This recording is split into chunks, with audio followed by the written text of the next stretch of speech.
In 2010, the largest manhunt in modern British history was launched when Raoul Moat declared war on Northumbria Police. For somebody to actively hunt a police officer, it's so sick. In just 1 week, the 37-year-old ex-con murdered and maimed in a vengeful rampage. You would have seen at least one policeman at any time, full body armour, gun, the lot. For 7 days, the former bouncer evaded over 500 officers. We had no idea where he was, and this man still had his gun. Sending a wave of terror through rural Northumberland.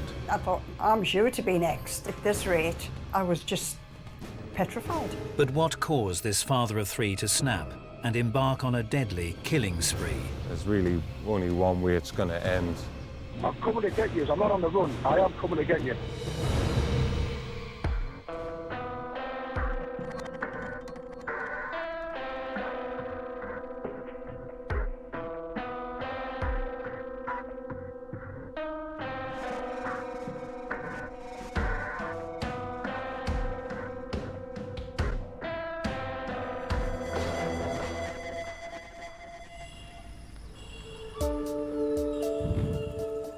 The 3rd of July, 2010, Newcastle upon Tyne, England. A city known for its industrial past and vibrant nightlife. Over the years, Newcastle has acquired a real reputation as a party city. It's incredibly popular with stag do's and hen do's, and there's a really vibrant nightlife. It's got a reputation as being a very friendly place, and it's the sort of city where you will run into the same people in the same pubs and clubs. By no means a crime hotspot. In fact, it's a really safe area to live. So to experience what we experienced in July 2010 was way out of the normal for this area. As Friday night became Saturday morning, revellers filled Newcastle's clubs and bars, unaware that just 7 miles away, one party was about to come to a tragic end. 2:30 a.m. Birtley. The sound of gunfire was about to ring out through the quiet residential streets. Following a night out at a local bar, Samantha Stobbart and Christopher Brown visited a friend's house. Samantha and her new boyfriend Christopher were enjoying a social evening with her parents and friends. The young couple were unaware that an armed man with deadly intent was hiding in wait outside. As their evening drew to a close, Samantha and Christopher prepared to leave. When both Samantha and Christopher emerged for the house, he confronted them. He immediately shot Christopher in the upper body, and then as Christopher tried to run away, he shot him a second time. While he was lying injured, he reloaded the gun and shot a defenceless, injured Christopher on the ground. The third shot proved to be fatal. He then turned his attention to Samantha, who was by this time inside the house, and he fired a shot through the window, and then he calmly walked away.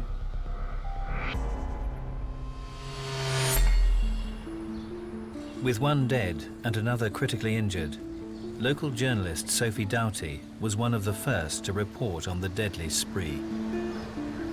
The 3rd of July in 2010 was a normal Saturday shift for us, or so we thought when we came in. We rang around the emergency services, got caught up with anything that had been happening overnight, and told us that there was an incident going on in Birtley. When police started releasing details, they described it as a domestic disturbance. When we got to the scene, local people were telling us that a man had been released from prison, come out there, shot his ex-girlfriend and shot her new partner. As the morning wore on, we were asking people, do you know who her ex-boyfriend was? And the name Raoul Moat was mentioned.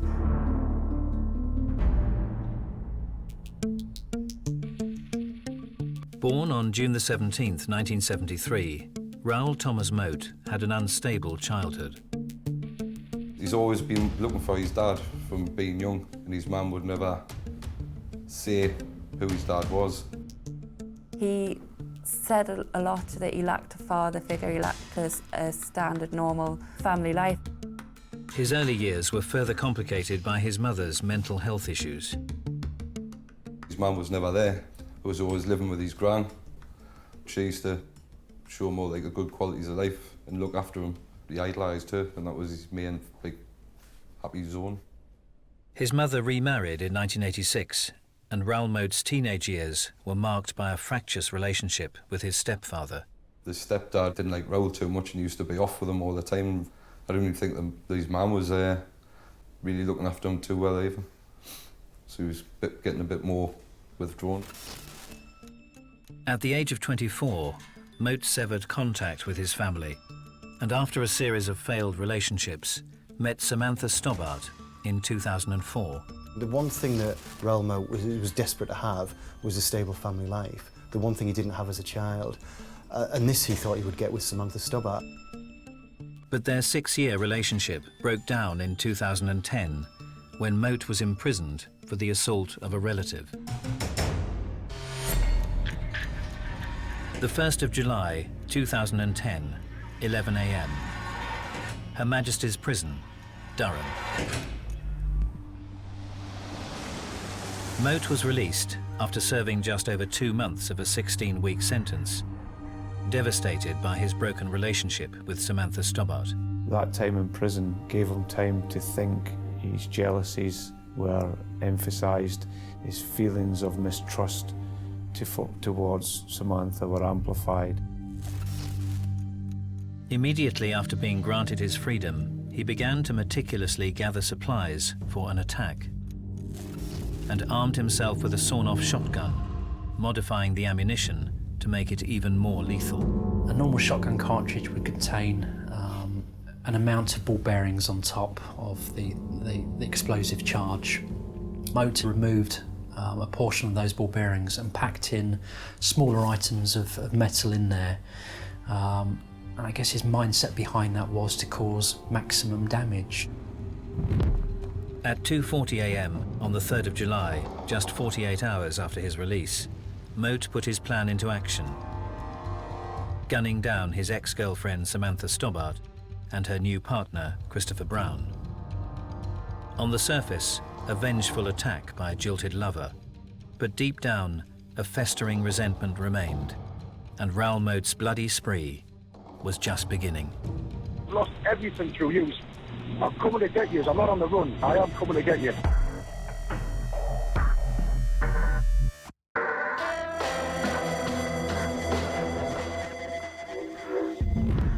The 3rd of July 2010, Birtley, Tyne and Wear, watched over by the iconic Angel of the North.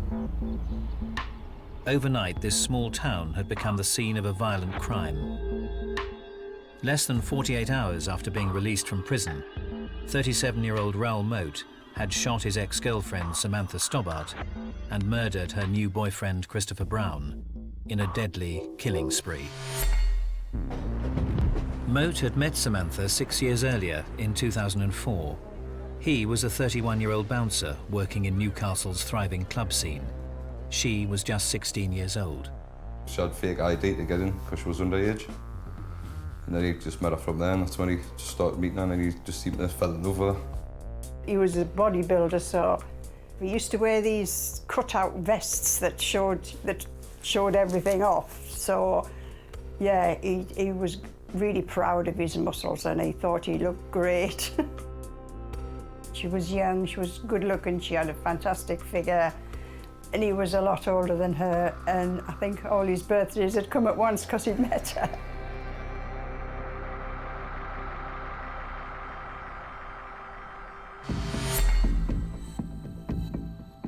After 6 years together, Samantha gave birth to a baby girl, and Moat became a father once more, having also won custody of 2 daughters from a previous relationship.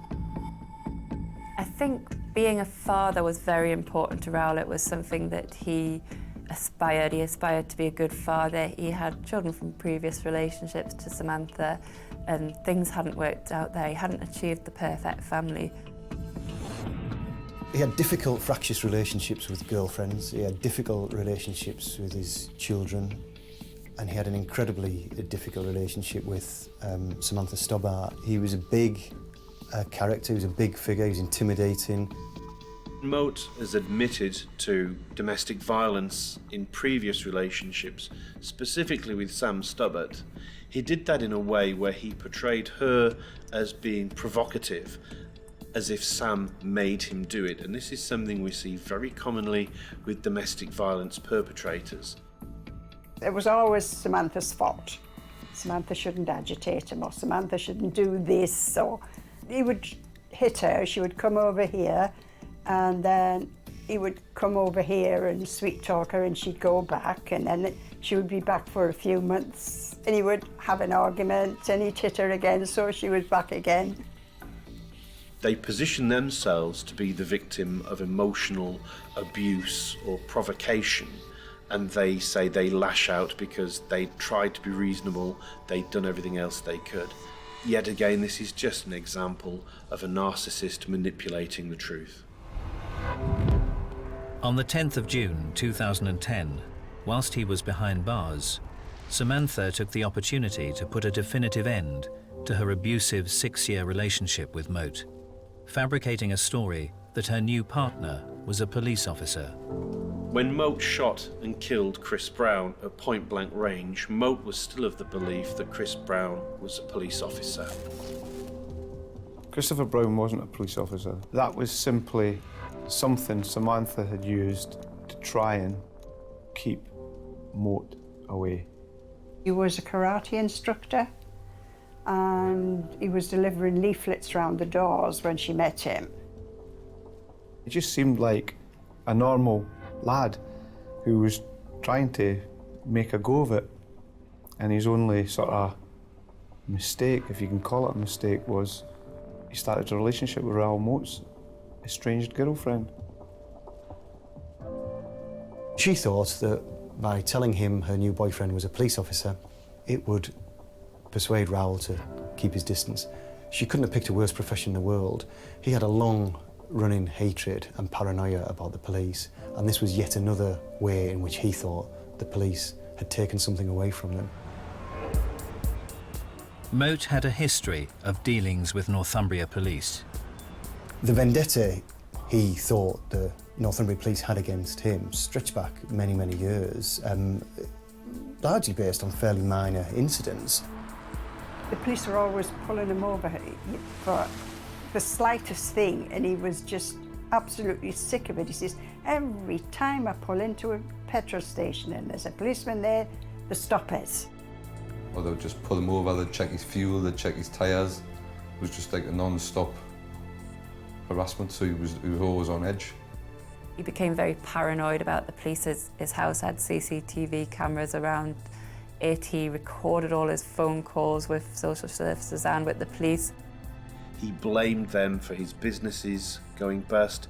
He blamed them for constantly being harassed. I said, well, they must have some reason. He says, I've never done anything. I think for Moat, that was his default setting.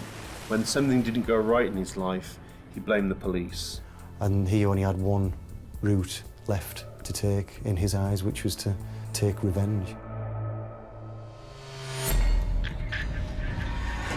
29 minutes past midnight, July the 4th, less than 24 hours after the shootings in Berkeley, Raoul Moat made a chilling phone call to the communications centre at Northumbria Police Headquarters.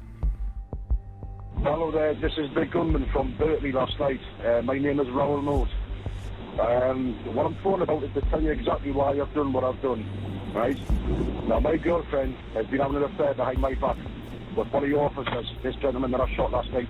Northumbria Police had received one phone call from Raoul Moat, effectively making full admissions to shooting Christopher Brown, admissions to shooting Samantha, but more worryingly and sinister, declaring an effective war, if you like, on Northumbria police officers.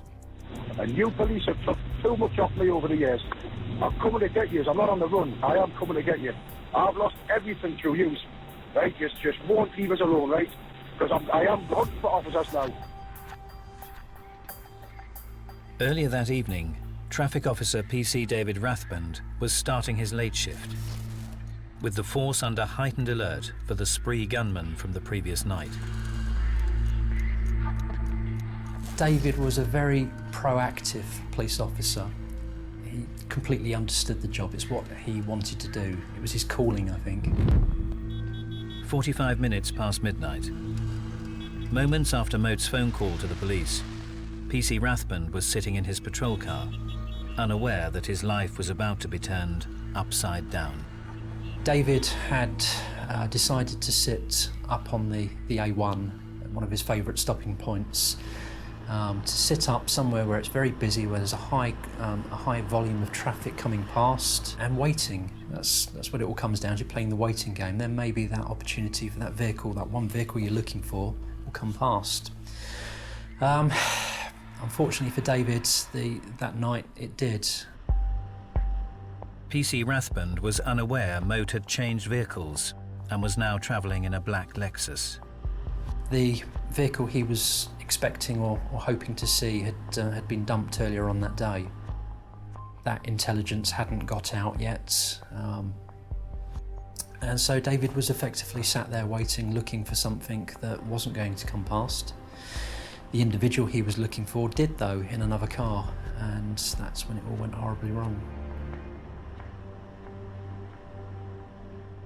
Just moments after making his call to the emergency services, Moat's threat to the police became a brutal reality as his sickening spree continued. Moat, it transpires, drives past and sees David sat in his police car on his own, and decides to stop just on the on-slip for the motorway.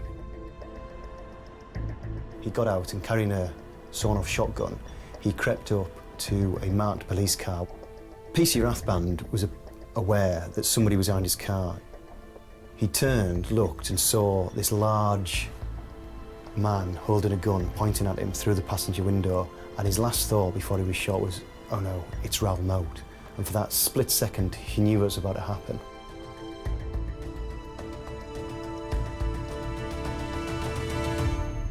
David had been horrifically injured. He'd been shot twice in the face. He was left blind there and then. It's not the done thing, is it, to shoot a police officer? There's a line there that people don't cross. For somebody to actively go out and hunt a police officer, it's so sick. Leaving his third victim fighting for his life, Raoul Moat disappeared into the night amidst fears that his spree was far from over. There was a real sense of concern that PC Rathband wasn't going to be the final victim. Minutes later, an agitated Moat called Northumbria Police once more. I've just told your officer that they're rolling over to the west end of Newcastle. Yes. Well, absolutely not going to stop. You're going to have to kill me. Right. And I'm not going to stop. He rang again, making it clear that he was responsible for shooting David Rathband, and again emphasising that he would be willing to shoot more police officers. He will come looking for us. The gunman's behaviour was becoming increasingly irrational. Northumbria Police called an emergency press conference in an attempt to reach out to Moat. You have told us that the police are not taking you seriously. I can assure you we are. I want you to know that you have our full attention. Innocent people have been hurt. This must stop now. With one dead, two in a critical condition, and with clear intent to kill again, the elusive Moat needed to be caught before his killing spree claimed further victims. We had no idea where he was. We had no idea where he was hiding out. And every inquiry that we made that was an attempt to secure his arrest was going to involve specialist firearms officers. There was a major manhunt then was launched, and it became apparent that it was a story that none of us had ever experienced before in our careers. In the period when we didn't know where Raoul Moat was, You know, there were armed police raids going on all over Tyneside, and it was moving all the time, but still there was no sign of Raoul Moat. And I was completely terrified. That week the police were looking for him, and I just never went to bed. I slept on the settee for the full week. It was just terrifying.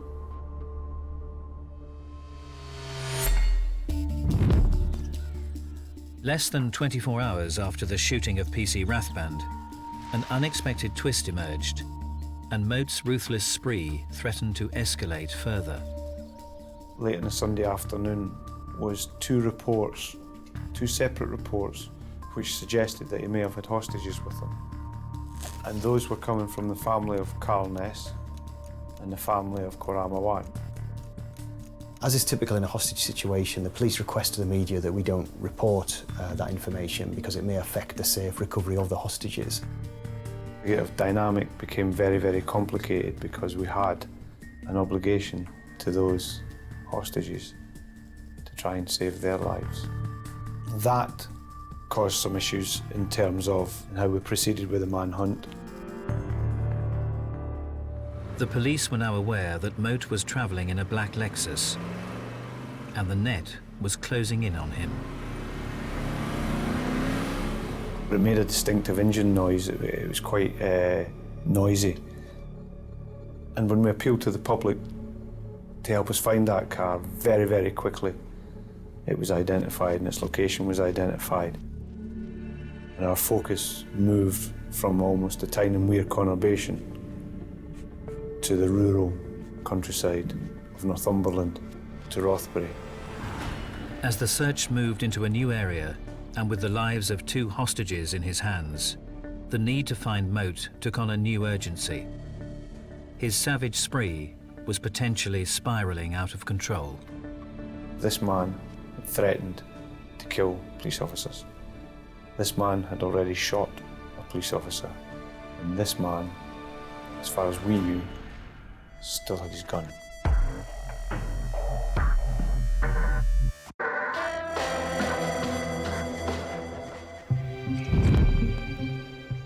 "29 minutes past midnight, the 4th of July 2010. Raoul Moat called the emergency services and declared war on Northumbria police. I'm coming to get you. I'm not on the run. I am coming to get you. Moments later, he ambushed traffic officer PC David Rathband as he sat in his patrol car, shooting him twice at point-blank range before vanishing into the night with two hostages. Police had released details of Moat's vehicle, a black Lexus, and sightings were quickly reported in the community of Rothbury.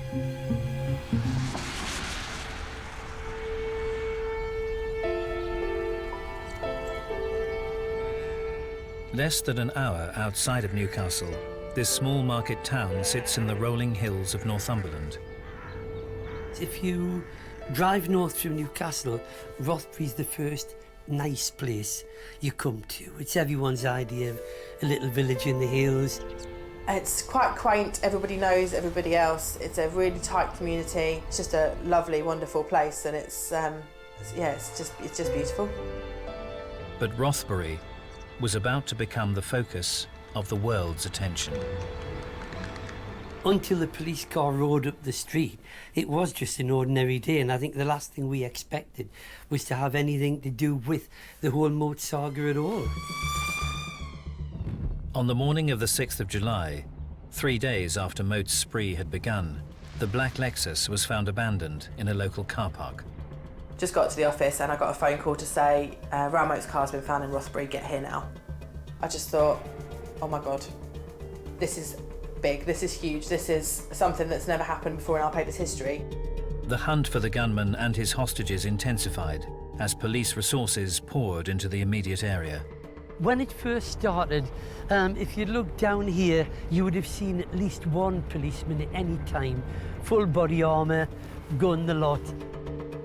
The manhunt would soon reach unprecedented levels, involving over 500 officers. A 2-mile exclusion zone was set up in the Rothbury area. Anything that involved a sighting or any arrest of Raoul Moat was going to involve the use of armed police officers. There was no other way to do it. With the police on high alert for a potential hostage standoff, the story was about to take an unexpected turn. Raoul Moat had already revealed that he had taken some hostages, but it became apparent as well that the police were unsure as to whether they were hostages or accomplices. Carl Ness and Karam Awan were in fact in collusion with Moat. They had each delivered 2 messages to their families. One appeared to be a genuine hostage letter, but the second was a note explaining that they were actually in the safe hands of their friend, Raoul Moat. Their concerned families submitted these letters to the police.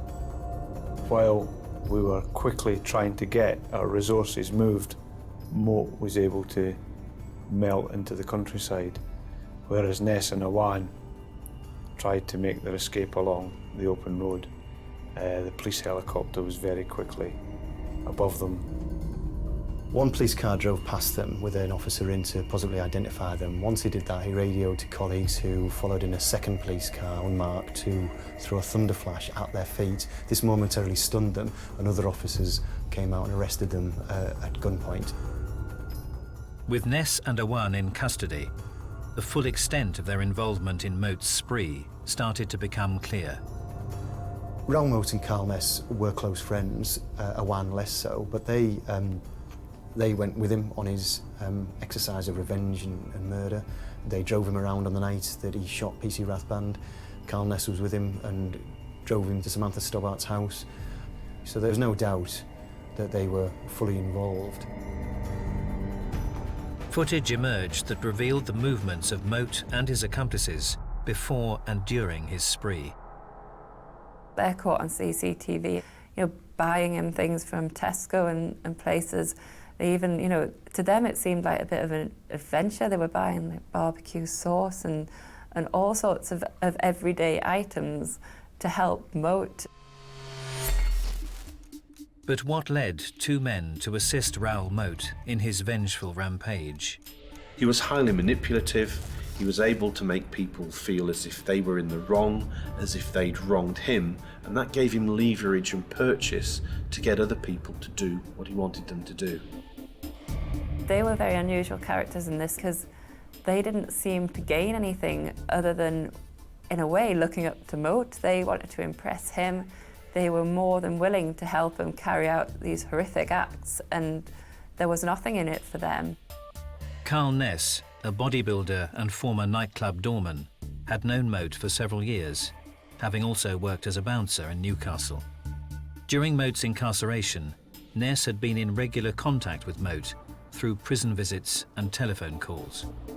But one conversation was really interesting in that he asked Ness to get a particular individual to visit him while he was in prison, because he was an individual who could get him what he described was a car with 6 wheels. And when we looked at the people involved, my only explanation for a car with 6 wheels is a gun and the associated ammunition.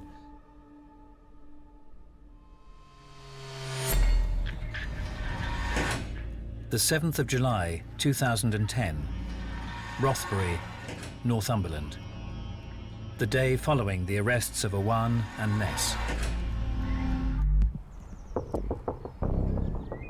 With Moat still at large, police discovered a makeshift campsite where he'd been hiding out. Amongst the debris, a disturbing message from Moat was found, forcing the police to take urgent action.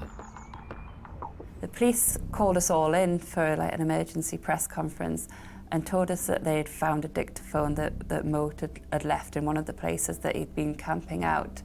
On that, he gives details of the fact that he's been following the media coverage, that he'd been angered by it. He was getting very, very agitated by the way he was being portrayed in the press.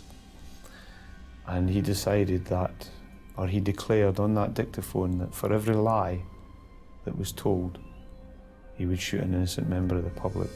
Information has now emerged that Mr. Moat has made threats towards the wider public.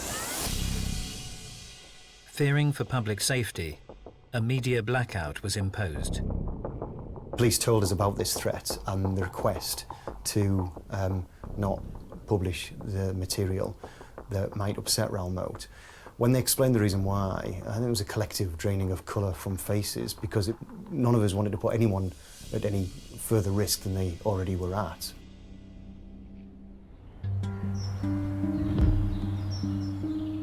The 8th of July, 2 days after the arrest of Ness and Awan, and Moat was still on the run. He no longer had a car, he no longer had access to money, or, as far as anyone knew, no longer had access to the outside world. He wasn't in touch with anybody else. So his ability to move around had clearly been reduced. But how was this former nightclub bouncer evading capture in the Northumbrian wilderness? We knew he had a love of Rothbury. He holidayed frequently in Rothbury. He enjoyed camping. It was an area that was familiar to him. We actually spoke to an ex-girlfriend of his who lived in the village. He used to go fishing there. He knew the area, so he knew what he was doing. You always feel more comfortable in an environment that you're familiar with. You know, you can relax, get in tune, take stock and make a plan from there. Despite the 2-mile exclusion zones set up by the police, the challenging terrain provided Moat with plenty of opportunities to remain invisible. It's quite rugged terrain. There's lots of farms, there's lots of fields, there's probably lots of places that you could hide out that a lot of people wouldn't know about. If you look at the amount of forest round here, that's a great place to be straight away, because the helicopter can't see you, the police can't see you. There's a mnemonic we use when we're looking at hides, and that mnemonic is bliss. And the B stands for blends. You've got to look at a place and you want to try and blend in with your natural environment. The L stands for low. When people are looking for you, there's almost like a natural tendency to just look at eye level. The I is irregular. Make it irregular. Stay away from straight lines. The S is for small. Keep it small. Anything too big and it's just going to jump out at you. And the last one, the second S, is secluded. Once you get out of here, you are in the middle of nowhere. That's a good place to hide out. People aren't going to see you. There's nobody there to see you. As the police search continued, with no reported sightings of Moat, tension in the Rothbury area was rising. People were scared. Everyone was conscious that there was an armed and dangerous man on the loose. Rumours were rife, and fears were growing that the gunman could even be living amongst them. There were rumours that Raoul Moat had gone into the centre of the village during the manhunt. Just over here is a storm drain, where it's thought that Raoul Moat was hiding out. People were saying that there are storm drains that lead underneath the village, that you could go from remote area and actually end up coming up through a drain in the village. So you can nip in the early hours of the morning and just become a scavenger. Scavenging in the bins, in allotments, greenhouses. These are the gardens behind the wall where it's thought that Raoul Moat was going in to steal vegetables and food. Like the guy at the bottom of the village who found that his tomatoes were going missing. I mean, there were different sightings of him in different places. There was a house that he potentially went into and lay down on the bed because a resident had reported like an imprint of his head in their pillow. As Moat continued to remain one step ahead of the police, local residents were becoming increasingly unnerved.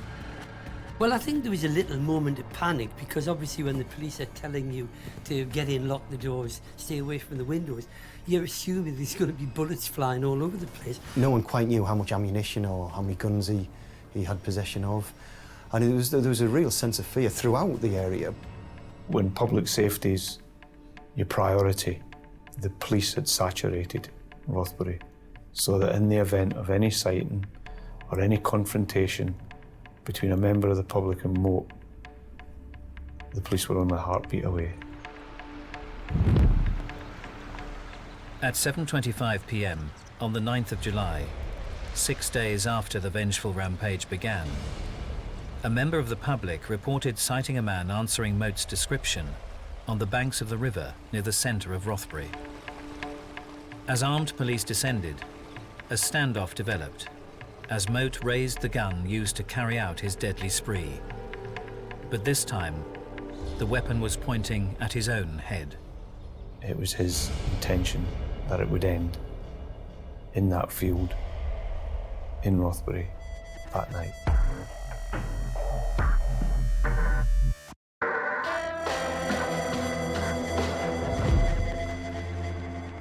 At 2:40 a.m. on the 3rd of July 2010, Raoul Moat embarked on a vengeful killing spree, leaving 1 dead and 2 more critically wounded. Moat's car was finally found abandoned 3 days after his rampage began in the quaint Northumbrian town of Rothbury. 7:25 p.m, the 9th of July, Rothbury Riverside. Having evaded capture for a further 3 days, a member of the public reported sighting Moat on the banks of the River Cucut.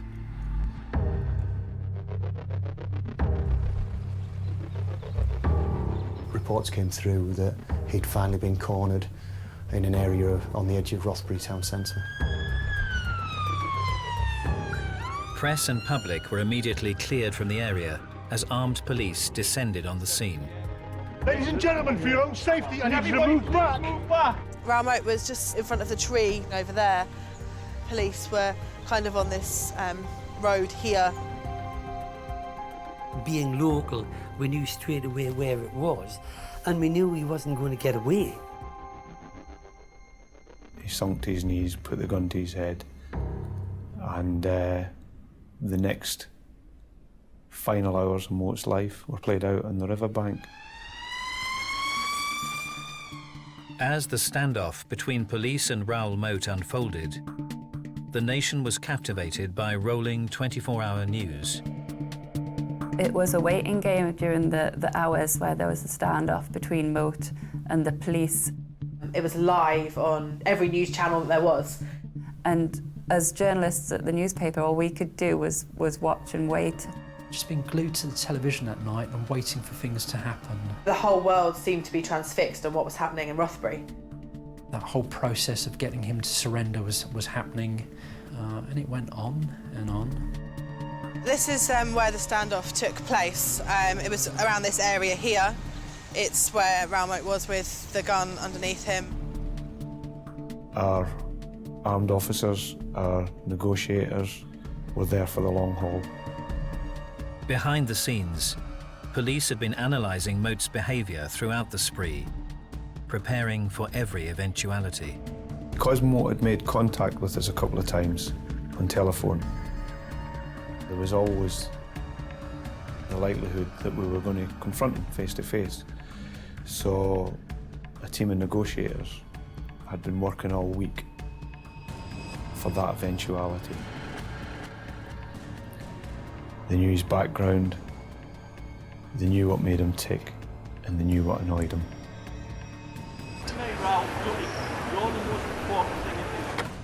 He spoke emotionally about close relationships. He was immune to any requests that they made of him. And start trying to persuade him that killing himself was not the only option. After 6 hours of negotiation, the mood of the stalemate changed as Moat became increasingly agitated. Couldn't really see what was happening, but you could hear that there was a commotion. At that point, it was clear to everybody present that he had made his mind up, that he was ready to finish the whole episode. The police attempted to incapacitate Moat with a shotgun-style taser. At about 1:15 in the morning, about 6 hours now after the standoff had started, there were a couple of sounds which clearly sounded like gunshots, and there were a couple of shouts. It wasn't quite clear at that point, as the story broke, as to what had happened. Was it Moat committing suicide? Was it the police trying to take action? At approximately 1:15 a.m, almost immediately after the police tasers were discharged, Raoul Moat fired the final shot of his killing spree. Shortly after, an ambulance crew took him to Newcastle General Infirmary, and shortly after his arrival there, it became known that he was actually dead. and he'd taken his own life with the shotgun that he'd had with him throughout that week. After the biggest British manhunt of a generation, involving over 500 police officers and costing Northumbria Police in excess of £1 million, Raoul Moat's ruthless rampage was finally over.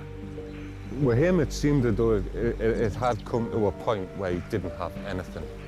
And when you get to that point, when you start feeling like that, then there's really only one way it's going to end.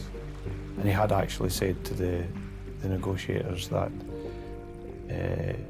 it was his intention that it would end in that field in Rothbury that night. Once you come out of an environment like this, particularly on your own, it gives you a lot of time to self-reflect. Come the end of it, I think because he'd been out for 3 days in a while, I think he kind of thought hard about what he's done and who he's let down, including himself. And I think that's why it ended the way it did. I think it had finally come to it, and he'd just hit the point of no return. In the wake of Moat's bloody violence, one question remained. What drove the former bouncer and bodybuilder to commit these terrible crimes?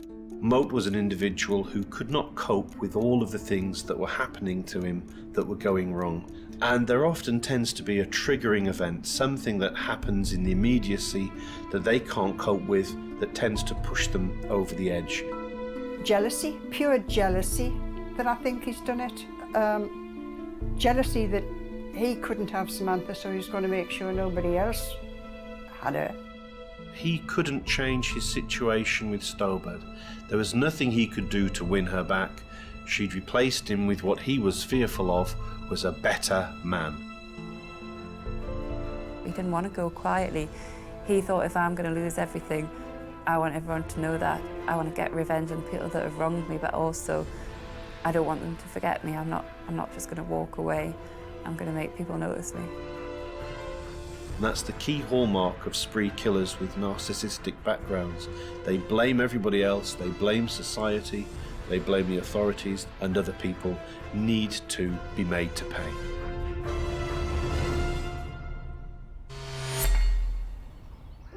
The 29th of February 2012, 19 months after the devastating spree. Having been shot and blinded by Raoul Moat, PC David Rathband took his own life at his home in Blyth, Northumberland. David is gone. I miss my friend.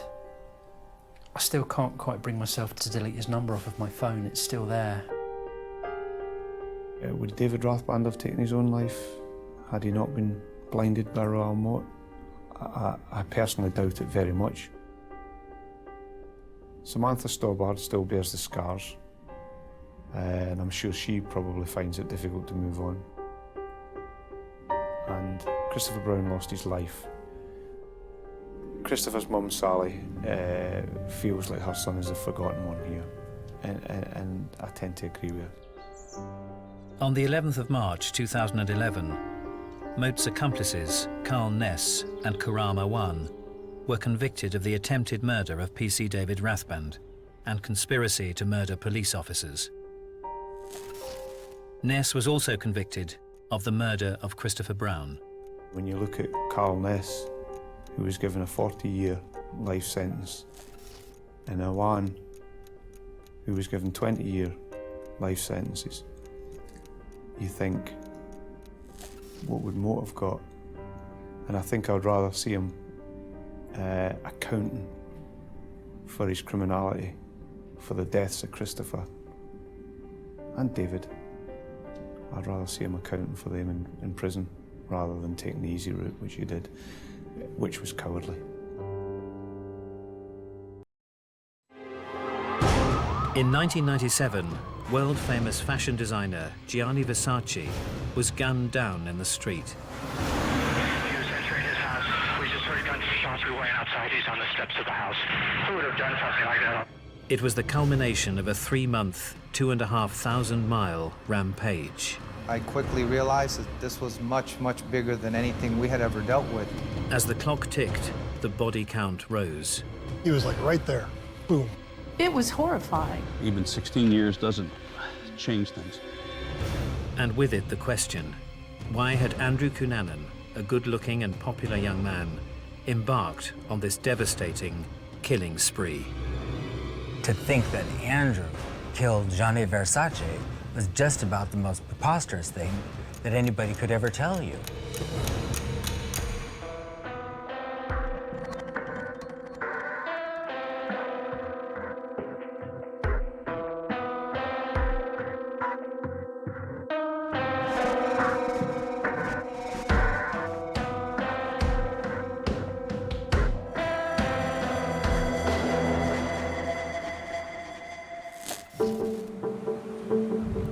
(1997), Miami, Florida.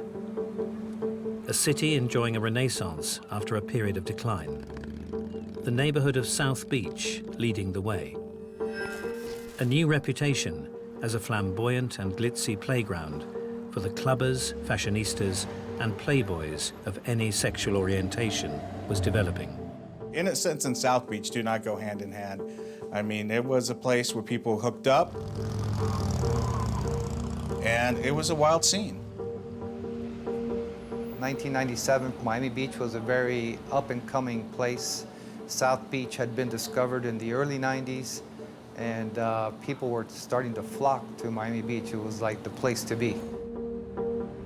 People were paying big money for rooms that were once $1 a night. There were hundreds of dollars a night. So there was a big change in this area. It became the mecca for modeling. It became the mecca for the designers coming down from New York, from Europe. And this is where, this was happening. It was right here. Miami was made desirable by one man in particular, Gianni Versace. Versace was a household name in the fashion industry. He dressed everyone from the opera stars to the film stars to royalty. He was, without doubt, the most famous fashion designer in the world. Gianni Versace was famous for his fashion design, but here in Miami Beach, he was famous just for being Versace. I mean, where he went, people took notice. He was part of the glamour and glitz that was becoming South Beach. Gianni was a regular. Whenever he was in town, he was here about every day to get his newspapers and a cup of coffee. The Versace mansion is about 4 blocks away, about a three-minute walk. Everybody that came, they always wanted to see the house and the house that Versace built. One such onlooker was 27-year-old Andrew Cunanan. (8:40 a.m., July the 15th, 1997). South Beach was waking to another perfect morning. Within half an hour, one of the world's most brutal spree killers would claim his highest profile victim yet. The day is a day you never forget. It's early morning, Miami Beach. There are joggers about. A few news vendors have set up stalls. Versace had come in for his newspapers, and I said, "Good day," and he said, "Good day," and he left and went home. 8:55 a.m. Cunanan had spotted his prey. He's already decided what he's going to do. He's got the gun in his pocket. He's not drunk. He's not high on drugs. He's just high on what he's about to do. Before Versace reached the safety of his home, the killer made his move. Versace was allowing himself into his own gated quarters. He snuck up behind him and shot him at point-blank range. 911 emergency. Yes, the man's been shot. Please, immediately, please. That's Johnny Versace. We just heard gunshots. We went outside. He's on the steps of the house. Who would have done something like that? Well, it was something out of the movies, He was just, he was gunned down right on his steps. There was blood everywhere. Mr. Versace was laying there on the steps. There was magazines that he was holding in his hand on the floor. We had bullet casings. In the chaotic aftermath, Cunanan escaped. Once Mr. Versace was shot, the killer fled northbound on Ocean Drive. He came running right behind me. He went right across the street into the parking lot. A policeman on a bicycle came right by. I hadn't even moved from where I was standing, and he's asked if I had seen, Mr. Versace. I said, yeah, he just left. And I said, why? And he says, something terrible happened. It didn't take long for the celebrity murder in Miami to become breaking news. This whole area was filled with the satellite TV dishes, dozens of them. I've never seen anything like it before or since. And it soon began to emerge that Versace was victim number 5 of a killing spree that had begun 3 months earlier at the opposite end of the country.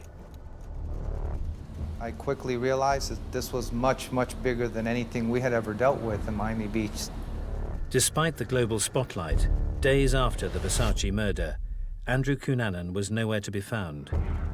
How did an infamous rampage killer end up in Miami on that hot summer day?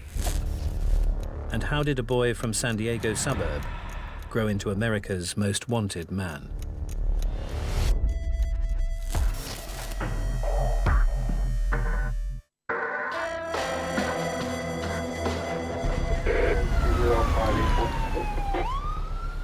Miami, Florida, and the brutal slaying of fashion designer Gianni Versace has rocked America. He is the latest victim of a 3-month, 5-state bloody rampage. What had driven Andrew Cunanan to commit his killing spree? And as the Miami police tracked him in the aftermath of the Versace murder, would they catch him before he killed again? 9:41 p.m., August the 31st, 1969. National City, California. Andrew Cunanan was born the youngest of 4. Indulged by his parents, Cunanan was brought up in modest surroundings to a Filipino father and devoutly religious mother in a crime-ridden suburb of San Diego County. They were not of terrific means by any stretch of the imagination. Pete Cunanan, his father, was a stockbroker. His mother, Mary Ann Cunanan, she was a bit of a doting mother. It was only when his mother, Mary Ann, inherited some money from her father that the family were able to afford to move slightly upmarket to an area that wasn't as dangerous, wasn't as dirty. From the start, his father in particular encouraged the young Andrew to be status conscious and instilled in him a sense of self-confidence that would last a lifetime. Andrew Cunanan's first day at high school was not in rough National City, but in one of California's wealthiest seaside communities. Like many immigrant parents, they wanted their son to have a better life than they had had in the home country, and they were willing to sacrifice and be sort of submissive and subservient to Andrew so that he could have the lifestyle that they would wish for their progeny. The esteemed Bishops was one of the country's top college prep schools and a breeding ground for future movers and shakers. I remember Andrew at Bishops. I remember hearing his laugh, and we immediately hit it off. He was really kind of a card. He was determined that his classmates who came from rich families wouldn't know how poor his own family was. Cunanan's school fees were in fact stretching his parents' finances to the limit.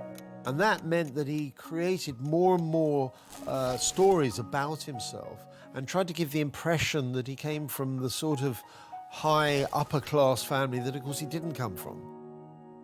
Andrew lived in a bit of a fantasy world.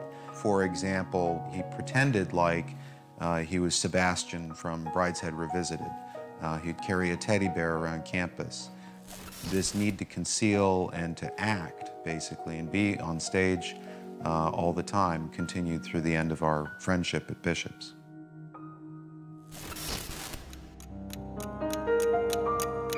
Cunanan's charisma and good looks were powerful, and he wasn't afraid to use either. He had the ability to charm, and he became quite a manipulative young man. The warning signs of the man Andrew Cunanan was to become were already there. His psychopathic tendencies started at that early age because he became adept at being a shallow face, a different persona for what the situation required. Andrew had a gay veneer. That was part of his persona. So the effeminate or androgynous even, perhaps, look that he had was all designed to convey the impression, I think, that he was gay. If you think about Andrew taken to his logical conclusion, Liberace comes to mind, Elton John comes to mind. He was basically the center of the universe on campus. He was a giant explosion of personality. But soon the stage at Bishop's wasn't enough for Andrew Cunanan.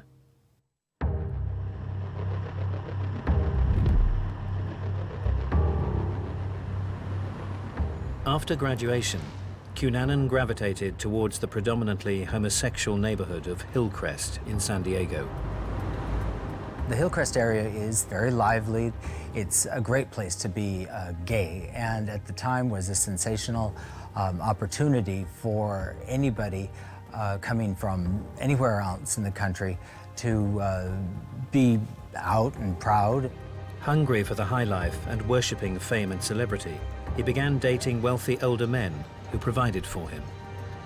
Andrew loved that freedom and reveled in the opportunity to parade young men, old men, all sorts of companions. Andrew Cunanan had years of successfully negotiating his way through Californian high society, thanks to the patronage of his sugar daddies and well-meaning friends. Andrew Cunanan actually used being gay as a way to climb a social ladder through his ability to seduce or be seduced by older men in powerful jobs. He seemed to have quite a bit of money. Oftentimes would pull a nice fat wad of cash out, buy drinks for everybody at the bar. He didn't hold a job to the best of our knowledge. He had a nice car that he would drive around. He wore very nice clothes, always put together well. For almost 10 years, he had enjoyed being a fixture in the San Diego gay community, a charmer who talked big and partied hard. Andrew was a showman. He had a story for everything. He had a hellacious little laugh. It's somewhere along the lines of a belt of a hyena, perhaps getting poked in the rear with a pin. We'll give it a ha ha ha ha ha ha ha ha ha ha ha, you know, but a lot more crazy than that. But as he headed towards his 30s, Cunanan was faced with more beautiful younger men fighting for their place in the social spotlight. As Cunanan progressed into his late 20s, he realized he was slightly over the hill for the gay party scene. Cunanan's fall from grace began really when he's dropped by one of his richest benefactors. And now people were rejecting him. They were turning their back on him. They were starting also to not believe all of his lies. He had this underlying insecurity, compounded by an act that he had that wasn't working for him anymore. Cunanan was feeling increasingly isolated. He may have had a wide social circle, but he had few true friends. To make matters worse, Jeffrey Trail, someone he was particularly close to, had moved from San Diego to start a new life in Minneapolis. Jeff was well-liked in the community. He was witty, a bit dry humor. I could see where he and Andrew were close friends. Closely following Trail to the North Star State was another of Cunanan's ex-lovers, David Madsen, the one he called the love of his life. Dave was an architect. He had a nice demeanor. It was all-American. Kellogg's Corn Flakes box, grin, quite an easy-going good guy. Cunanan felt abandoned. He saw the friendship between Trail and Madsen as the ultimate betrayal. The happier they seemed, the angrier Cunanan became. He wanted a confrontation. Cunanan prepared to leave San Diego by holding a final get-together with his friends, an event that has since been dubbed the Last Supper. Andrew had a very unique personality. He was quite a grandstander. He was one to leap up from the table if anybody should join the table, introduce him with first and last names. He was a gregarious individual. He would always insist on being placed in the front room, which looked out onto the street, so that he could see and be seen.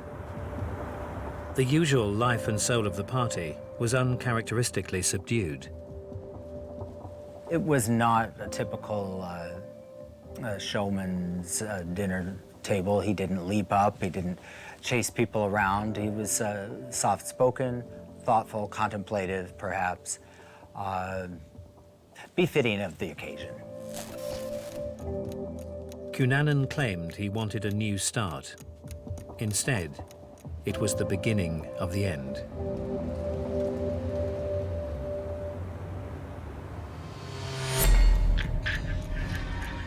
April the 25th, 1997, Minneapolis, Minnesota. And Cunanan arrives from San Diego for a weekend stay at Madsen's apartment. Madsen picked him up from the airport. Many people were concerned and warned Madsen that Cunanan didn't seem himself. He said that he just needed to sort himself out and needed a place to stay. Jennifer Weiberg was the caretaker of Harmony Lofts in Minneapolis, where David Madsen lived. I actually encountered David Madsen and his friend that he introduced me to, who was Andrew. Andrew was non-responsive. David seemed rather irritated that he was being so aloof.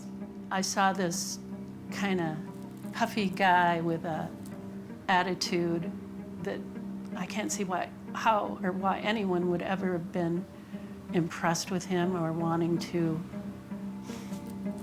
hang out with him. Sometime on Sunday the 27th of April, something had finally pushed Cunanan to the point of no return. Bitter with betrayal and driven by jealousy, a vicious argument ensued between Jeffrey Trail, David Madsen, and Andrew Cunanan, with fatal consequences. Cunanan found a claw hammer in that apartment and started bludgeoning Jeffrey Trail.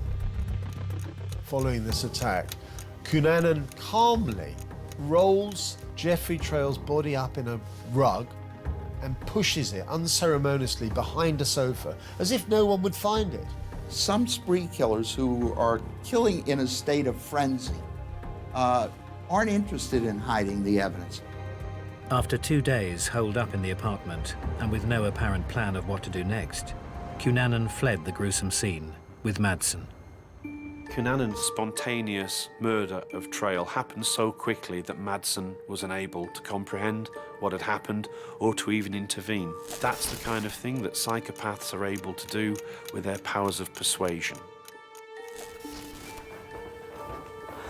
A few days later, Jennifer Weiberg received some worrying news. Tuesday I came home and there were 2 messages on my voicemail from co-workers of David Madsen, and they were very concerned because he had not shown up for work and people were looking for him. Knocked on the door. David, David, are you in there? Are you in there? And no sounds. So I did have a master key and I opened the door. It was horrifying. She didn't know it at the time, but what she had discovered was the beginning of one of America's most famous spree killings.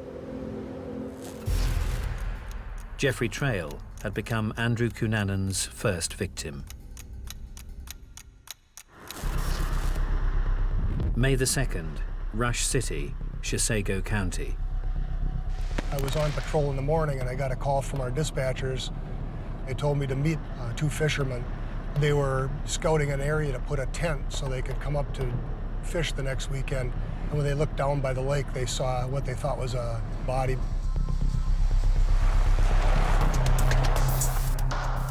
This is the crime scene. The fisherman stopped right about here and just pointed down toward the lake where they said the body was. He was like right there, boom. So we didn't know who we had here until we put out a teletype to surrounding agencies that we had an unidentified deceased white male. And Minneapolis police called us back shortly thereafter and said that they were looking for a person that matched that description by the name of Dave Madsen. David Madsen was now victim number 2. Police on the scene pieced together how events unfolded. They drove their car down the hill together, and David was still alive at the time. They turned this way and then backed in here and had a conversation in this area for some time. At some point in the conversation, David must have realized that he was in some sort of trouble with Mr. Cunanan, and so he jumped out of the car and ran this direction. Andrew Cunanan shot him in the back. He fell face down onto the ground, at which time Andrew Cunanan turned him over and shot him.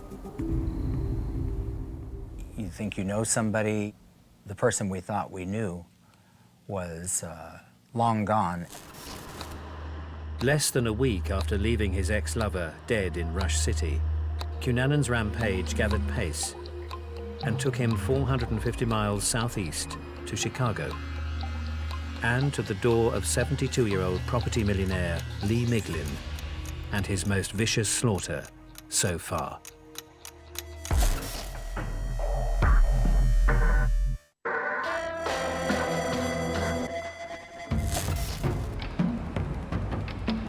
Andrew Cunanan's killing spree had begun in Minneapolis, where he had bludgeoned to death his first victim, Jeffrey Trail.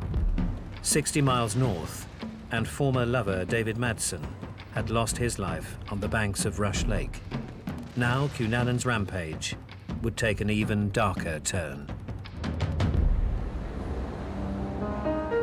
May the 3rd, Chicago, Illinois.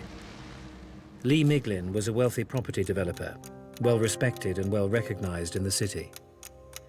No one is sure what drove Cunanan to his door, although some speculate that they had met years before in California. Whatever Cunanan's motivation, revenge, retribution, or simply robbery, at some point over that May weekend, Miglin succumbed to what his elderly mother described as a worse death than Christ. Cunanan overpowered Mr. Miglin, tied him up, put a sheet over him and tortured him. This was a very cruel death. In fact, in some ways, much crueler than the death of his 2 friends earlier. The way that Cunanan killed Mr. Miglin is quite different from how spree killers often kill their victims. This was not an indiscriminate shooting. This took thought, and he took pleasure from this, and he engaged in overkill. He'd now crossed the Rubicon and was killing for the pleasure. Lee Miglin had become Andrew Cunanan's 3rd victim. And now the FBI had entered the chase. 3 dead bodies had earned Cunanan the label armed and extremely dangerous. He continued to evade capture, despite the trace on Miglin's car phone. Cunanan takes off in Miglin's Lexus. Police are able to establish the movement of the car through its phone, which Cunanan has started using. A countrywide APB had been issued for Cunanan's arrest. Radio News reported that the killer was traveling in Miglin's distinctive Lexus. Cunanan needed another vehicle at any cost.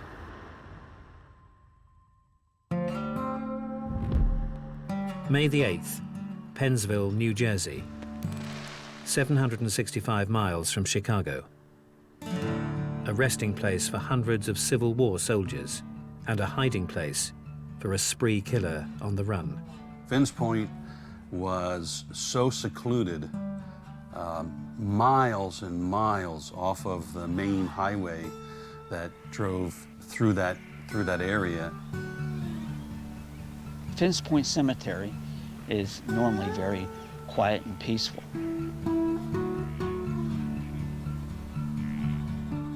Cemetery caretaker William Reese had worked at Finns Point for 15 years.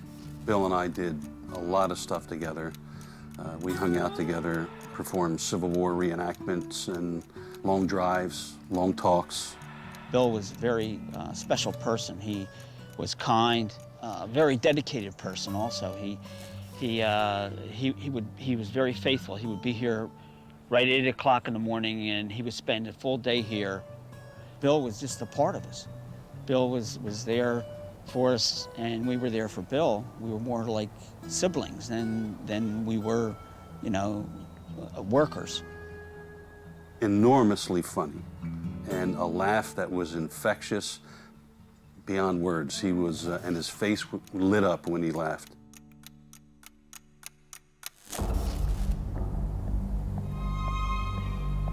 It was a cool, dark day that I remember, and it was, you know, I had to, when I left, I don't know why I had a feeling, but I had a feeling there was something wrong.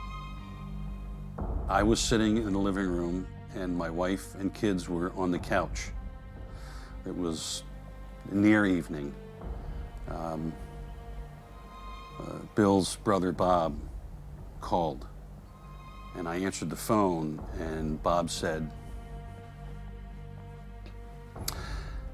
I don't know how to say this, but Bill was shot and killed.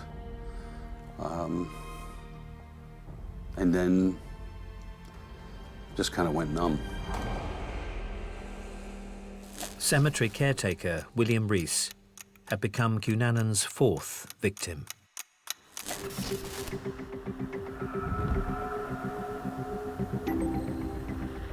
As William Reese is locking up for the day, Cunanan stops his car, jumps out, and asks William Reese if he could possibly let him have a glass of water because he's not feeling very well.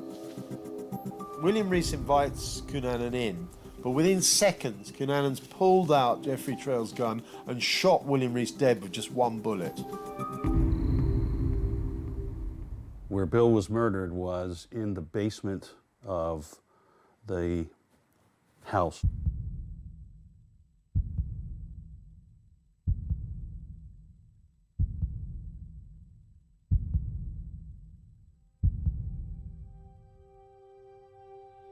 I haven't been into that building since this happened. I don't think I could go back into that building after Bill was shot and killed there. Even 16 years doesn't change things.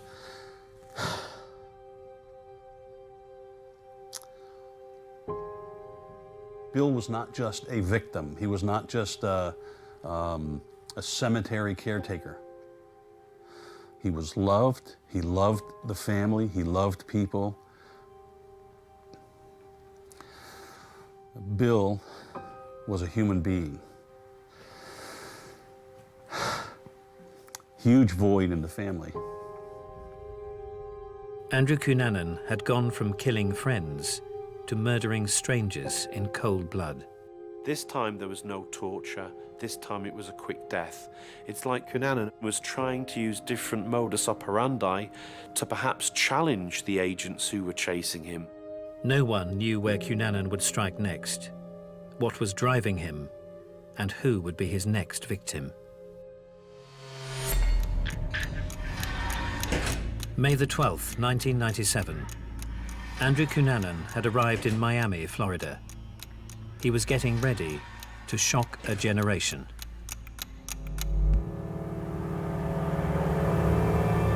Miami was the perfect place to harbor a chameleon like Cunanan. You know, every killer who commits multiple homicide has a comfort zone. Most spree killers don't travel. They stay within their own community because they know that place, they understand it better, and they're able to get away with murder. There are exceptions. Andrew Cunanan was no multiple personality, but he had a skill that very few people do have, and that is he could change his appearance to look like dozens of other people. Cunanan is America's most wanted man, yet he hides in plain sight. He makes no attempt to disguise himself. He makes no attempt to hide out in the latest car he's stolen. It's hard to say if Cunanan was asking to be caught, but I certainly think he was asking to have a showdown. He was asking to have his day of glory. He'd paid for a month's rent in advance, staying at the Normandy Plaza, a once swish hotel in the 50s. And he was living in plain sight around the beaches of Miami.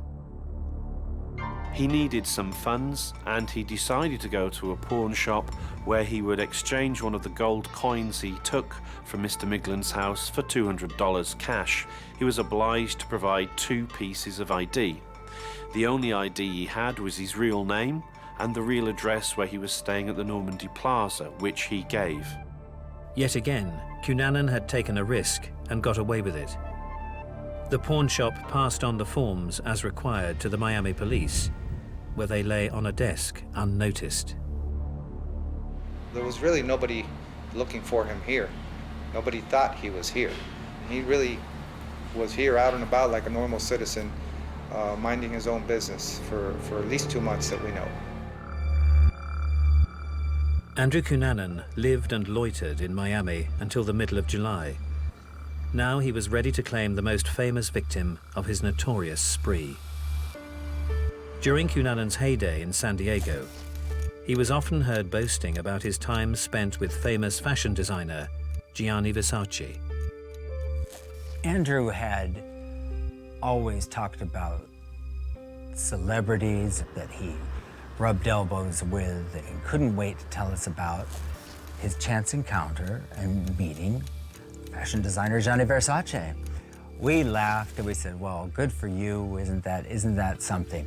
Another tall tale, did he really meet him? Did they hang out in a limo and club it all night?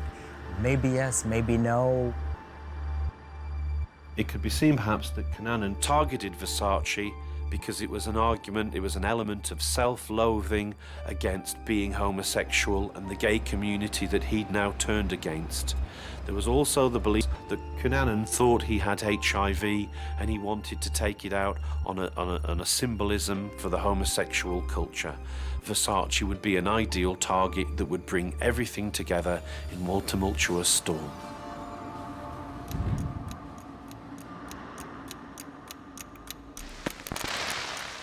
At 8:55 a.m., Andrew Cunanan shot dead one of the world's most famous fashion designers at point-blank range.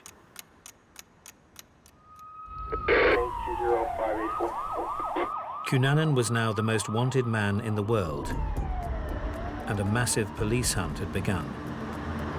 The clues weren't hard to find.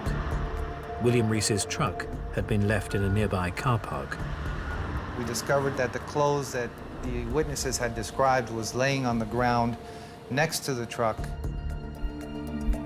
And he went out the fire exit and got into a taxi cab and fled before we were able to secure that garage. The impact of the Versace slaying continued to grow. It was a big deal that this was not just some, random celebrity. This was going to be international news. This was going to turn the city upside down, and it did. When I ran by that day, I looked over to the east here, and I just saw these news satellite dishes all over the place. Maybe, I'd say dozens of them. I managed, to kind of run by and see the blood on the steps, because everybody talked about the blood on the steps, and it stayed there for a long time.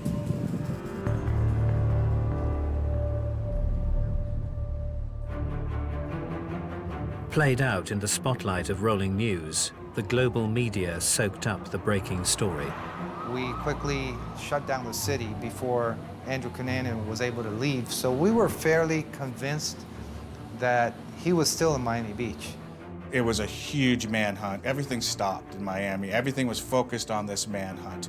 And everybody descended upon South Beach. International news, and we basically stayed at the police station, 24/7. It was just crazy. I mean, it became a media circus. I mean, the police were coming in, asking questions. It was so much activity on Ocean Drive, and the cameras and the people, and there was still the fear. The warmth of the Miami streets was replaced by cold dread and panic. Well, we didn't know what happened. We don't know why it happened, if it was random or the guy knew him. There's a lot of uncertainty. You know, people were worried about, is there a killer on the street? You know, if he was shot, are they going to come shoot other people? It was scary.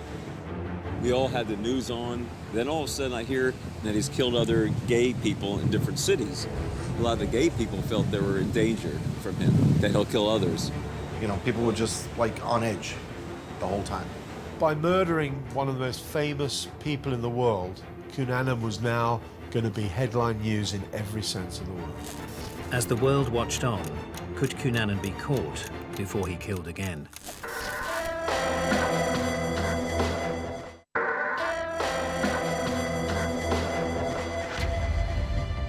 In 1997, a vicious spree killer had been terrorizing America on a 2,000-mile, 3-month bloody rampage. Andrew Cunanan had just claimed his 5th victim, gunning down the world-famous fashion designer Gianni Versace on the steps of his South Beach mansion in broad daylight. You couldn't pick somebody more important to a person like Andrew, and yet, at his own hand, he saw his demise. But 8 days after the murder, the trail had gone cold. Putting his face out there was a difficult task. I remember we came up with a photo lineup of about 6 different Andrew Cunanan, and we put it out on a poster for the media to help assist us with locating him, and that's how the leads came in. It was just a massive manhunt, and it was almost unfathomable that he could not find this guy. Yet he was such a chameleon and blended in so well that there was more than 1 or 2 times that I thought I saw him. Was it him? I don't know. The day I saw Cunanan, the beach was really kind of empty, nobody around, and this one guy was sitting on the rail. And he was just sitting there staring at me for a good 15 minutes, 20 minutes. It was kind of eerie in a way. So I opened my window and I said, "You have a freaking problem?" And he just looked at me and then he walked away. And when I went home that night, I looked on Channel 7 News and I looked and I saw, and that's when I knew it was him. His head was shaved, so he didn't look like the picture in the paper. So that's why I didn't recognize him.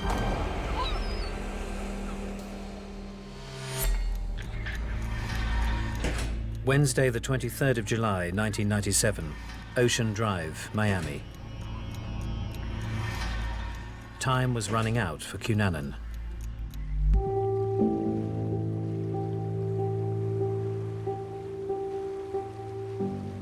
Caretaker Fernando Carrera had stopped by to check on a vacant Indian Creek houseboat moored 2.5 miles from Versace's mansion on Ocean Drive.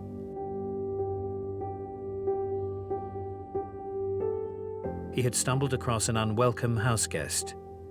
This was where Andrew Cunanan had sought refuge. I don't think that there was any attempt from Cunanan to move out of Florida. He stayed hiding in a broken houseboat that he'd found whilst the owner was away. He was almost making his last stand. But I don't think he had much faith that the police would catch up with him, because he had a very low opinion of law enforcement. They were clearly inferior to him, and they'd not done a very good job of catching up with him so far. As Carrera ran to alert the authorities, a shot rang out.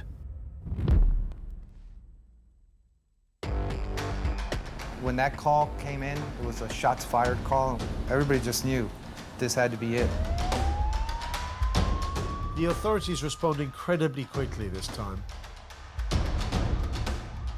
and are swarming all around the houseboat within minutes of being alerted to it by the caretaker. I was there on the island when they finally cornered him at the houseboat. And when I got there, there was, I don't know, hundreds and hundreds of people there. Hundreds and hundreds of reporters, police, all around this houseboat. After a standoff of a couple of hours, during which there's no reaction from Cunanan, they decide to lob tear gas into the vessel. was live media coverage, 24/7 almost. Everyone was glued to the news. It was crazy to watch. We were watching that on TV, kind of, sitting in the conference room watching that on TV as it unfolded, because we didn't know how it was going to end at that time. The nightmare ended, caught on 1,000 cameras in the full glare of the media spotlight. Myself and an FBI agent were the first ones inside. He hadn't shot at the caretaker, he had killed himself. Cunnanan's death, he shot himself before the police could get to him, and he shot himself wearing a pair of shorts in a double bed with a single gunshot to the right side of his head. He was in control over how he would go. Nobody else was going to take his life or take his liberty, and he chose a very Hollywood, glamorous, almost homoerotic way to die. The reign of terror brought upon us by Andrew Cunanan is over. I'm exhausted. The adrenaline has been pumping for hours, and I'm realizing that this story that we've basically been living with is over. I think he was on a suicidal rampage to begin with. I think Cunanan had intended from the beginning to kill himself.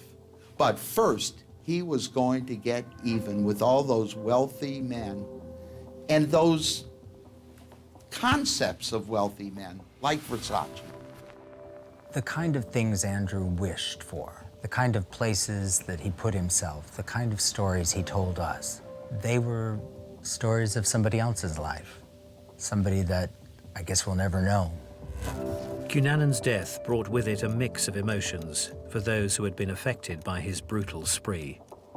We were not unhappy that Cunanan committed suicide and that we did not have to go to trial and listen to lies and the other kinds of things. Andrew Cunanan was a man that caused misery for many people. Everybody was pretty relieved that he wasn't on the loose anymore.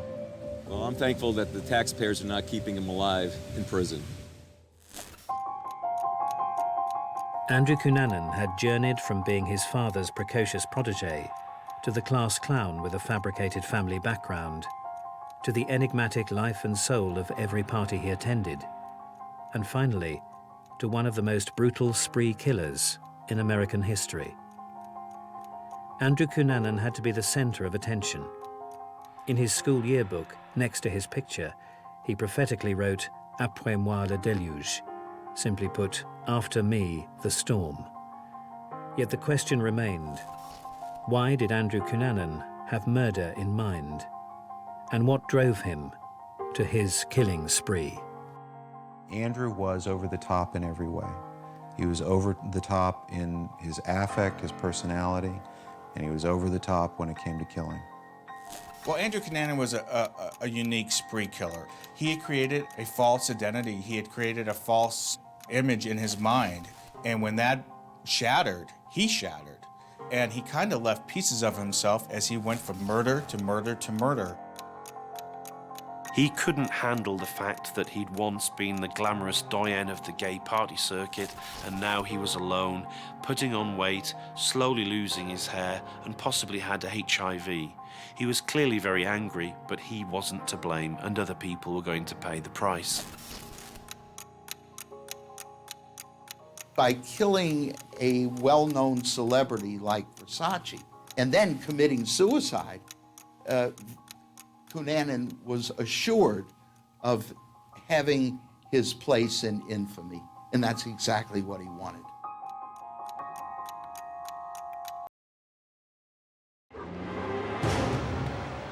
In 2006, a campaign of murder was carried out on the streets of Suffolk. Something was happening, every 24 hours. The discovery of 5 bodies in 10 days would leave the community stunned and authorities overwhelmed. This was a story which was completely unprecedented. As the clock ticked, the body count rose. Made me wonder, how many more are they going to find? And with it the question, what had driven Steve Wright, this quiet middle-aged man, to commit his killing spree? Not in a million years you think he's ever capable of that.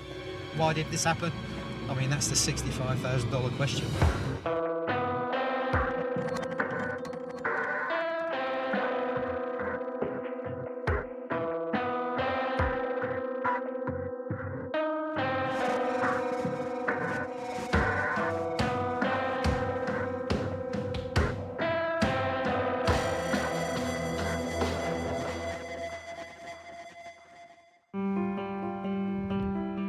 Sunday, the 10th of December 2006.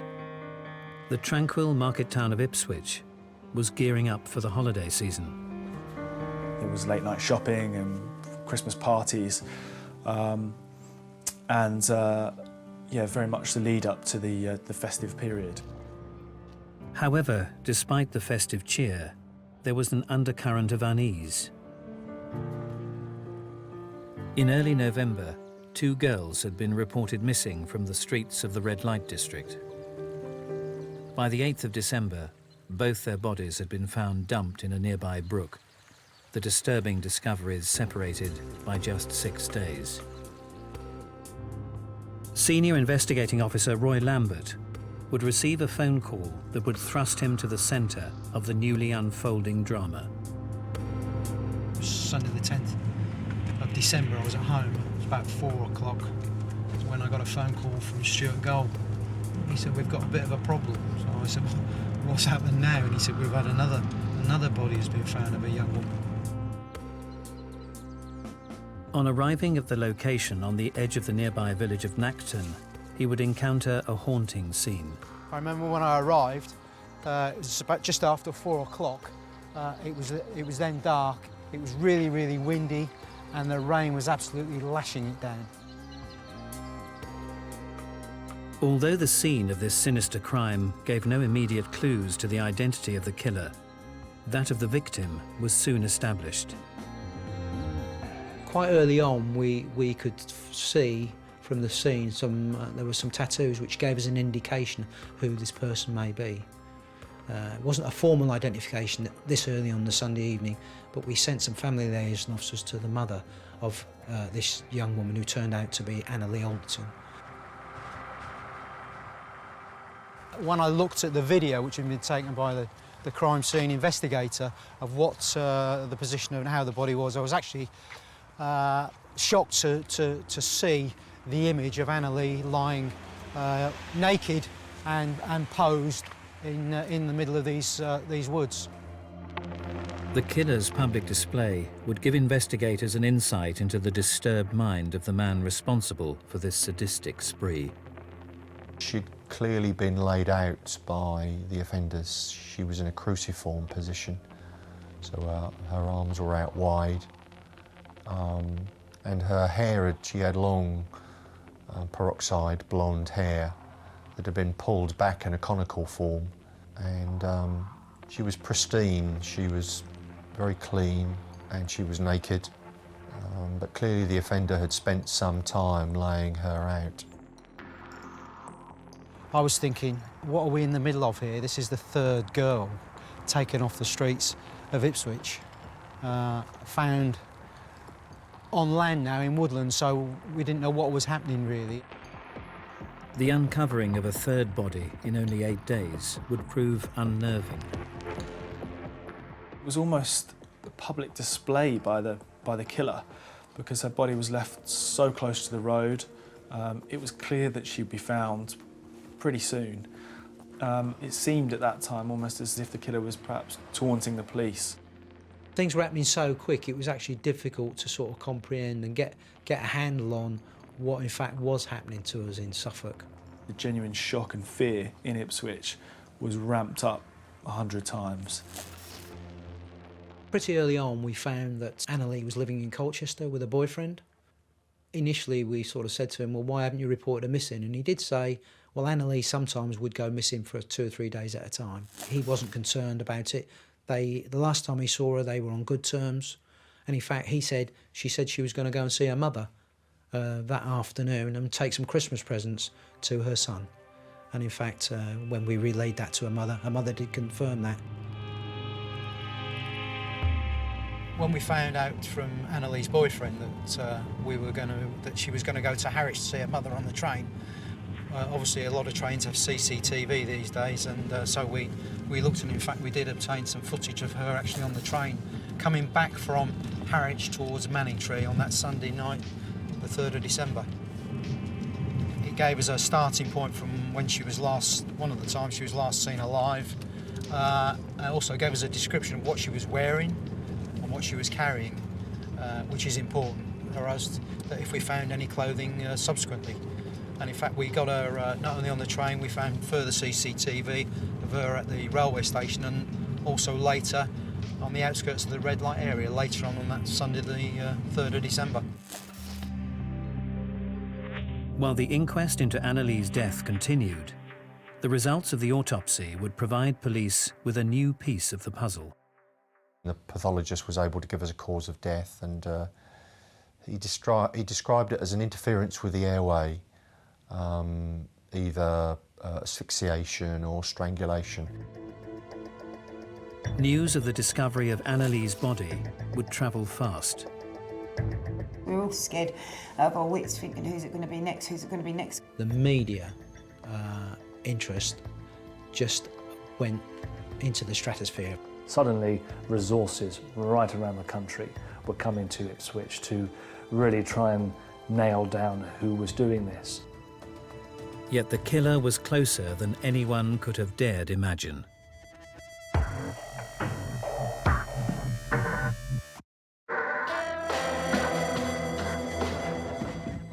In 2006, Ipswich will be struck by a killing spree.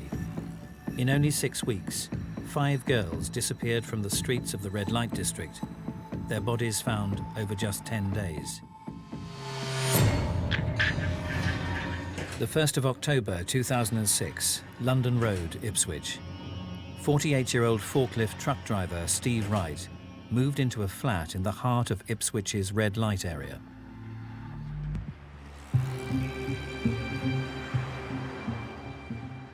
Wright's younger brother Keith recalls a quiet life in their early years. I suppose my earliest memory that I can sort of really remember is he used to sort of walk us all to school and stuff. I was probably only about 5 or 6, I think. And Steve must be, what was he, about 14, I think. That was always good. I mean, we was always quite close as a family that way. He had obviously had arguments where he was in stepmum and stepchildren or whatever. Steve Wright's natural mother had left the family home in 1965. I think his parents divorced when he was quite young, and he didn't see his mother particularly. He was brought up by his father, Conrad, who was in the services. His father would have lived by strict rules, and he would have expected his son to do so. So if he ever stepped out of line, then he would have been very quickly and strongly put back into line. And so I think Steve's childhood was spent moving around in different parts of the country as his dad was dispatched to different parts of the UK to work. What he did become quite adept at was putting on a persona, an easygoing, affable, almost everyman persona, so that people could get along with him easily. That may not have necessarily been the real Steve Wright. So his early years were ones where he clearly learned to talk the talk, and those were skills that he used to lethal effect later on. The exceptional story began in earnest on the 1st of November. 19-year-old Tanya Nicol had disappeared without trace. Tanya was first reported missing, I think it was the 1st of November 2006, when she was reported missing by her mum. She caught the bus into town at just after 11 p.m. I think it was a Monday evening, clearly with the intention of operating as a street prostitute. Roy Lambert will be called upon to review the facts of the case.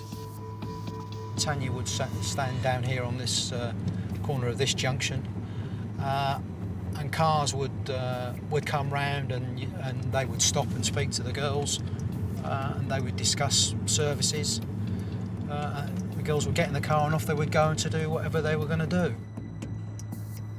But this was very uncharacteristic, and Tanya's mum subsequently reported her as missing.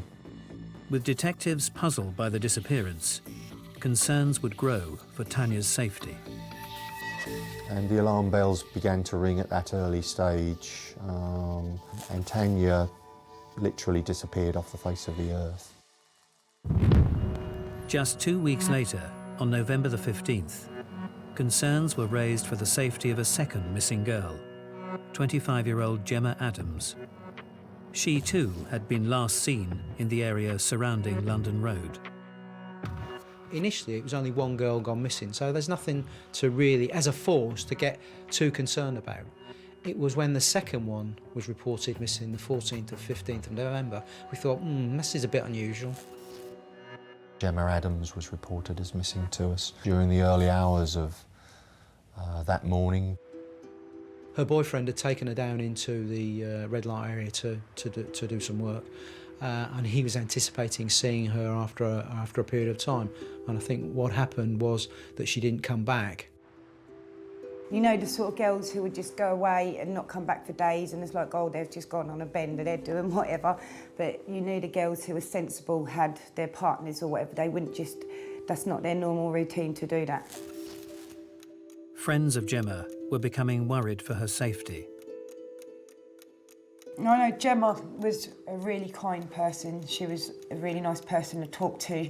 She weren't a person who would double-cross you, who would be proper nasty towards you or backstab you, steal off you or anything like that. She weren't that sort of person. She was the opposite, polite, nice.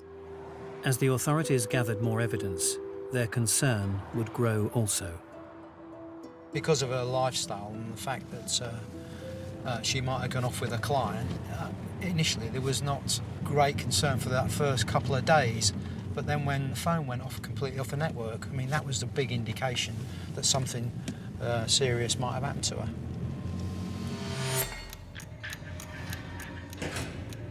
The 2nd of December 2006, 11:40 a.m, Hintlesham. The developing story would open a haunting new chapter.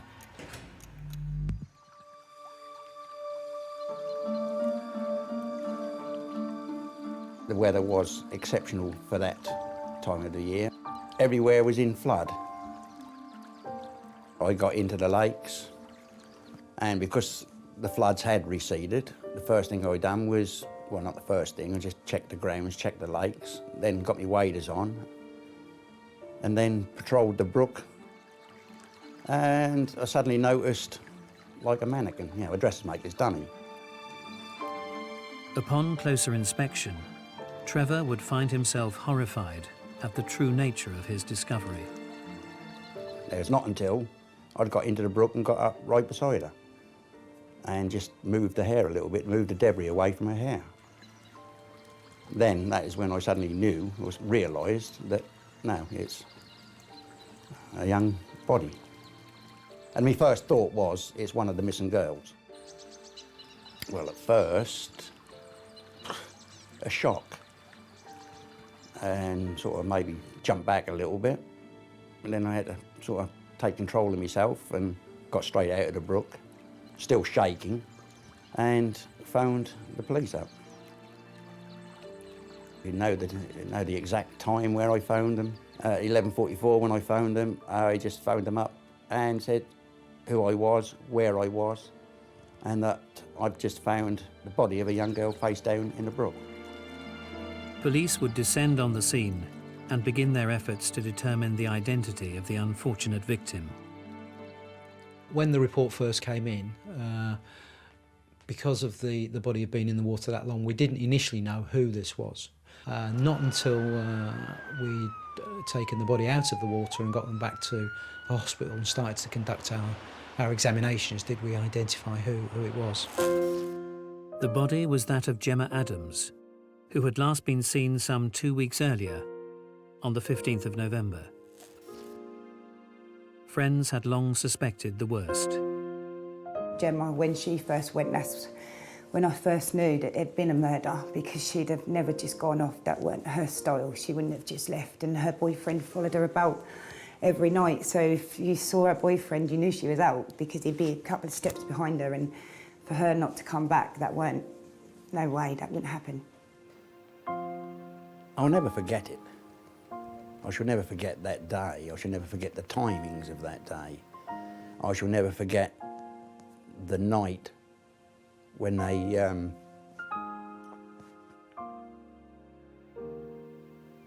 it's something that's never going to go away.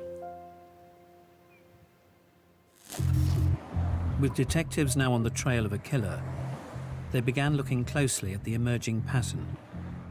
People say if you find out about the victim, you might find out how they've died. The clues and list of likely suspects, however, were few and far between. When you get into this area of the sex industry dealing with men who travel from a long way away, there's also some really interesting individuals. They were starting to look at clients, friends, and victimology of Gemma to find out, you know, how she lived, who she associated with. There was no indications at this stage of who was responsible for her death.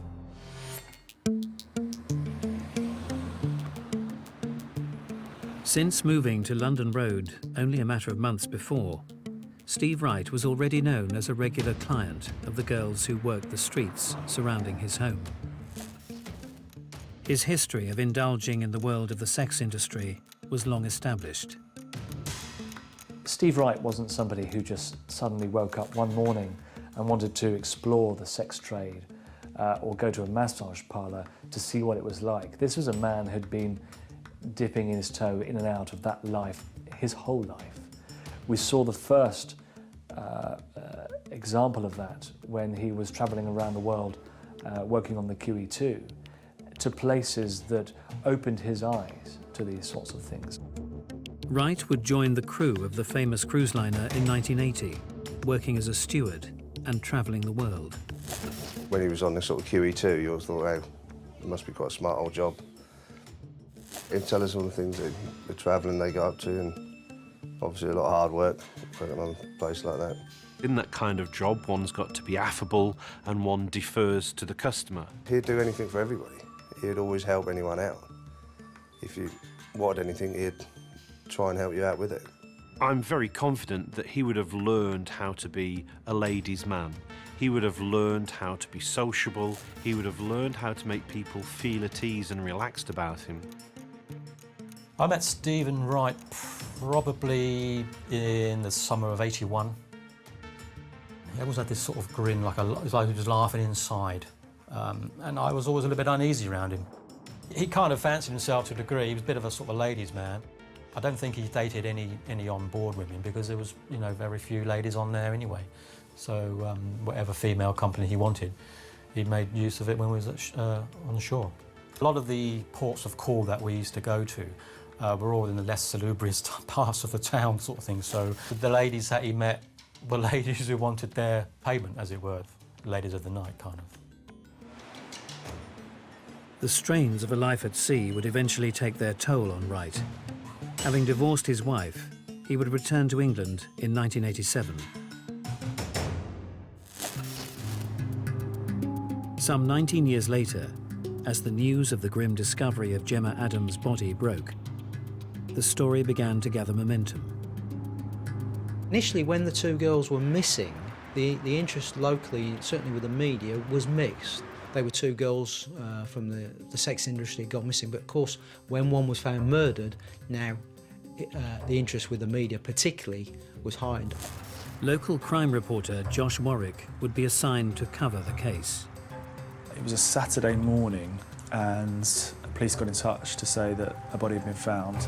Any murder is headline news in the local press, and so for two girls to be missing, one of whom had been found by that stage, was really frightening and really shocking.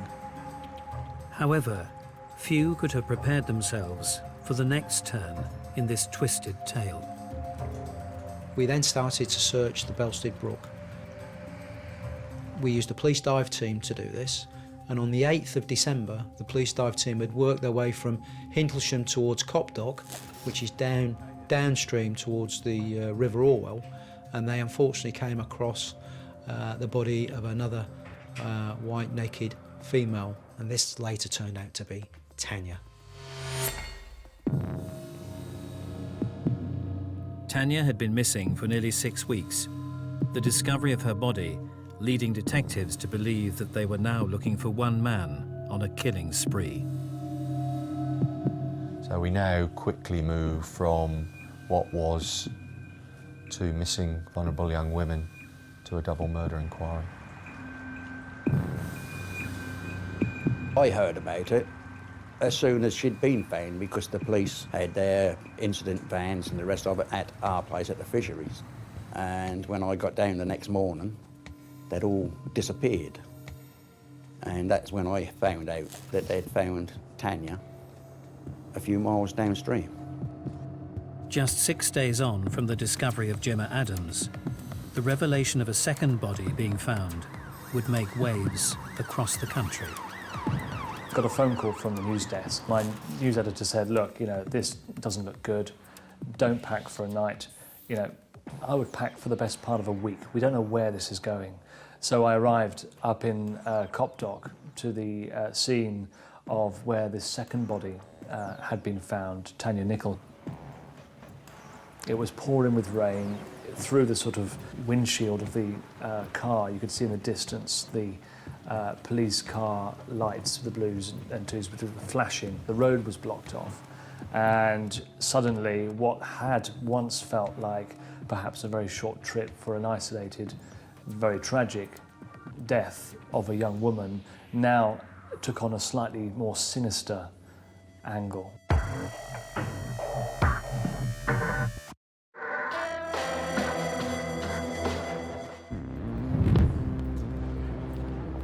As Christmas approached in 2006, Ipswich would be plagued by a killer on a ruthless spree. Beginning with the disappearance of 19-year-old Tanya Nicol in early November, by the 8th of December, Tanya's body and that of Gemma Adams had been found in a brook on the outskirts of Ipswich.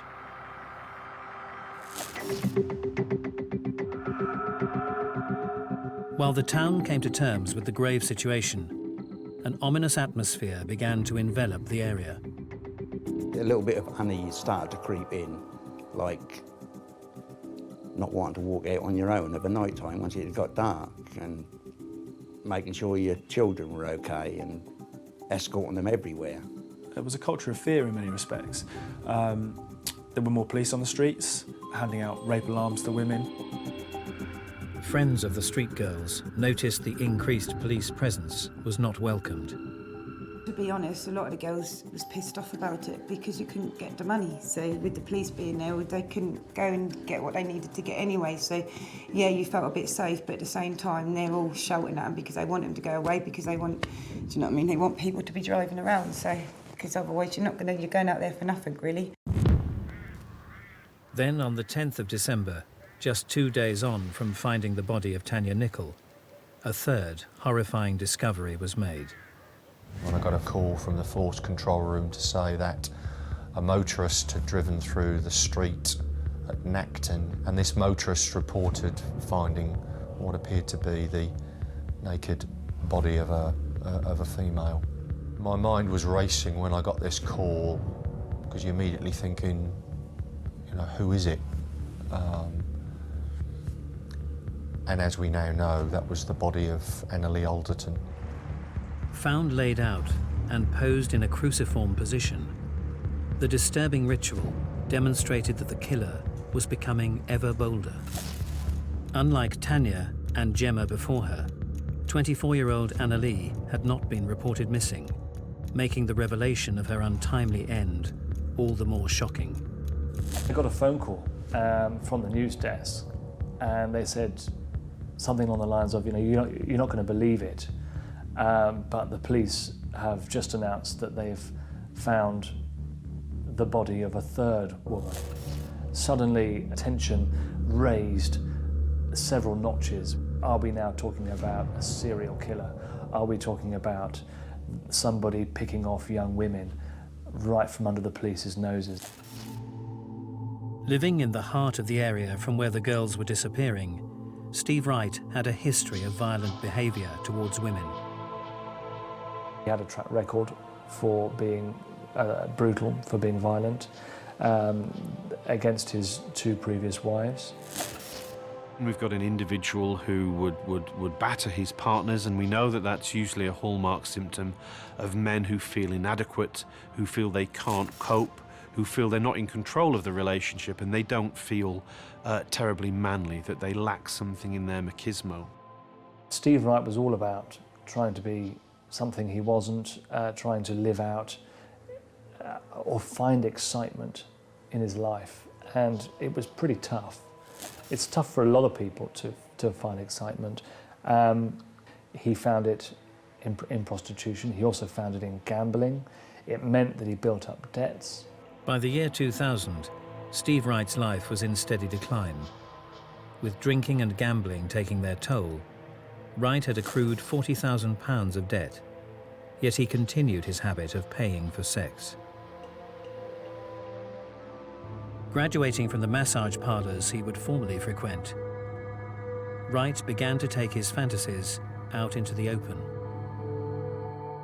Money gets tight, you have responsibilities, bills to pay. Suddenly, it makes more sense to be out on the streets where you can turn a trick for 20 quid, rather than 50, 60, 70 pounds in a massage parlour.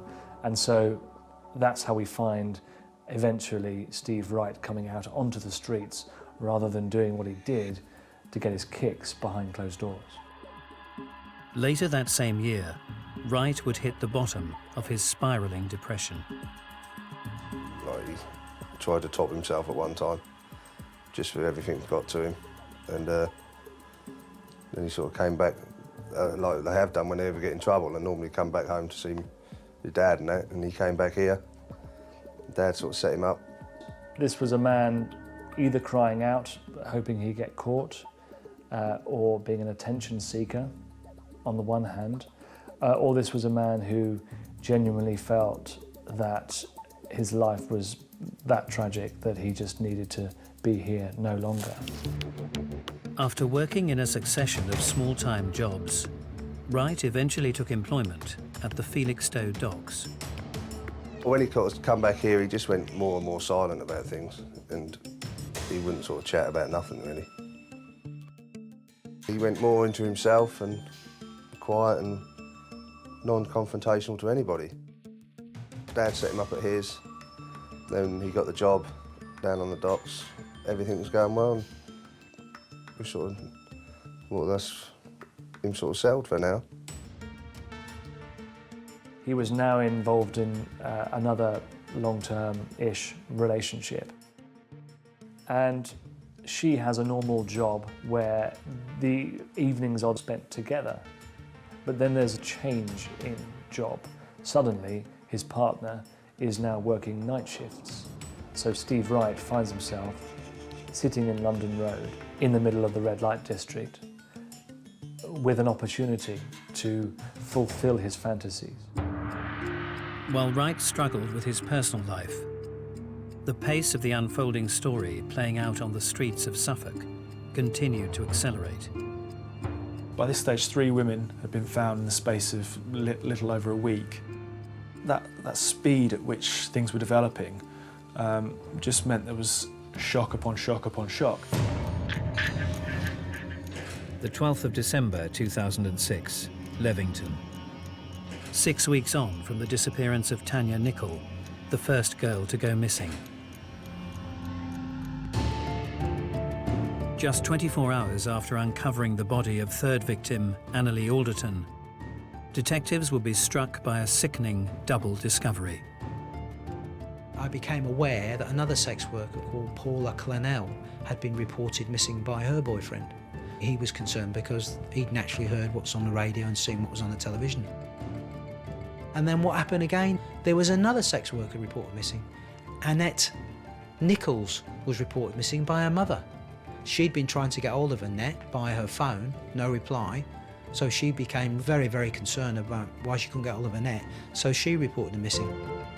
I can remember going to the police headquarters after Annalie Alderton's body had been found and identified, and there was a press conference. We were handed a press release, which we weren't expecting, telling us that there were 2 more women who'd been reported missing. And I can just remember phoning the news desk and saying, this is not just about the third girl whose body's been found. There are 2 more missing. What is going on here? What are we involved with? This is like a whirlwind of all these incidents keep happening. I mean, something was happening sort of, you know, every 24 hours. Close friend Sarah Grimwood had been one of the last people to see Paula before she disappeared. Me, another friend and Paula, and at the time my boyfriend, we were all in the house together. I thought she was staying in, I didn't think she was going to go out, and then I said to her, "Are you going to stay in tonight now?" She did say yeah, but then when her stuff was gone, she changed her mind. And then the next day, she didn't come round mine and knock on the door like she does every day. Eager to locate the newly missing girls, the police would appeal for information. I would ask either of the girls themselves or anyone with information as to their whereabouts. And I can remember appealing certainly throughout that Monday for anybody that knew of the whereabouts of Annette or Paula to make contact with us. They quickly ascertained that certainly, as it turned out, both Paula and Annette, I think they'd both been last seen alive about the 8th of December. So we're now the 12th of December, so there's 4 sort of days there which this window we've got to sort of try and close down. And probably naively, I thought that they'd make contact with us or somebody would. Their appeals, however, would prove futile.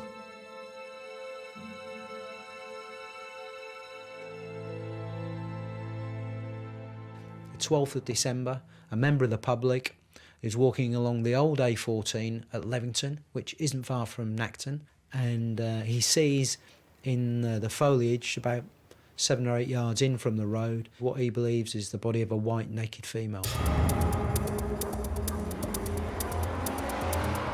We've got a force helicopter, and in major crimes like this it's good practice. They asked the helicopter to have a fly over the scene and have a look around, so the helicopter was put up. We're quickly able to see a video downlink on screen, and I can remember seeing the crumpled body of a naked female, and as it turned out, that was the body of Paula Clennon. The helicopter goes up and sees where the member of the public is and sees that first body, and then they then start to slowly work their way out from there. And what happened then is unbelievable.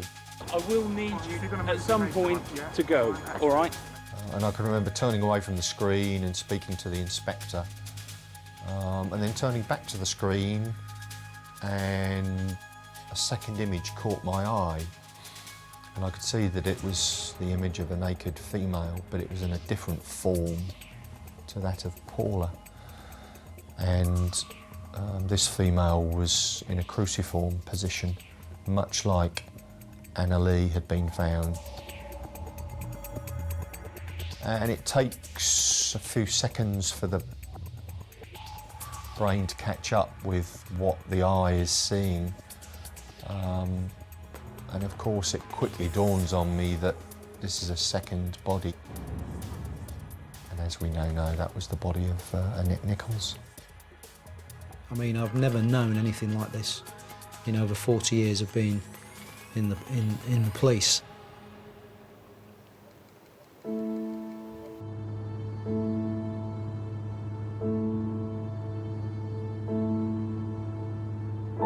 So Paula was in fact the first one to be found on the 12th, on Tuesday the 12th. And this was the one that the member of the public found. And Paula was found just 7 or 8 yards in. I didn't cry at first because I didn't believe it. Do you know what I mean? You don't believe it at first because you're so scared yourself. You don't want to believe it. Do you know what I mean? Because that's a big thing. That's a big part of my life, which that's really hard, really. Do you know what I mean? It's to think about.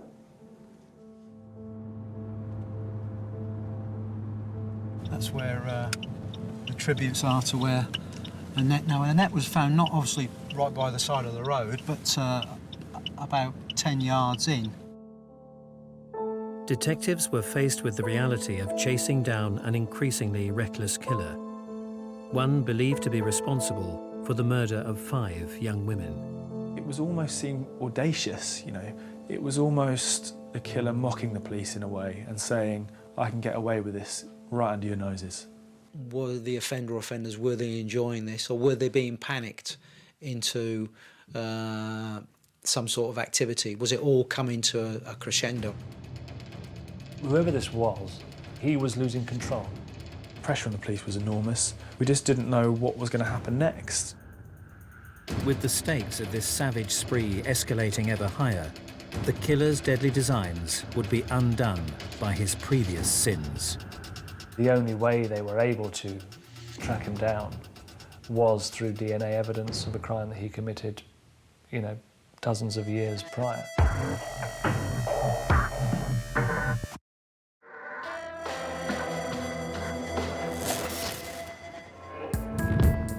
In December 2006, an elusive killer stalked the streets of Ipswich's red light district, preying on the girls who plied their trade. Disappearing over 4 weeks, the bodies of 5 vulnerable young women had been found in only 10 days. With detectives under increasing pressure to close their net around this violent predator, DNA evidence would prove the key that would crack the murderous code. We'd managed to obtain some DNA from the Annalee scene. And when the forensic scientists had processed this through and looked on the National DNA database, this same DNA profile came up as being Stephen Wright. He'd been dealt with for theft whilst employed as a barman at a hotel in Felixstowe in 2001, I think it was. So here we are 5 years later, and all the indications are that he's a serial murderer. That DNA sample was his big downfall. Had he never taken that money, had he never got into debt, then the police quite possibly would never, ever have found him. With Steve Wright now firmly in the police's sights, they would move to get their man. With regard to the arrest of Steve Wright, he was arrested in the early hours of the 19th of December. It was about 5 a.m. He was arrested at his home address. He was up. He was getting prepared to go to work. So he was arrested and taken into custody. It was interesting, his reaction. He didn't say much at all. Was quite shocked, and in fact he needed to be given some time to recover. The prime suspect would maintain a steadfast silence in the face of questioning. He certainly never said, you've got it all wrong, I'm innocent. He didn't hardly say anything at all. He was taken to a police station in Suffolk. He was interviewed with a solicitor by trained officers, but he made no comment all the way through. We've got the last girl to go missing with your DNA and the one before with your DNA. Both on their naked bodies. How can that be? No comment. Here was a guy who'd been arrested on suspicion of 5 murders, who was refusing to comment, which didn't fit with the kind of profile of an innocent man wrongly arrested. As news spread of the arrest, Steve Wright's family would be astounded by the accusations. Well, it's a total shock, to be quite honest. I mean, I was at work the night before. We were all talking about it, and to wake up sort of that morning to find out that your brother had been sort of arrested. I suppose unbelievable is the only word you can think. That from just having a run-of-the-mill, normal sort of family setup as such, to now knowing that one of your family was suspected of this serial killings, which people are going to remember for years.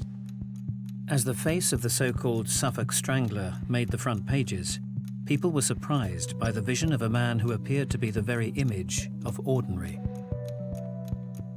Pictures began to emerge, and he didn't look like perhaps the killer that we'd imagined he would look like. A middle-aged man, slightly overweight, slightly balding, fairly regular-looking guy.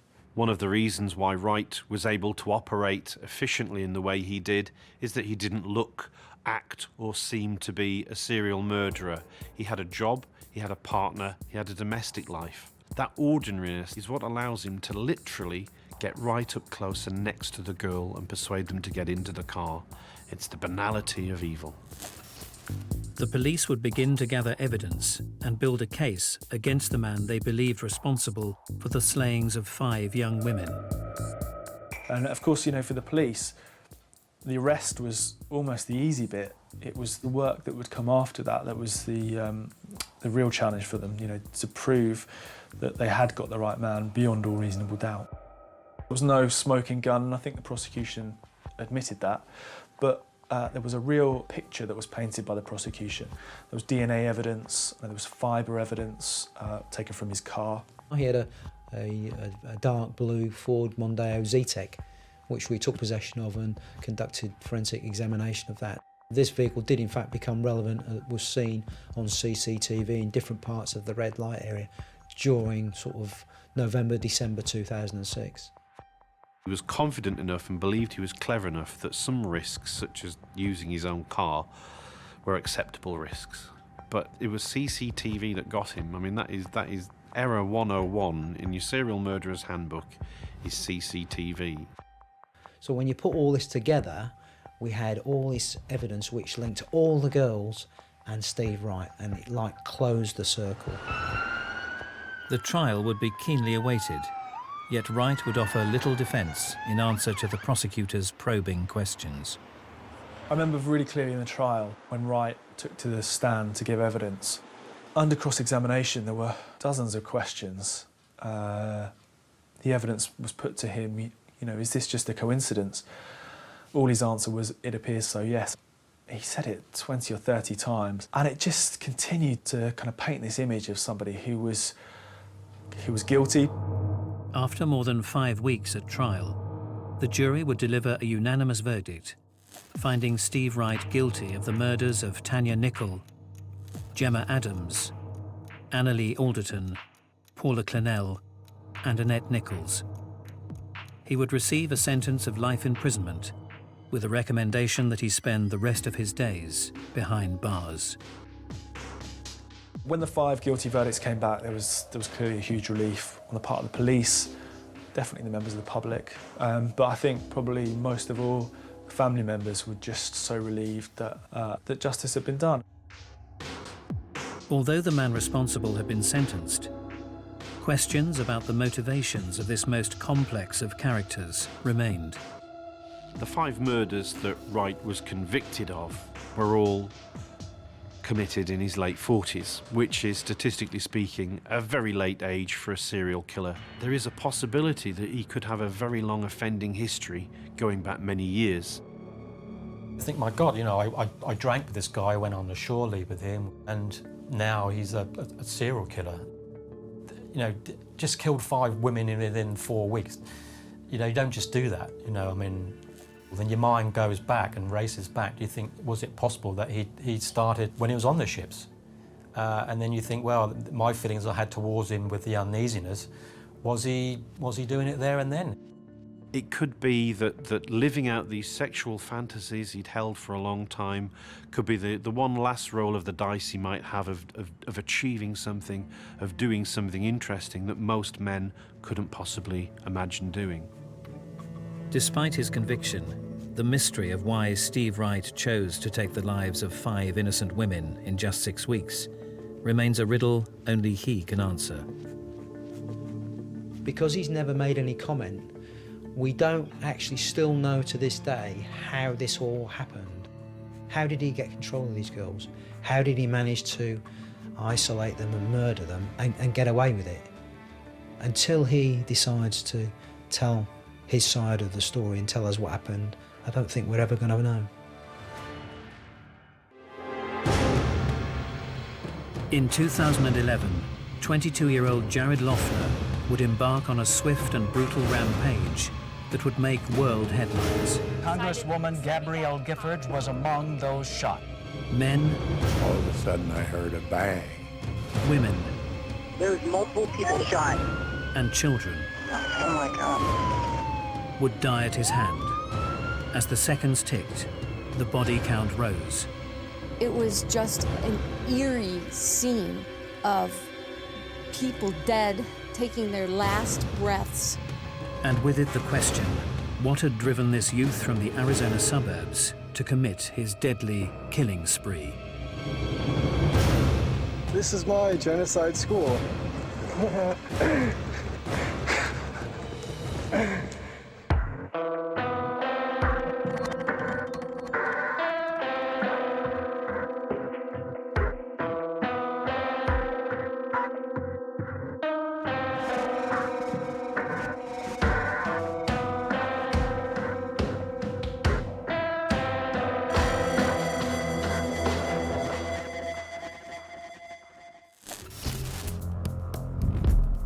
January 2011, Tucson, Arizona.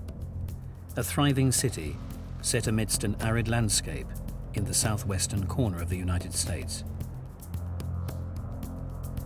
In a downtown shopping mall, recently re-elected Senator Gabrielle Giffords was about to begin a session of Congress on Your Corner, an opportunity for a meet and greet with the local residents. Gabby is my congresswoman, and she liked to make herself available to her constituents. People didn't have to come to her office. She would announce where she was going to be and invite people to come and talk with her. Many had been looking forward to the morning, and with an air of anticipation, a crowd gathered for the 10 a.m. start. It was a beautiful, crisp, clear, bright blue sky Saturday morning. And we went out to the Safeway just to pick up a couple of small items. I pulled into the parking lot and I could see the big sign up there that said Gabby Giffords. Everybody seemed to be pleasant, enjoying talking to each other. I was enjoying eavesdropping. Spirits were high, but unknown to those gathered, a danger lurked amongst them. There were 12 chairs sitting in front with 12 people, mostly couples, sitting in those chairs. So I walked to the end of the 12 chairs. But just moments in, and the lives of those waiting in line were suddenly torn apart. Within seconds of us walking into the store, that the pops started. I was standing there talking to this couple, and all of a sudden I heard a bang. And then a series of pop, pop, pop, pop, pop, pop, pop. Bang, bang, bang, just like that. People started running into the Safeway, bloodied, screaming. They've shot the Congresswoman, they've shot the Congresswoman. I could see the shadow of the gunman walking down the sidewalk. And at point blank range, he was shooting everybody in the head. Pop, pop, pop, pop, pop, pop. And when I dropped to the sidewalk, I felt the bullet hit the back of my head. 911, where's your emergency? 911, there was a shooting at Safeway where Gabrielle Giffords was. Was somebody shot then, sir? Yes, the guy, it looked like the guy had a semi-automatic pistol. He went in, he just started firing. Is anybody injured? Did you say Gabrielle Giffords was hit? She's hit. Okay. She's breathing. Okay, and there's other people that are injured? There's multiple people shot. Okay. Oh my God. 20584. The call came out and we heard the audible tones saying that there was a serious incident that was going on. And what I was told next was there was a shooting at the Safeway. A caller is reporting a shooting a man with a semi-automatic weapon. He shot at people, and he was last seen headed towards the Walgreens. He ran northbound out of the store wearing a black hoodie and blue jeans. And we have a caller who believes that Gabrielle Giffords was shot. That's multiple victims. There was lights and sirens the entire way. In just 17 seconds, the shopping mall had been transformed into a scene of bloody carnage. I couldn't accept, even then, even as I'm walking out, that there was actually somebody out there shooting. In the immediate aftermath, the ruthless spree became a global news story. We continue our team coverage on the mass shooting at a North Side Safeway. Congresswoman Gabrielle Giffords was among those shot. The gunman had injured 13 people and brutally murdered 6. oh my God, there are dead people outside that door, right in your grocery store. And the world waited to hear who was responsible for the unprecedented and ferocious rampage. We will have some more information on the person in custody connected to these shootings. The Associated Press has identified the person, the suspected shooter, as 22-year-old Jared Loeffner. But what had driven the young man from a peaceful Tucson suburb to turn his gun on his fellow residents and commit such a frenzied killing spree?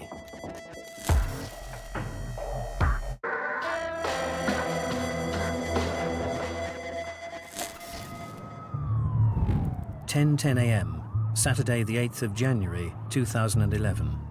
Tucson, Arizona has just been rocked by the actions of one young man, 22-year-old Jared Lee Loeffner. All of a sudden I heard a bang.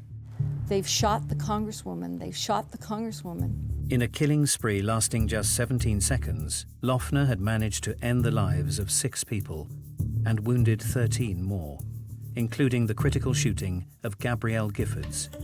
The Congresswoman appeared to have been his main target.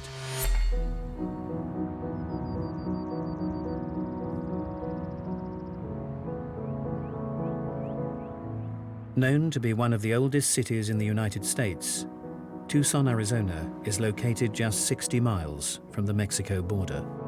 The culture is very influenced by the Mexican population, so we have a lot of the Hispanic culture here. You'll have a lot of great Mexican food. You'll see a lot of the Spanish dancing and in the music. It's beautiful, it's sunny. People have no idea when they hear about Tucson, Arizona, and think that it's just a big desert wasteland, and they come here and see the beautiful mountains and our fabulous weather. Despite its recent growth, the city is still renowned as a friendly, welcoming place. We have a very small town feel, even though there's probably about 800,000 people that live in the community. Definitely just a nice, chill place. Great place to raise a family. I loved that growing up just because I felt safe. One young resident's early years in Tucson began no differently to anyone else. Born on the 10th of September 1988, Jared Lee Loeffner was raised an only child in a working-class area of the city.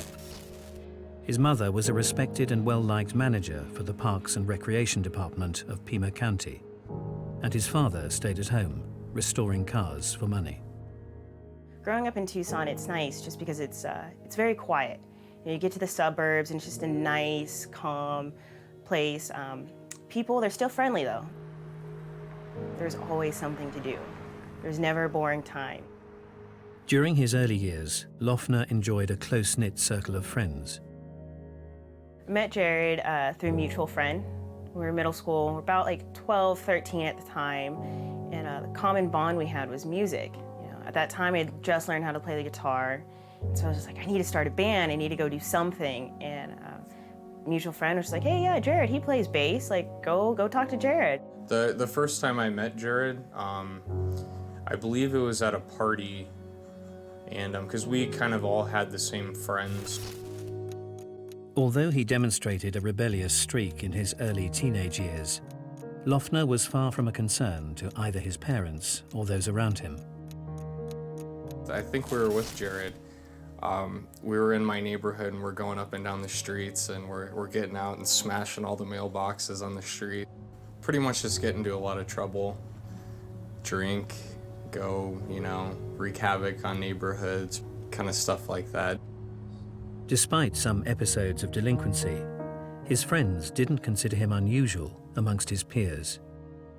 He was on the same page as everyone else. His conversations, everything he was doing seemed absolutely normal. But as Jared Loeffner reached his late teens, the friendly, relaxed musician that everyone liked began to change for the worse. It seems that a big turning point in his life was he had a crush on a classmate in high school. According to the gal, he had a much bigger crush on her than she ever had on him.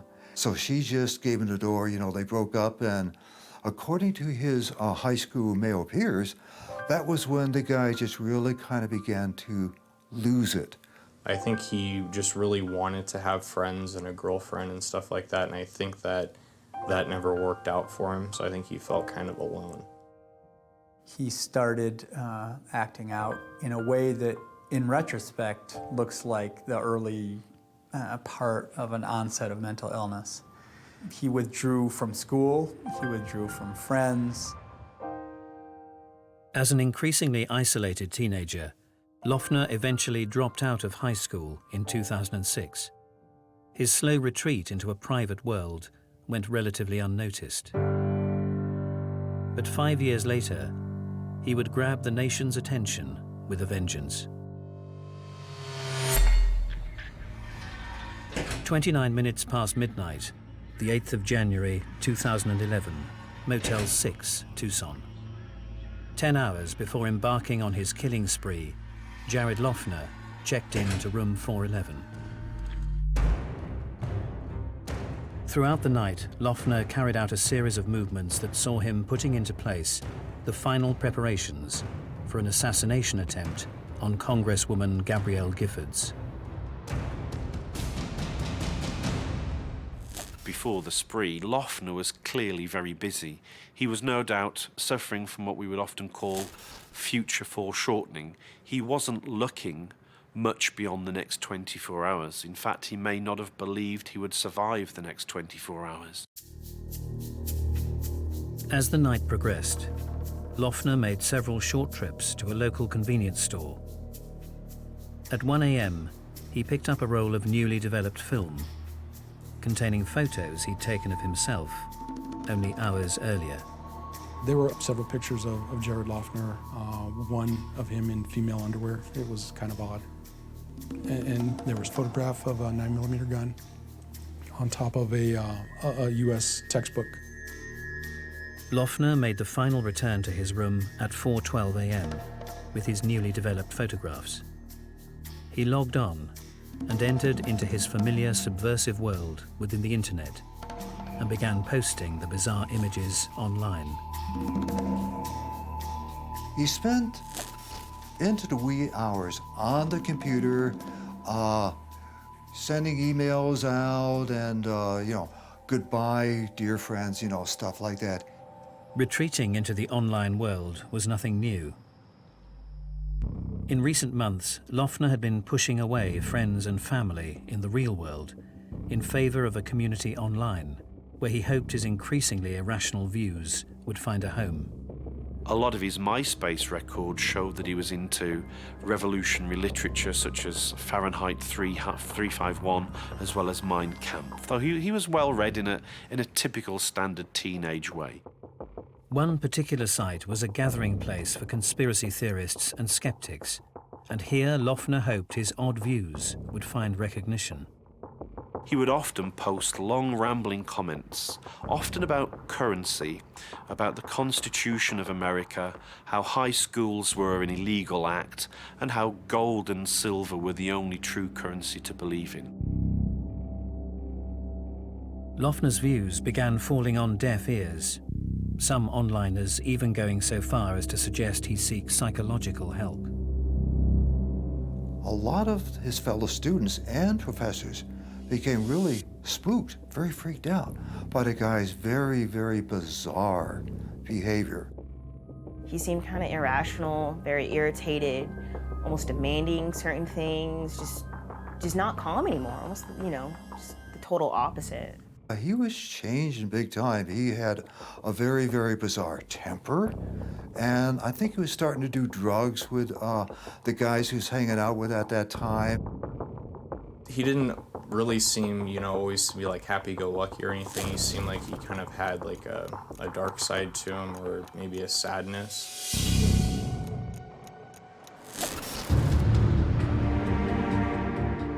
While he was at Pima Community College, there were a couple of instances when issues as difficult to talk about as abortion or war would come up. And at the most unideal times, he would blurt out in laughter. One of his female classmates was talking about her very, very traumatic experience having an abortion. And Lana came up with this remark like, "Oh my God, you're a baby killer." And of course, people in the classroom would take exception to that and then would ask him what his problem was. What are you doing? Are you trying to make a mockery of what we're saying? And he would just always respond in kind by laughing and just saying, "You're all idiots, you're all illiterate. You don't know anything that's going on here." Several of the students were very, very spooked by his behavior. In fact, one of the gals who was in her 50s and she had been a mental health technician, she took a seat by the door and she emailed one of her friends saying, you know, "I just have a strong guts feeling that someday this guy's going to come into class with a gun and start shooting, and I just want you to know I'll be the first one out the door." We're examining the torture of students. The final straw for college authorities came when Loeffner posted a disturbing video online. This is my genocide school, where I'm going to be homeless because of the school. The Pima Community College police discovered a video he had made. He took a handheld camera and he walked around the campus of Pima Community College, and he basically talked about it being the biggest waste of money in American education. This is Pima Community College, one of the biggest scams in America. We're like, this is from Jared? Like, what? Like, this is creepy. It's just, it did not seem like anything, it didn't seem like any of his interests that he was previously aligned with. Here's the best part, the bookstore. The bookstore, the bookstore, the bookstore. It is so illegal to sell this book under the Constitution. We are also censored by our freedom of speech. It was a rambling, psychotic video that set off alarm bells in the Pima Community College Police Department. If the student is unable to locate the external universe, then the student is unable to locate the internal universe. Where is all my subjects? I could say something sound right now, but I don't feel like it. Finally, the authorities at Pima College had a meeting with Launer and his parents and said, you know, enough is enough. We're kicking you out of college.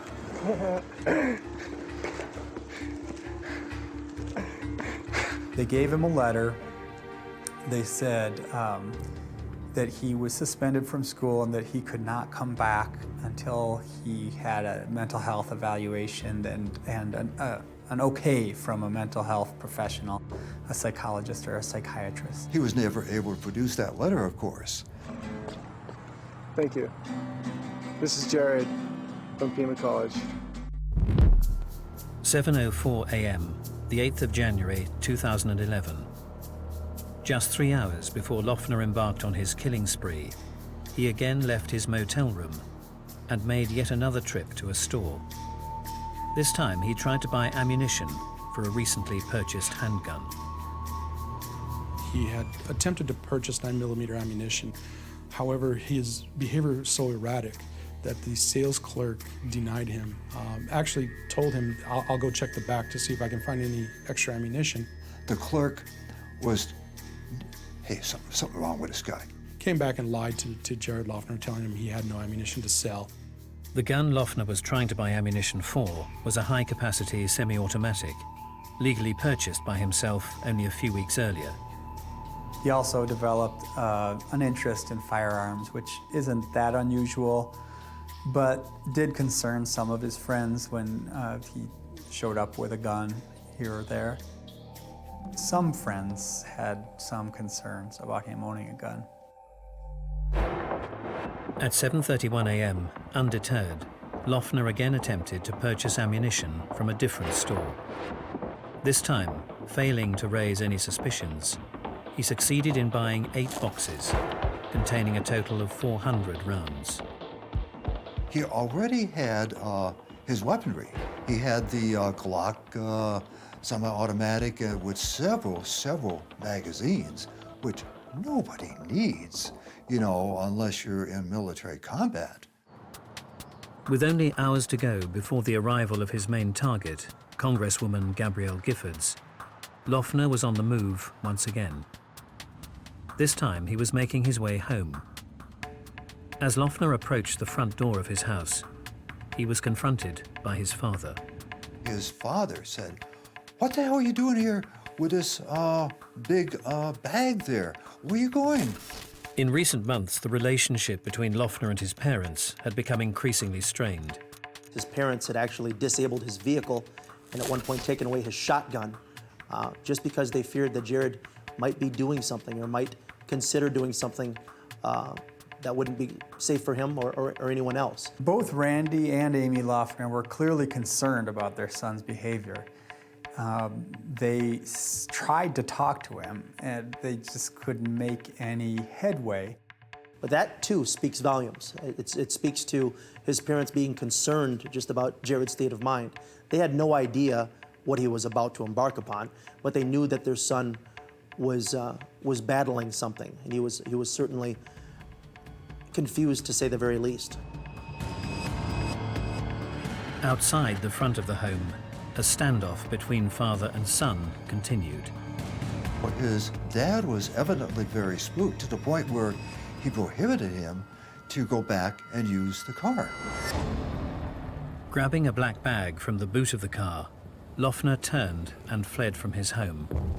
The guy ran several blocks away, calls for a cab on his cell, so a cab comes down to pick him up. In just a matter of minutes, Loeffner would embark on a killing spree that would shock the nation to its core.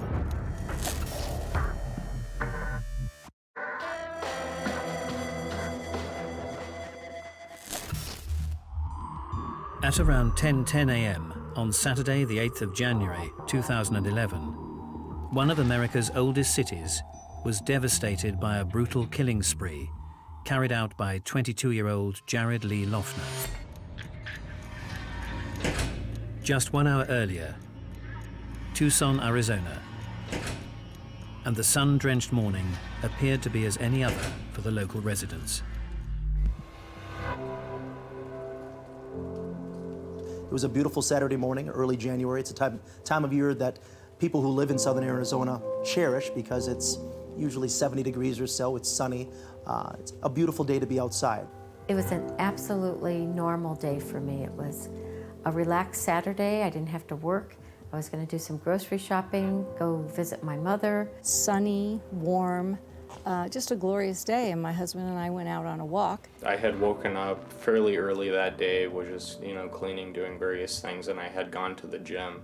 January 8th was a day off for me. It was a Saturday, and I was at home with my family and enjoying the time that I had to be with my wife and my daughters. For these residents, their lives were about to become unintentionally entwined with the arrival of Senator Gabrielle Giffords.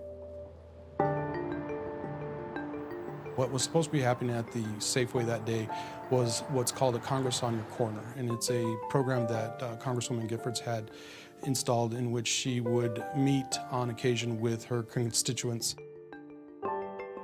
There were telephone calls made out to the constituents the previous day, informing them of the event, and it was just an opportunity for her to interact with the people of Tucson and get a feel for what some of the items or some of the political issues they had on their mind. I got a robocall from Gabby Giffords saying that she was going to have a Congress on Your Corner event Saturday, January 8th, and I went to thank her for her hard work that she does for us. Unbeknownst to Gabrielle Giffords and her team, what was supposed to be a very low-key, relaxed gathering had in fact a very real and present threat attached. Jared Lee Loeffner had a burning hatred for the Congresswoman that could be traced back to an incident years previously. Loeffner had actually met Gabrielle Giffords at a rally similar to the one where he committed his spree. He had actually been to a prior talk that our Congresswoman gave, and he raised his hand, he had a question. And he basically asked, quote, "What is government if words don't have meaning?" Congresswoman Giffords obviously didn't really know how to answer that question because it's sort of without any context, how would you answer that? This was something he used to always say, words have no meaning. And she was kind of like, nonplussed by that, said, well, thank you, and let's move on to the next question. He took that slight very personally, and it's something that grew in him over the months and years that followed. And it became not only a curiosity, but it became a very directed hatred toward Congresswoman Gabby Giffords. A later exchange would compound the hatred he felt towards her.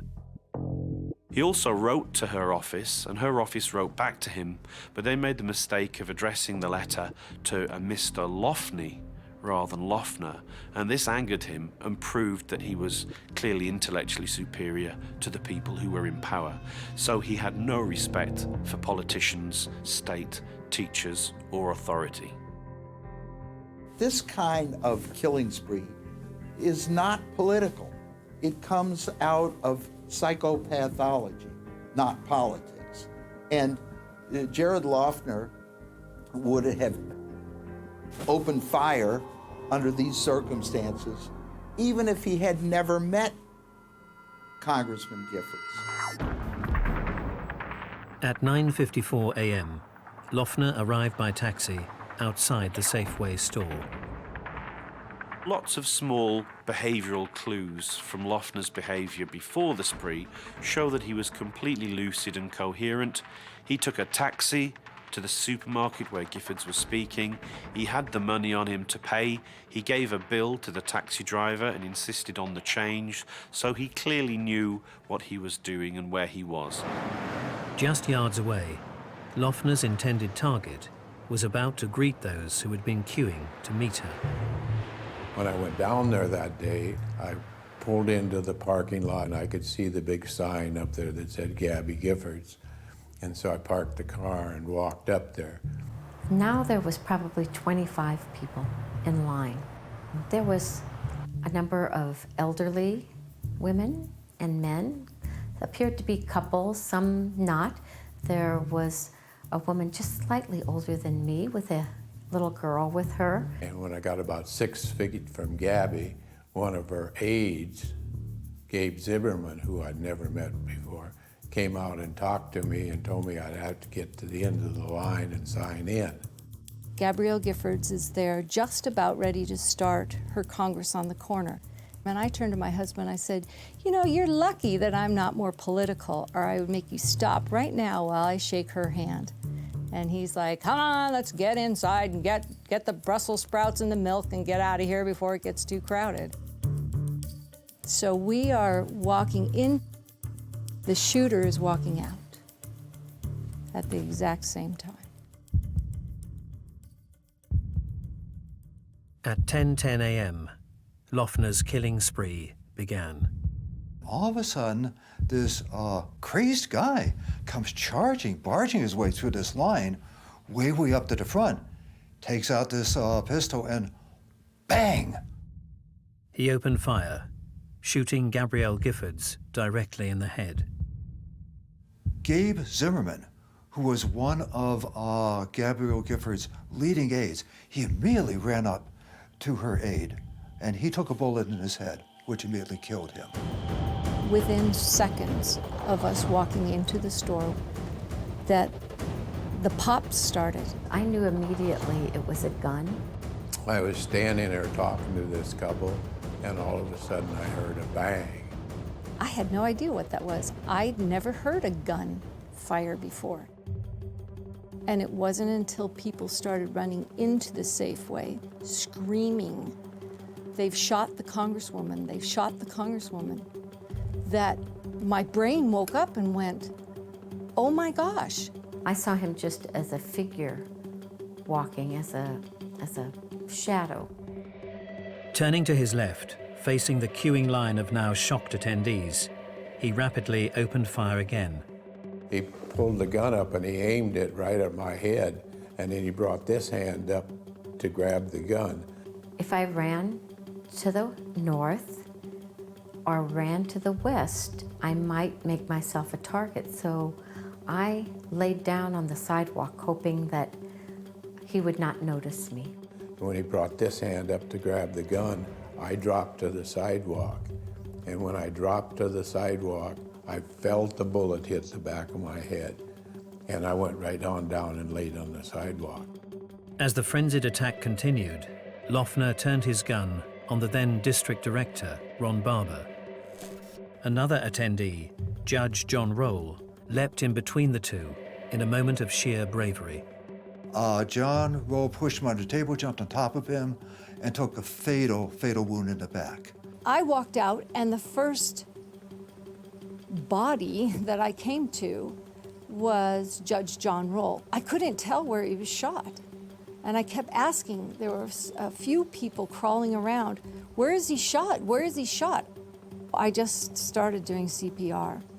It was futile. I mean, he was just gone. He saved Ron Barber's life, but lost his. After emptying his first magazine, Loeffner attempted to reload his gun to continue his spree. In the seconds that followed, a bystander seized the opportunity and picked up the nearest chair, hitting Loeffner across the back. And when this person tried to hit him with the folding chair, his left arm flew out, and that gave me a chance to grab his wrist. And I grabbed his left wrist just like this and stuck my foot in front of his feet and hit him just as hard as I could with my right hand. During the struggle that followed, Loeffner fell to the ground. I hear, get the gun, get the magazine, and I knelt up, and as I knelt up, I'm right at the small of the back of the shooter. I took my hand and I grabbed that I had his left wrist with, and I slid it right up to his throat like that. Loeffner again attempted to grab another fully loaded magazine out of his back pocket. And in his haste, he dropped the magazine, and I was able to grab it before he could pick it up. And I told him if he moved, I'd choke him. And he went to roll a little, and I choked him. And he went, ow, ow, ow, ow. In the heat of the moment, with Loeffner subdued, one of the victims grabbed his gun. Another man actually took Loeffner's gun and pointed it at him and threatened to shoot him. And Bill Badger said, put the gun down and step on it. Right now, put it on the ground and step on it. And so he did. With Loeffner unable to escape, police raced to the scene. Requesting additional units. Shall I ask the other frequencies? There are multiple victims. We need a lot more units here. And fire is sending everything they have. As I was heading there, the dispatchers were giving us more information. When the initial call came out and I heard those audible tones, the only information I was given was that there was a shooting, and as I was responding was when the updated information was given. Customers have tackled the suspect. They are holding him down at the Safeway. With the gunman restrained, he was soon in police custody, and news of his identity began to filter out. One of my close girlfriends, she calls me, and I answer at this time, and I'm like, where are you? What's going on? She's like, I'm at Safeway. And I'm like, okay, well, are you all right? She's like, I don't know what happened. She's like, but it was weird. She's like, I saw this young kid, and he looked familiar, and he had a gun, just point blank shooting people. I remember getting out of the gym, and my phone, I had like 20 missed calls, all these different, text messages. Have you heard? Have you heard? It's Jared. And I was like, was he shot? I know there's gonna be fatalities. Like, was he one of them? She's like, no, dude, he was the person who shot everyone. And I was just beyond shock. But what drove this lifelong resident of Tucson to commit such a devastating rampage? A ruthless spree that shook his local community to the core.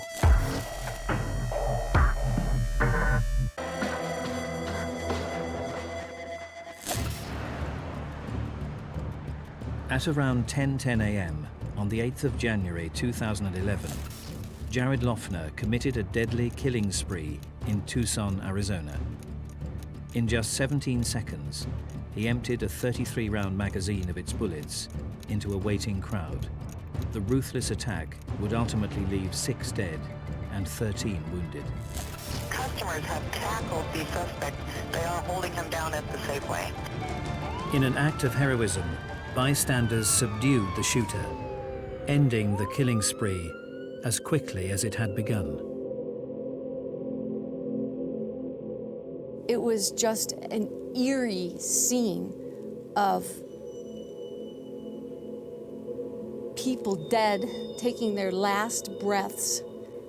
There was some cries of panic, nothing loud, and then nothing. 5 minutes after the last bullet was fired, police arrived on the scene, where Loeffner was immediately placed in handcuffs and removed from the devastating aftermath of his killing spree. The first thing he said to law enforcement is, I want everyone to know that there was no one else involved. He wanted everyone to know that this was him and him alone. With Loeffner safely in custody, people began to take stock of themselves and those around them. Jared Loeffner at this time was in the back of the car of one of the police cars. To be honest, I didn't pay him any mind at that point because we needed to render aid to the victims.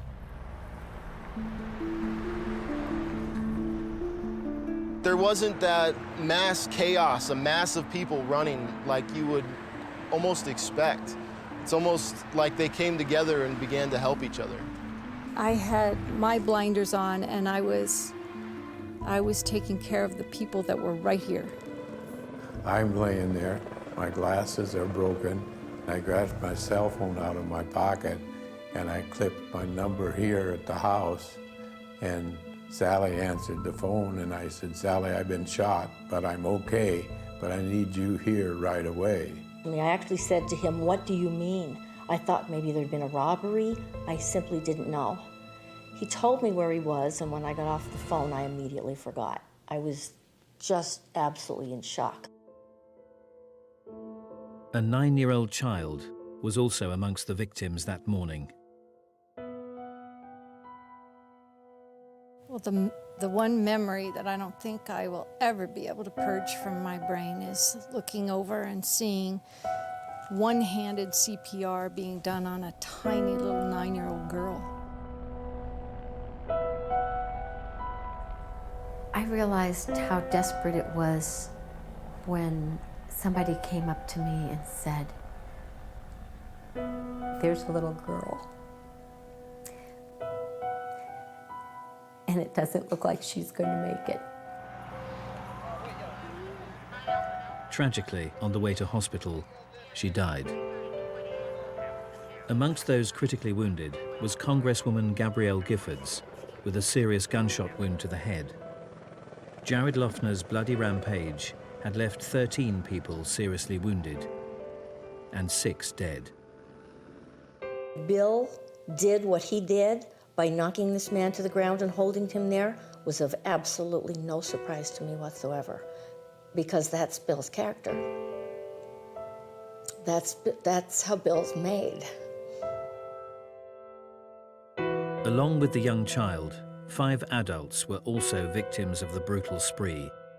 Dorothy Morris, Judge John Roll, Phyllis Scheck, Dorwin Stoddard, and Gabe Zimmerman all lost their lives at the hands of one man, Jared Lee Loeffner.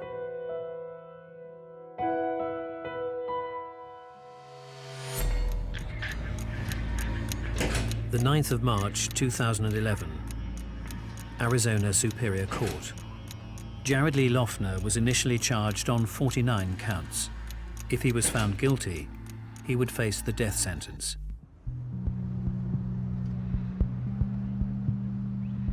At his first court hearing in May 2011, he had an outburst. He was disconnected from what was going on. I think Jared Loeffner was a very confused young man who was spiraling into madness. Throughout the proceedings, Loeffner's behavior deteriorated, and he had to be forcibly removed from court. Deemed unfit to stand trial, he was remanded in custody, where his mental health declined further.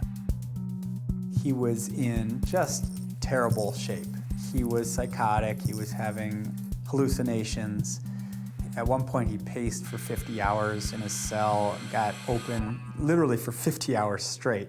He got open sores on his feet, those became infected. 26th of June 2011.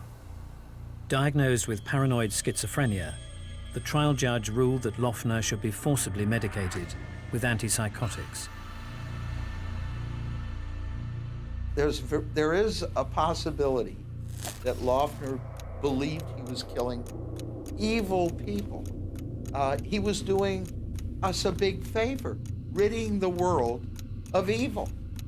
And this was just an act that he knew he had to fulfill because these were very bad forces working on our society, and he was doing us a favor.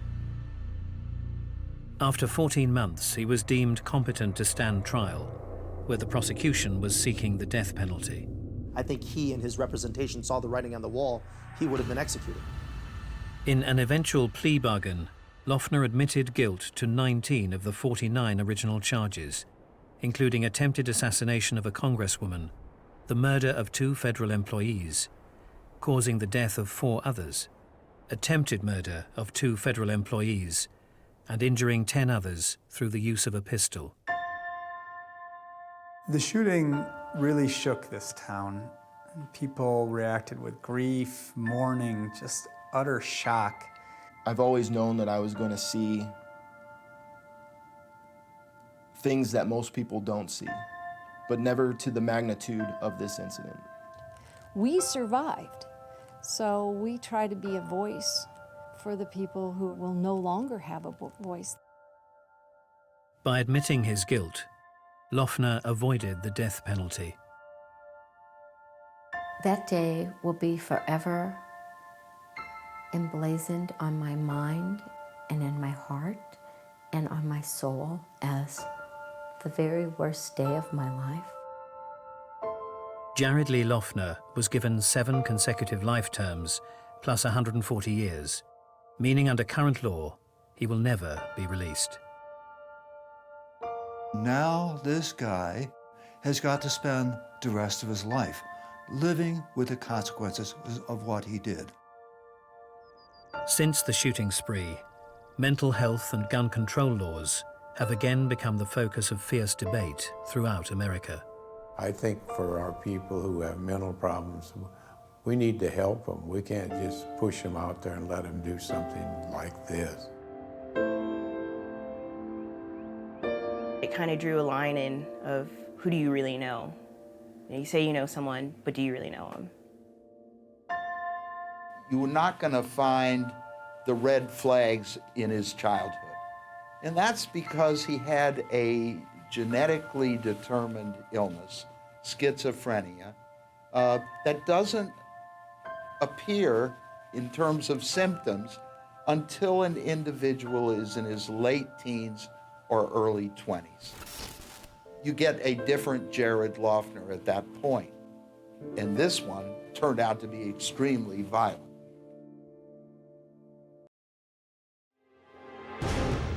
In 1999, students Eric Harris and Dylan Klebold would embark on a massacre that would make history. People were getting shot all around me. And the name of one Colorado high school synonymous with tragedy. Children were running from the school at breakneck speeds, and I knew that the world had changed. As the clock ticked, That guy is in a black trench coat. That guy. the body count rose. They would pop underneath a table, they would say something like peekaboo, and they would shoot someone. And with it the question, why had these 2 young men waged war on their classmates and teachers?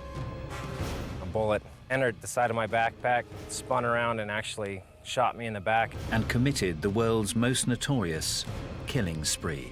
What caused them to have so much hatred they were willing to walk in and kill as many people as possible?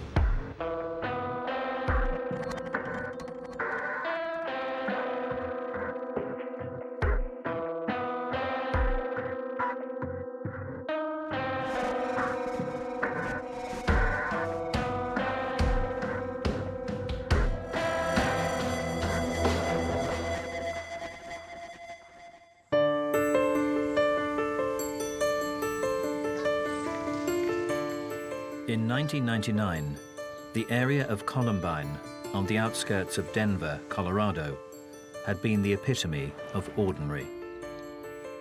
It's a suburban area. It's pretty quiet, not a lot of crime. It's overwhelmingly white, middle class, which is to say a very homogeneous place. But one spring day in 1999 would bring the unremarkable neighborhood worldwide notoriety. You know, April 20th of '99 was a typical day. I was eager to get my grades bumped up because I was 15 at the time, so getting a driver's permit was definitely on the horizon. The morning definitely was just a regular day. Starting my shift, I was an emergency response specialist. I just took regular phone calls to the sheriff's office, as well as the 911 phone calls. Normal day, we had ran a couple, basic calls, medical calls. It was just like any other day. Went off to work. I was leaving that day for a conference in another part of our state. Tom's 15-year-old son made his way to Columbine High School. Daniel was very shy kid. Very shy, very reserved, very sweet, very lovable kid. He was someone who, even as a teenager, was not ashamed to give his mom a big hug. For fellow students, 16-year-old Craig Scott and his 17-year-old sister Rachel, the morning had not started harmoniously. My sister was in the car. She was honking her horn because I was making us late. And I had to have my hair just perfect. And we got into the car together, and she was kind of getting on to me about being late. And we got into an argument. This is the road that Rachel and I were on together to go to school. And Rachel would pull into here to drop me off. She was just asking me not to make us late all the time. And so we were kind of back and forth in an argument. And we pulled up to the school, and I got out of the car, and I turned and I looked at her, and I slammed the car door shut. And I walked in the school. I had no idea that'd be the last time that I'd see Rachel alive.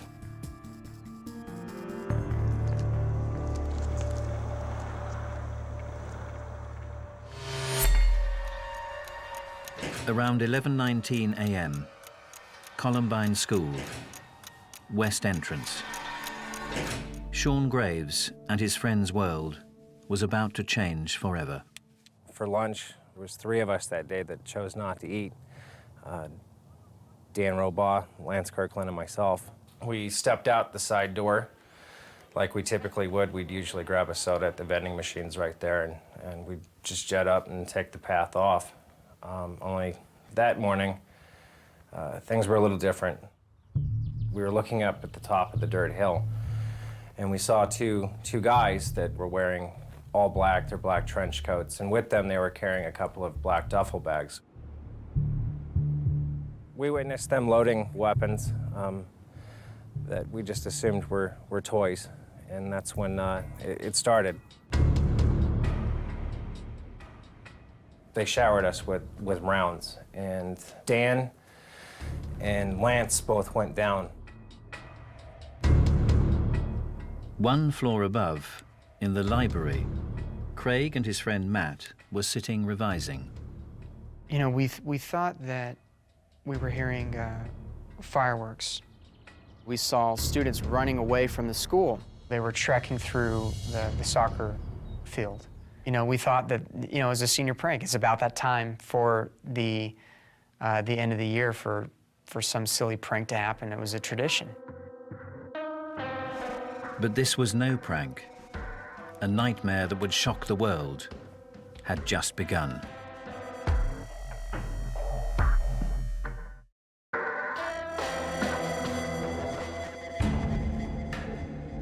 At approximately 11:19 a.m. on the 20th of April 1999, a deadly killing spree had begun at Columbine High School in Colorado.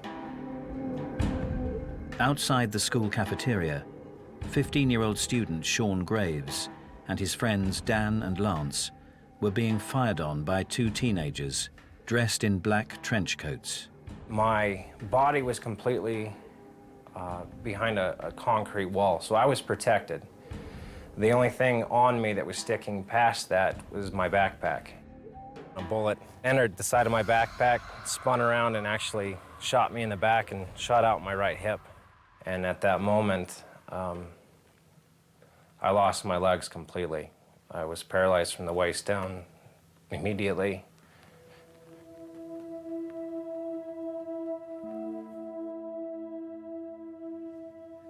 What Sean had originally thought was a prank was far from it.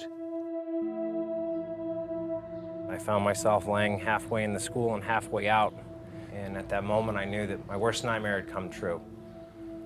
Months, possibly years before the shooting actually took place, I had a reoccurring nightmare of somebody in my family or even myself being paralyzed. It didn't make any sense then, but the second I looked back at my legs, I realized that that dream had come true, and I was the one that was going to be paralyzed. Sean lay in the doorway of the cafeteria, and for hundreds of students inside, the reality of what was happening was beginning to sink in. All I remember from that moment was just the fear in their eyes, looking at me, and I'm sure I had fear looking back. And that's when the fire alarm went off and the cafeteria started to evacuate. 911. Yes, this is Sharon at Columbine High School. We have shots being fired. Okay. The guy is in a black trench coat. Jerry, the shot guy. They just shot somebody inside the cafeteria. I'm going to have to try and get out of here and call you back.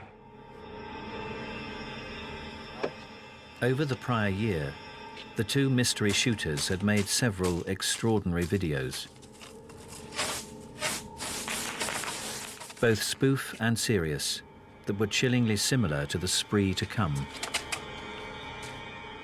The violent, merciless attacks played out in the videos had now become a reality.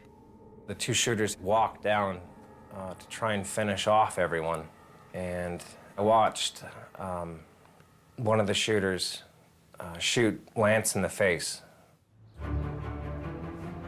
At Jefferson County Sheriff's Department, Detective Kate Batten was just returning from an early lunch.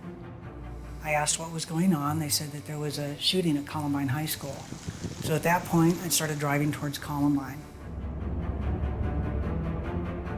And that's when it became surreal, because the dispatcher was talking about snipers on the roof. They were talking about bombs exploding.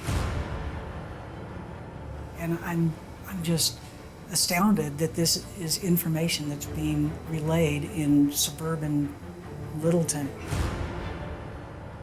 My secretary ran in, the door was shut, and she said, there's been a report of shootings or gunfire and bombs exploding. And I'm thinking, what are you talking about? I came out of my office and I ran down here, and as I looked down the corridor, I saw a gunman coming towards me with the shotgun. When I was staring down and I made contact, it seemed like the size of a cannon. All I kept thinking is what it was going to feel like to be shot. You know, I thought of my family. Was I going to die quickly? Each time a bullet was fired from the gun, then glass would shatter behind me. I hear bullets exploding in that area. And what really probably saved my life is girls coming out of the gymnasium in this crossing hall. They were coming into the crossfire, and I wanted to make sure that they were not hit by the gunman's gunfire. I ran down to this hallway, and I was able to get the girls into the gymnasium area. Emergency. Well, we just got a frantic call from my daughter saying he's chasing us with a gun, and then she hung up the phone, and you could hear the screaming in the hallways. Yeah. 6 weeks earlier, March the 16th, 1999, in the mountains south of Columbine. the two shooters recorded another video. This time, the weapons were real. That's a slug. Imagine that in someone's brain. Both were students at Columbine High School, just weeks away from graduating. Oh. Entry exit. 17-year-old Dylan Klebold and 18-year-old Eric Harris. No, no, no. Harris was a young man that was in advanced classes. You know, he had dreams of going to the military. He applied to enlist in the Marines. Klebold was a kid who a few weeks prior had visited one of the state universities in Arizona, so his plan was to go to college. Klebold was at prom 3 nights prior. Now both Harris and Klebold seemed intent on the destruction of the school and everyone in it. By 11:27 a.m., the two shooters were in an area near the library where Craig Scott and numerous fellow students were working. We're hearing the firecrackers. We're thinking that it's a prank. We're laughing, we're joking about it. And then that's when a teacher ran into the room. She ran over to the phone. She got on the phone to call the police. Jefferson County 911. The phone rings, and you know, I had a caller on the other end of the line who stated that something was happening at Columbine High School. There is a student here with a gun. He had shot out a window. There was children in the library, and she wanted to, obviously, you know, protect them and take care of them. Under the table, kid. Heads under the table. She saw the shots happen. She knew this was serious. She knew this was real. Okay, we've got help on the way, ma'am. Okay. Okay? Oh, God. Stay in the line with me. Oh, God. Hey, kids, just stay down. I got underneath the table with my buddy Matt, and then my friend Isaiah. He came and he sat next to me. Still lying paralyzed in the cafeteria doorway, 15-year-old Sean could do nothing but listen. I can hear explosions going off upstairs, and I can hear people screaming, and I can hear gunshots just echoing throughout the school, and there's just chaos everywhere. I've got every student in this library on the floor. You better stay on the floor. We have paramedics, we have fire, and we have police en route. We were just setting down to lunch, and the tones went off for a reported possible drive-by shooting near Columbine High School. My partner and I jumped into the medic unit and started heading towards Columbine. As we pulled up, several students running by, and one young gal had a bullet hole in her, I believe, right calf. We treated her. After several minutes shooting and throwing homemade bombs in the corridor outside, Harris and Klebold now approached the library entrance, where the teacher was under the desk, on the line to 911 dispatch. I remember trying to get her to close the doors and lock them to keep everyone in. Is there any way you can block the door so no one can get in? I do not. She's right outside that door. I'm afraid to go to the door. It's okay. It was trying to keep her calm so that I could, you know, figure out what was going on. I'm really, I think he's yelling at everybody to get up right now. He's in the library. I'll rip off your goddamn head! Dylan was a family friend of our kids for a long time. He grew up here, sort of. Dylan was here a lot. The kids met each other in the first grade and became best friends. Hey, what's going on, dude? This is Dylan. There were never fights. A lot of kids you have to send home after a while because, you know, it gets with boys. It was great. The three of them got along great. He was a nice, gentle young man. Dylan Klebold was born in Colorado, and at the time of the shooting was living in his parents' designer home in a desirable natural area just outside the town. Dylan's parents, they were intellectuals and artists at heart. They had met at Ohio State University in the art program. They didn't believe in spanking. They didn't believe in guns. They didn't believe in war. They were pacifists. Eric Harris's background was also far from underprivileged. Eric's father was ex-military. He was a decorated Air Force test pilot. It required them to bounce around a bit from city to city as his father would get transferred, but lived in normal middle-class neighborhoods, not living in the inner city and subject to gangs or drugs or violence. It did affect Eric, however, always having to move to another school, make new friends again. That was tough for him. I hate most people. Eric Harris and Dylan Klebold were both deeply into computers, and both complained they were victims of bullying by sporty students known as jocks. After settling in the Columbine area, Harris became friends with Klebold, and as such also hung out with Dylan's friend Brooks Brown. But it would not always be a smooth relationship. He had thrown a snowball at Brooks's car and cracked the windshield. And a kid came up and said, "Here's Eric's backpack. I took it while he was throwing the snowballs." So I'm thinking, well, what's this? I'm going to take the backpack back. So we drove down in the car, and I rolled down the window, and I said to Eric, "I've got your backpack. Meet me at your mom's house." And we rolled back up the window. Well, he started banging on the window crazy, saying, "Give me my backpack." He was frantic. That was the first time I saw that anger, and it was very unusual. It was quick, and it was fast, and it was unrelenting. I will freaking kill you! I'm gonna pull out a goddamn shotgun! The 20th of April, 1999, 11:29 a.m. Columbine High School, Western Side. Eric Harris and Dylan Klebold entered the library, where 4 staff members and 52 students were hiding. As soon as they came in, they were shooting off their guns. They began to yell at students. They were making some mocking comments. Nobody, whatever their race, sex, or social status, would be safe from the killing spree. The first person that they killed was Kyle Velasquez, who didn't know to hide.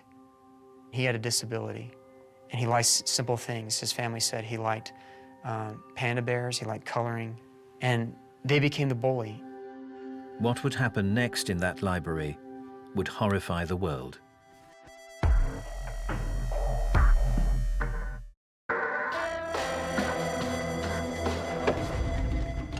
Throughout 1998 and early 99, Columbine High School students, Eric Harris and Dylan Klebold, had made a number of home videos themed around violence. On April the 20th, just weeks before they were both due to graduate, fantasy became reality. At 11:29 a.m., they entered the library.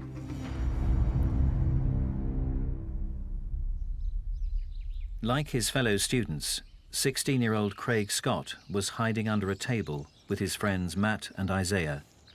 A lot of students were being quiet. Some girls were crying, and some girls were begging for their life. 911 dispatcher Renee Napoli was listening in to a phone line left open at the library desk. I could hear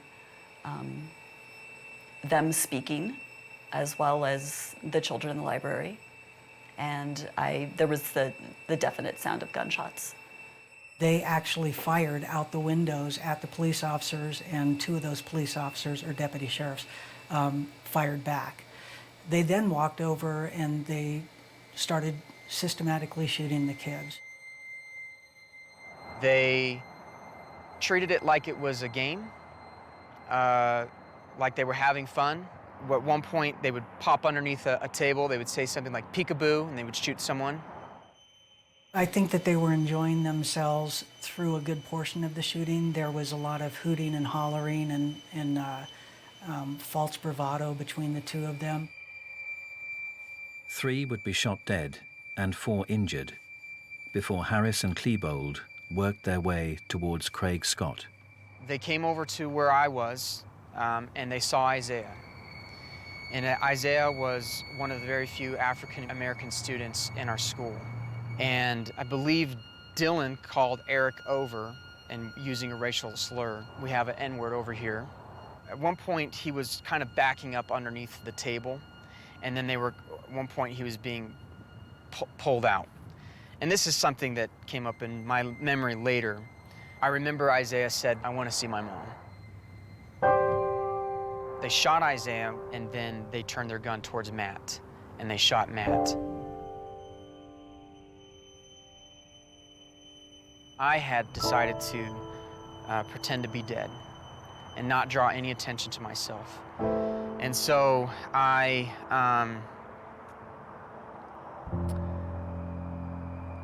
laid there, and I could hear their last breaths being taken.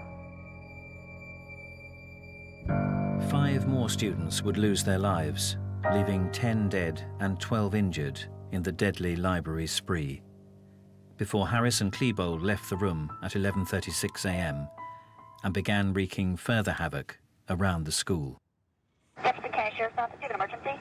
Yes, we do. Can you guys send lots and lots of paramedics? We have paramedics, we have fire, and we have police on route. SWAT sniper Sean Duggan was one of several law enforcement officers with children at the school.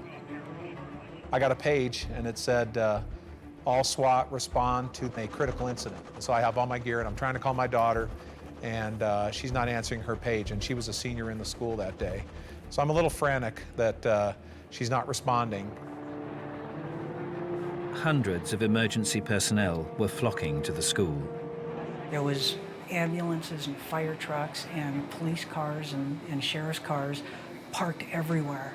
And children were running from the school at breakneck speeds as fast as they could. I was running for my life. And when I got behind the police car, I couldn't help but be thinking about Matt and Isaiah, because there was still a little bit of breathing. And I felt a little like a coward. Oh my God! I was under a table and people were getting shot all around me. It was overwhelming to see the emotion on these kids' faces, and I knew that the world had changed.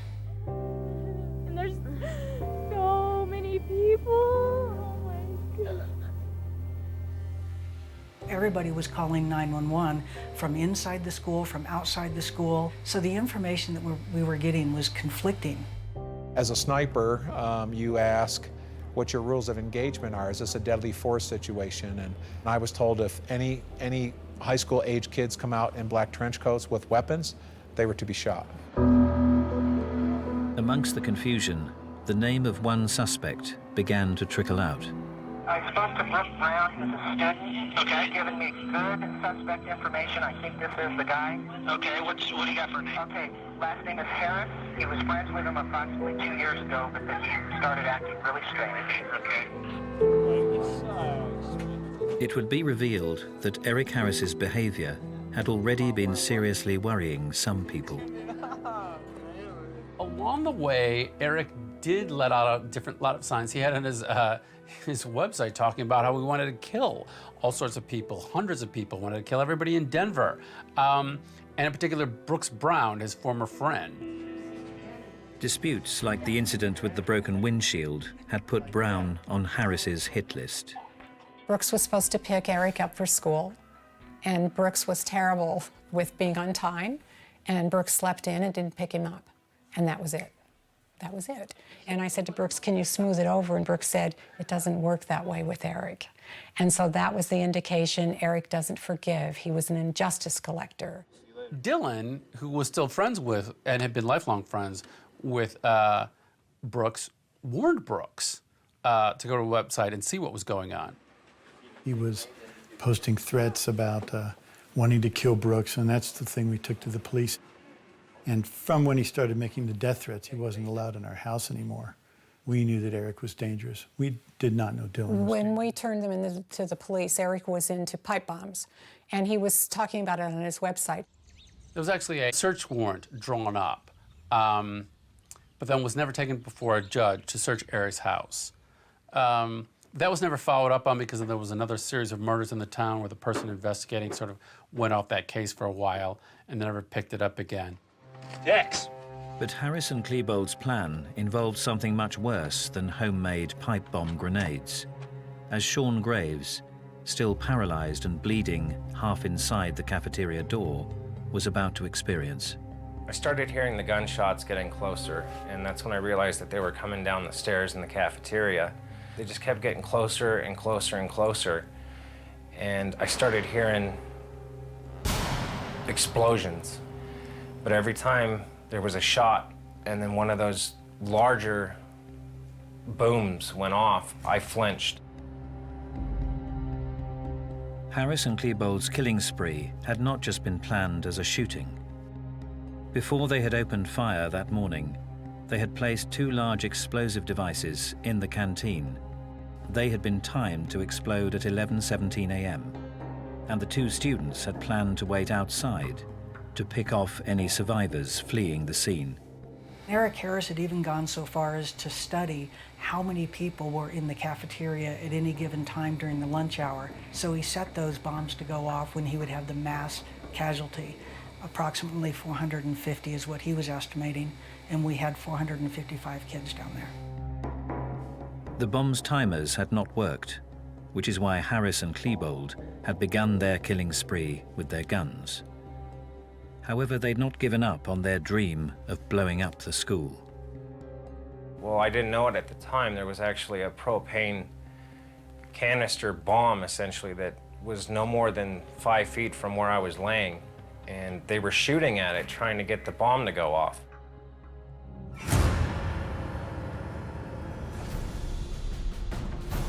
Their new attempts to detonate the bombs only succeeded in a relatively small partial explosion and fire.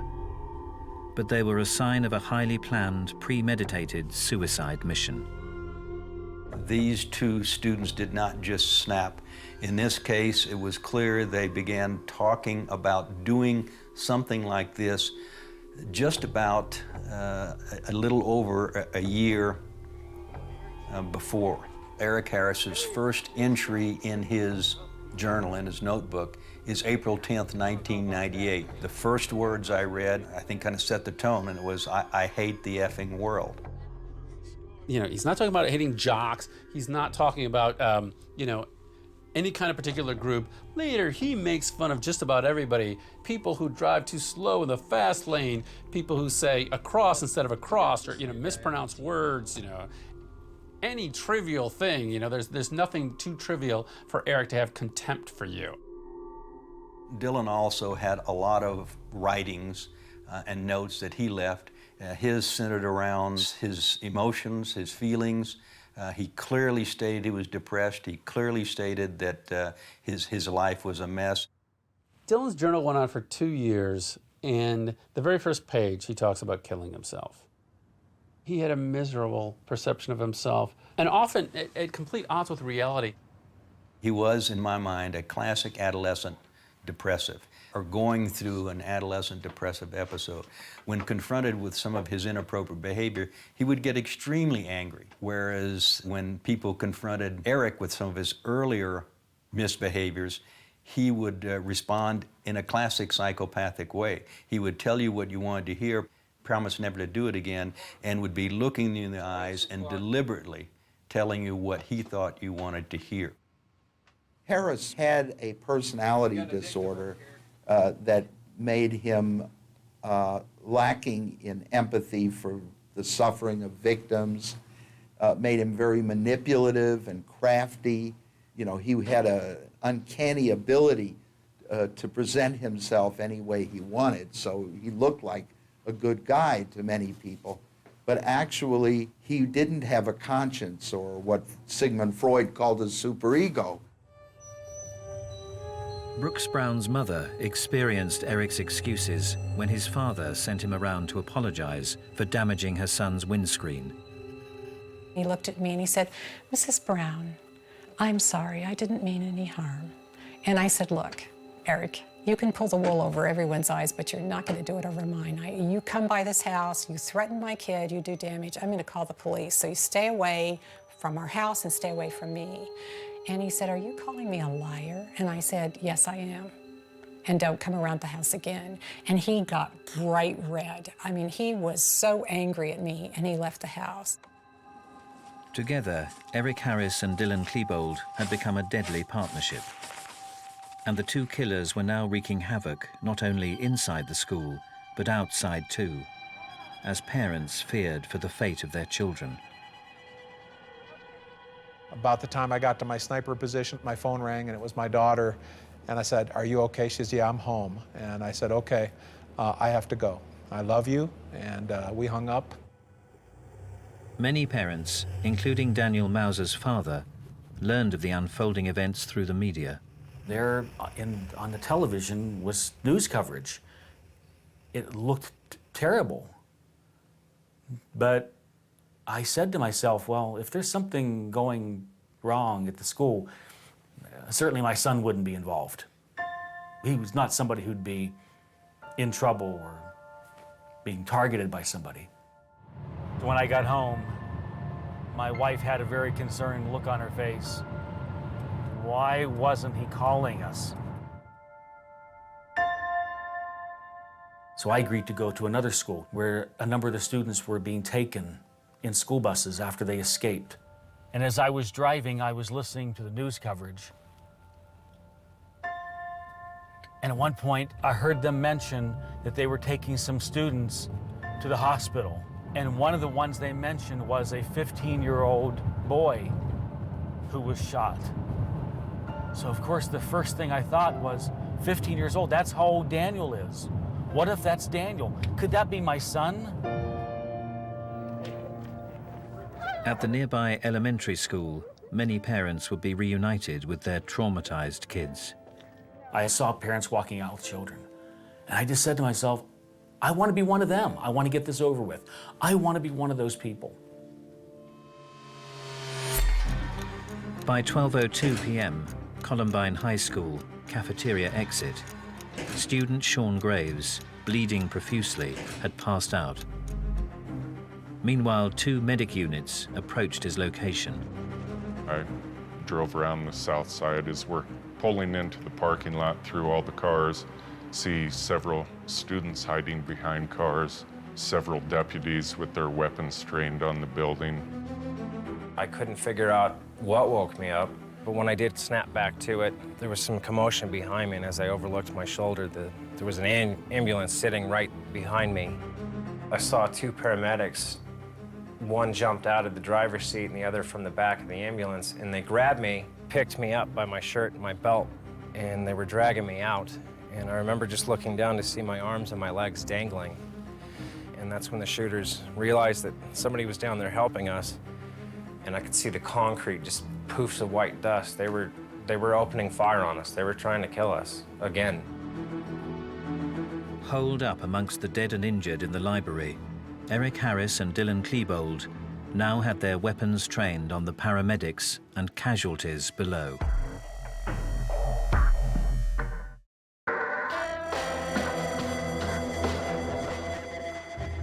By 12:02 p.m. on the 20th of April 1999, Eric Harris and Dylan Klebold had been running amok in Columbine High School for more than 40 minutes, leaving a trail of dead and injured in their wake. Then, as fire department paramedics moved in to assist casualties, like Sean Graves and his friends, Harris and Klebold began firing on the kids and rescuers. I found Medic 13's crew were struggling to get Sean Graves loaded up into the medic unit. So I came up in the middle of him, and one had the head, the other had the feet, and we stepped into the ambulance. They threw me in first. Saw another young man laying by the fence, and then he turned his head and made eye contact with me and said, "Help me." I scooped up and dumped the young man literally into the back of the ambulance so that they could get out of the gunfire. I just remember hearing the sounds of bullets hitting the top of the ambulance, just the metal tinging. And that's, I'll take that away from all of that. as being a sound that I'll never forget. It would be among the last acts of Harris and Klebold's killing spree.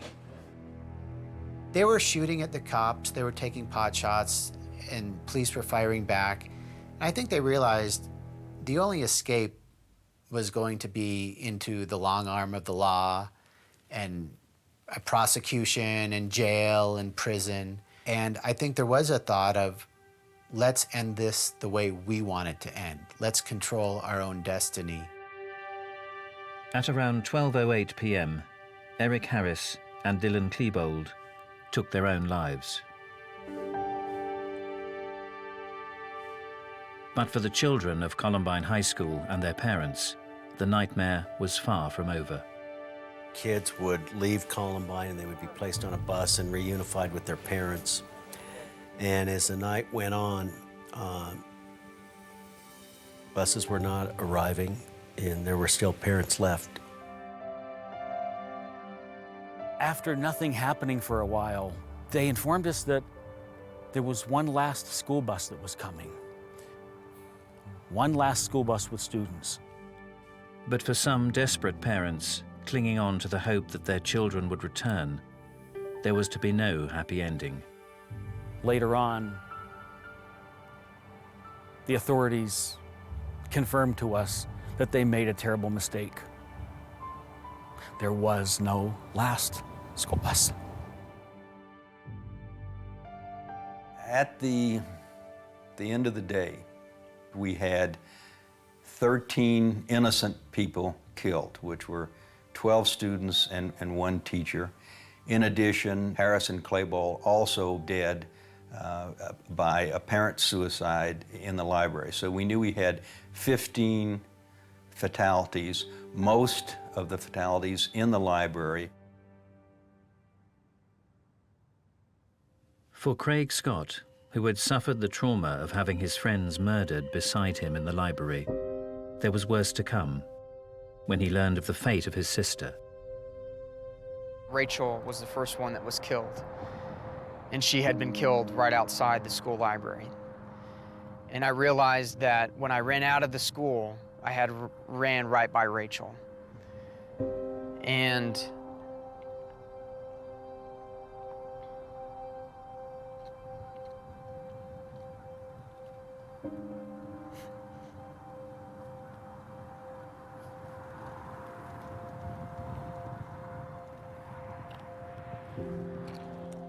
my son was one of the last that was shot. He was next to last who was shot.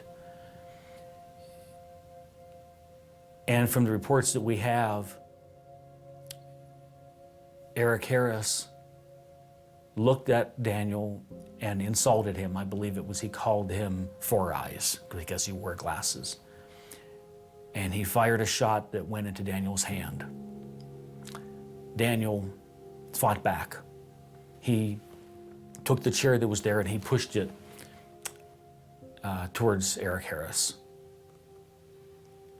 And for that, he paid with his life.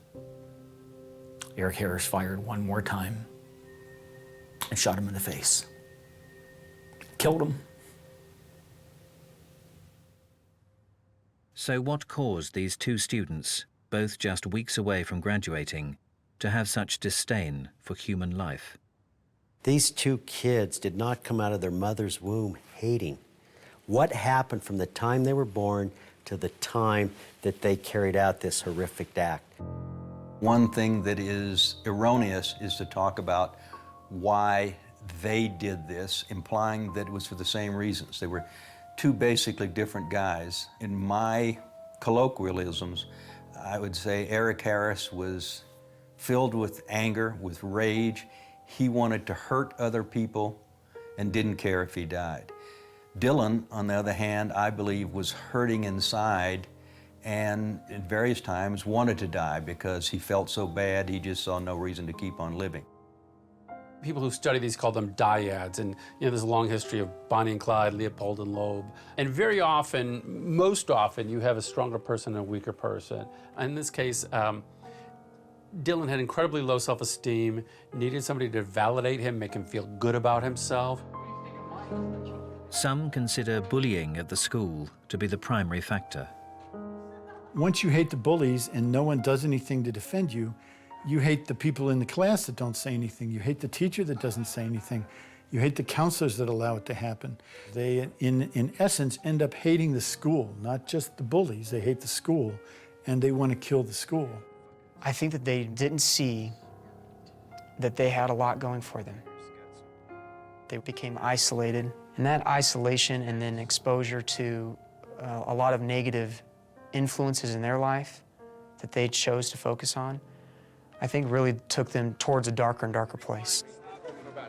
Harris was the dominant person who inspired the Columbine massacre. And I think Klebo went along to get along. It was that chemistry that created this insane circumstance where they were able to kill lots of people with moral impunity. For the Columbine teachers, students, and parents, life would never be the same again. I was paralyzed from the waist down. I spent months in the hospital. They didn't foresee me ever walking again. And I was angry. I was very angry about that. But at the same time, I'm extremely stubborn. So I didn't let that be the end of it. I made a goal for myself to walk across the stage at graduation. I wanted to be able to graduate knowing that I didn't let those two control my life. I didn't let them ruin my life. And I've actually been walking ever since.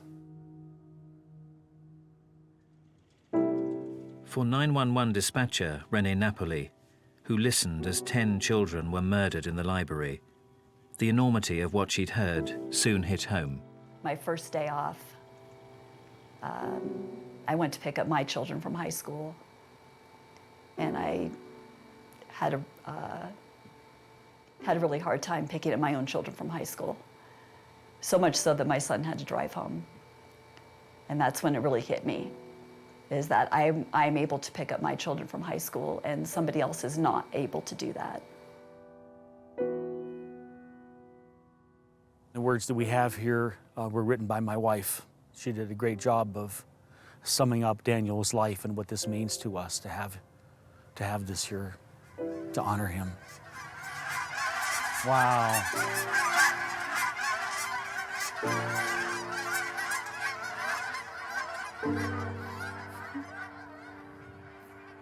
It's like they did it for Daniel.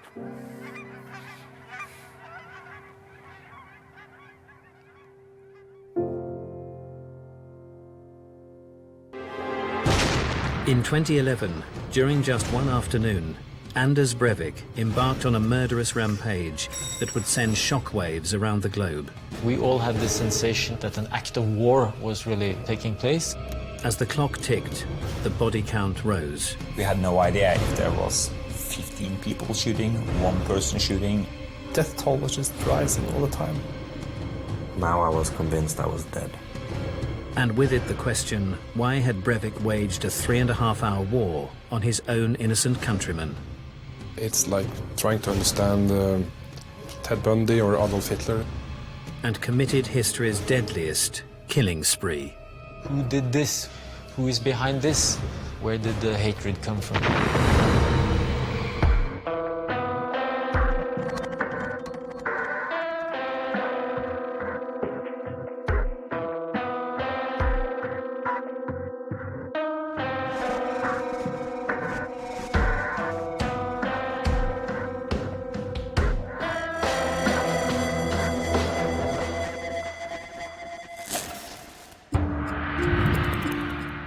The 22nd of July 2011, Norway. A Scandinavian country admired for its landscape, high living standards, and for having one of the lowest murder rates in the world. In the capital city of Oslo, the day had begun like any other. 22nd of July is in the middle of the main holiday in Norway. And of course, the weather was pretty bad, as it always is.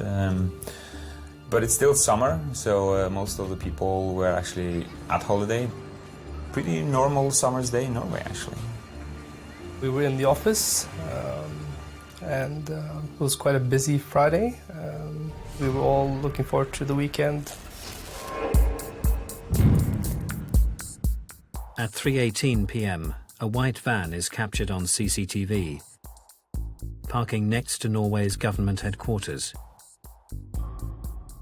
Its driver is 32-year-old Anders Breivik, and cameras record him leaving the scene, armed and dressed in police-style uniform. Minutes later, at 3:26 p.m, the country would be changed forever as the world's worst killing spree began.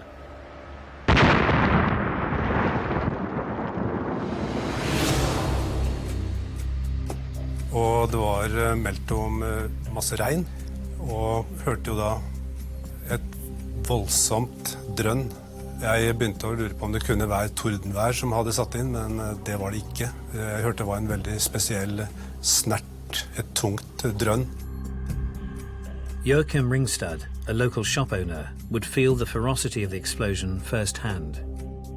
I remember just being in the office, and suddenly there was just like a pressure wave, big pressure wave that just kind of felt like it just blew through the whole building. There was debris and dust everywhere in the air. I thought the building would come down as well.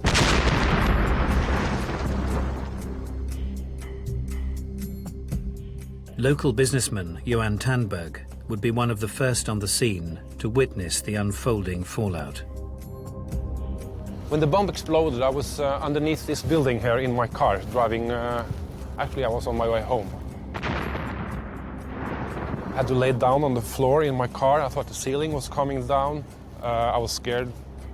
It was a big air pressure through the tunnel. My car stopped, actually. I started again, and I drove out from the tunnel. Immediately when I got out from the tunnel, I saw this disaster that had occurred outside. I started to film maybe 8 seconds after the blast or the bomb went off.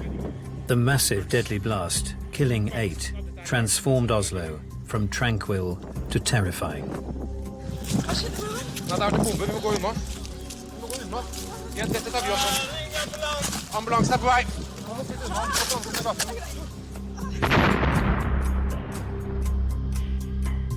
I thought it was a truck that had ran into the building or an earthquake. Everybody around me just froze, like they didn't know what to do. And I just ran out to see what was going on. And then when I got to the door, the second I got out, I saw glass falling down from the sky, so I couldn't run out.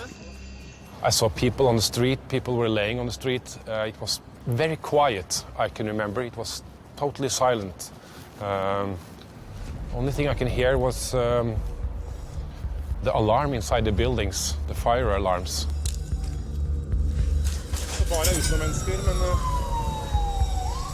With authorities beginning to arrive, the scale of the task facing them quickly became apparent. Jeg kom inn i området bare noen minutter etter eksplosjonen. Da var det fortsatt masse røyk i området, støv fra eksplosjonen. Det var røyk fra flammer. Det var store ødeleggelser på stedet. Det var døde, hardt skadde. Trekk unna! Trekk unna! The blast, you could hear it all over Oslo. Up to 70-80 kilometers away from this spot, people could hear the bomb went off. We could feel it even where I was living. So I went outside and I looked toward the center of the town, and there was smoke coming up where our government buildings are. First thing I thought was Norway was under attack. Kom dere lengst mulig unna alle sammen, flere kvartaler. Her kan dere ha mer, og det kan sprenge mer. Det flere oppover? One building I went into, helped some people out. One building was so damaged, so I couldn't go into it. I was afraid it would fall down.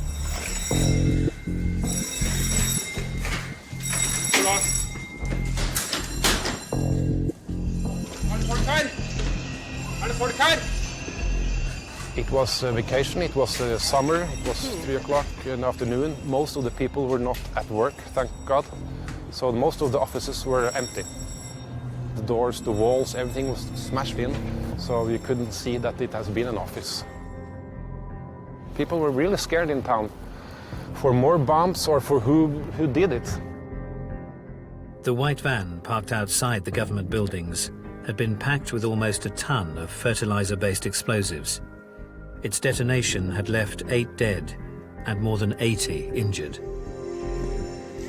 We all had this sensation of that an act of war was really taking place, and we were wondering who did this, who is behind this, where did the hatred come from?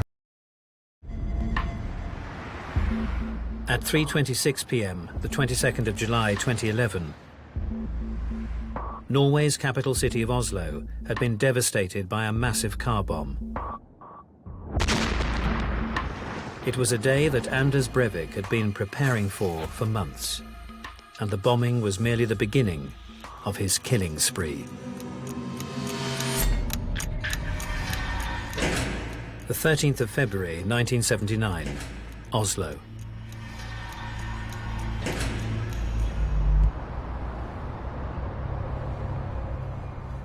Anders Breivik is born to a diplomat and a nurse. His childhood was marked by the divorce of his parents and worrying behavior that would draw the attention of the authorities at a very young age. He was under observation by a child psychiatrist when he was at the age of 3 or 4 years old. And they all gave him a quite serious diagnosis that he was already a different psychiatric setup than normal kids.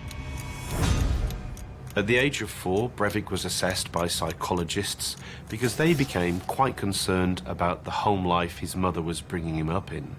They thought that he'd been sexualized in some way and that his mother was projecting her own ideas onto him that weren't appropriate for a 4-year-old boy. The family unit would quickly begin to dissolve, leaving Anders in the care of his increasingly unstable mother and isolated from his father. I think Breivik's father is present mostly in the form of his absence. You know, he was not there for Breivik. He certainly didn't have much of a family to live with. I would say he was of a neurotic background. He was an individual who was prone to outbursts or dramatic scenes and shows of largesse.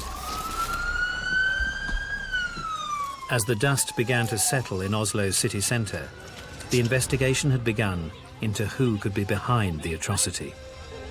Vi fikk inn mange meldinger om bombelignende gjenstander. Det kom inn mange meldinger om eksplosjoner, og det kom mange meldinger om mistenkelige personer som måtte sjekkes ut. I actually thought about 9/11, something like that, because it was like a disaster area, because people were just walking around slowly, they were like zombies in a sense. Så var det et voldsomt og uvirkelig bilde. Det er ikke sånn man forventer å se i Oslo, ikke i Norge, og kanskje heller ikke i Skandinavia. Oslo and Norway was completely unprepared for something like this, and pretty much taken with their pants down. One of the interesting things about Breivik's spree, of course, is that he bought himself extra time. For a while, the police were only taking calls about the bombing and nothing else. Det var lite informasjon å få i en tidlig fase. I etterhånd så vet vi at det har ringt inn personer som har meldt om forskjellige bevegelser. Pictures coming through to the police control room would offer the first crucial clues in their hunt for the perpetrator. Vi kunne få fortalt hvor gjerningsmannen hadde gått, hvilken bil som var parkert på utsida, som da var blitt sprengt, og registreringsnummeret på den, slik at alt av det ble sendt inn til de som holdt på med etterforskning her inne på politihuset. But the culprit was already one step ahead of the authorities, and what he had planned next would dwarf the carnage in the city and shock the entire world. Breivik was driving out of town when his bomb exploded. I think he enjoyed the deception. He was absolutely relishing the artistry of what he was doing. He was driving for about 40 minutes until he came to the nearby lake of Tyrifjorden. With confusion and tensions mounting across the country, Breivik would begin to execute the second stage of his plan. The island of Utøya was hosting a summer camp of young Labour Party activists, and Breivik was headed straight for them.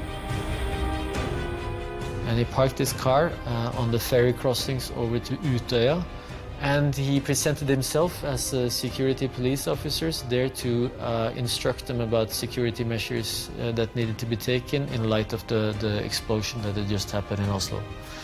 And they sent the ferry over to collect him. What would come next would be an act so sinister it would strip a generation of its innocence.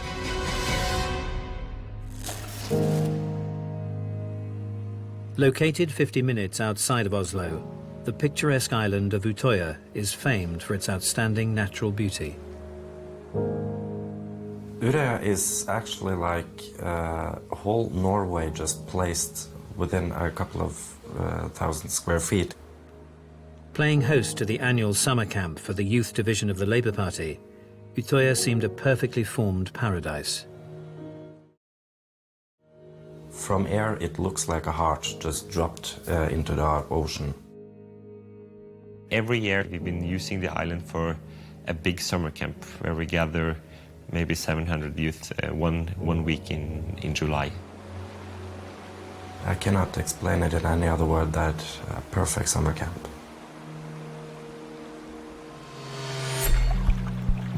But this island idyll would soon be transformed into a nightmarish vision of violence by Anders Breivik. People were playing football, volleyball, everything was just normal, perfect. Suddenly, the one who was running the island, we called her Mother Utøya, comes in with a look on her face that I've never seen before on anyone, and she said, something has exploded in Oslo. Of course we were shocked, but and we saw pictures, and it was like seeing scenes from a city in the war.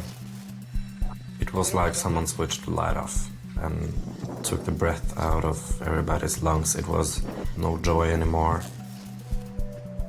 I remember walking up here, and my mother called me.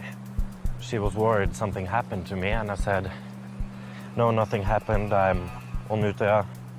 I wasn't in Oslo, and she should be just calm because I'm probably at the safest place in Norway right now. No one could have imagined that the man behind the bombing in Oslo had his sights set on the island of Utøya.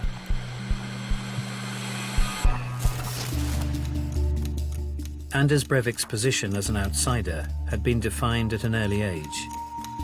Breivik grew up in a very affluent part of town, but he had a single mother and an address which was not kind of on par with his classmates, and I think he felt rejected. Aged just 14, he had sought acceptance by joining a nationalist gang, but his natural demeanour set him apart from the other gang members.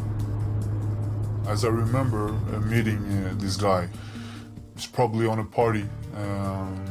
I can kind of see him just sitting there, watching, trying to figure out how to blend in. However, there was one aspect of youth culture that Breivik did excel at, one which demonstrated his ability to prepare and execute a plan in extreme detail. He would also try to establish, a reputation as a graffiti artist. So he was apparently, according to the people who knew him at the time, planning his graffiti raids like a general. Extremely good with the logistics, getting the number of cans and planning his missions. He was definitely searching to get some recognition, to be someone. As it happened all the time with him, he worked very hard for recognition, but he ended up being rejected also by these people. Breivik has certainly made reference to being isolated when he was younger and in his teens, but he's also showed adept skills at belonging when he needed to. So although he postures himself as being the outsider's outsider, as a narcissist he's also very capable of working on the inside when he needs to. Such capabilities would prove crucial in carrying out the second stage of a killing spree that has already seen 8 dead.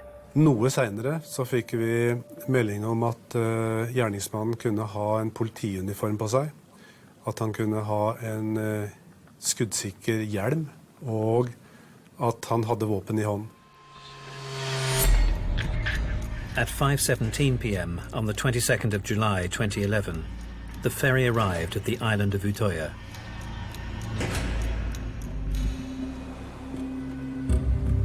Disguised as a police officer and claiming an obligation to keep Utøya's inhabitants safe from harm, Breivik was welcomed.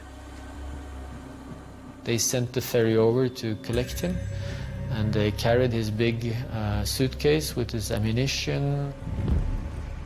At 5:21, the first shots were fired, beginning what would be over an hour of unimaginable horror.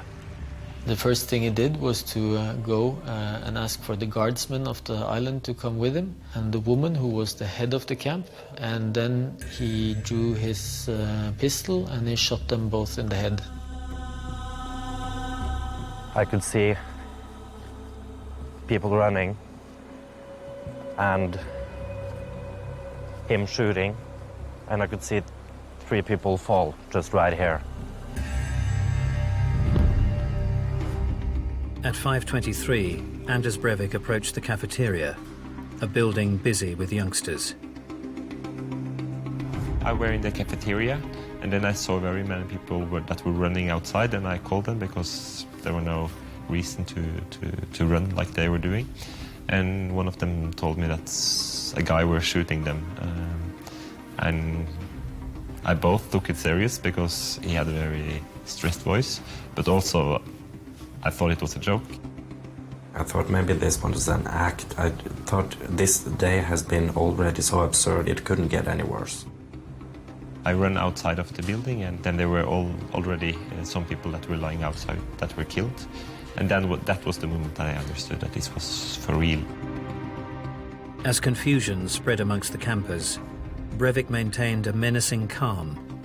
His singular purpose, the intention to kill. There was this girl approaching him from a distance, who looked like a policeman, and this man walked normally with a normal speed towards this girl, and this girl was just walking normally towards him. He pulls up his gun that he held in his hand down by his thighs. He points it up at this girl. She stops and slowly started working backwards. He continues with the same speed towards her, and a series of rounds goes off, and he shoots her down into the ground. There were around 500 young people gathered around the cafeteria and the campsite. It was like nothing, not even a single leaf or straw grass moved. Everything just stood completely still. And at the same time that girl hit the ground, it seemed like the ground just lifted itself up and started running away. And that was all the people running. At 5:31, Breivik began working his way through the campsite towards the woods. Between the strings and the tents and the things lying around, chairs, it was like an obstacle course. This was an obstacle course where if you fall, you would die, actually. The gunman had already shot and killed 21. As he made his way through the woods towards the southern tip of the island, he would take 15 more lives. I just ran, and then I came to the sea, so there were no place to run anymore, and then I just hide in the grass. You could hear the trees crunching from the bullets that were fired away. You can also see bullet holes. We heard a lot of shooting, so at the time we heard shooting, it was, of course, terrible because we knew what was happening. Even though I never prepared for this and never prepared for running for my life or being attacked like this, it's also quite impressive how the body reacts. And the only thing the mind is set on is to survive. Before you even start to think about something, your body and your mind has already done it. Before you realize you have to run, you're already there. Before you start to think swim, you're already in the water.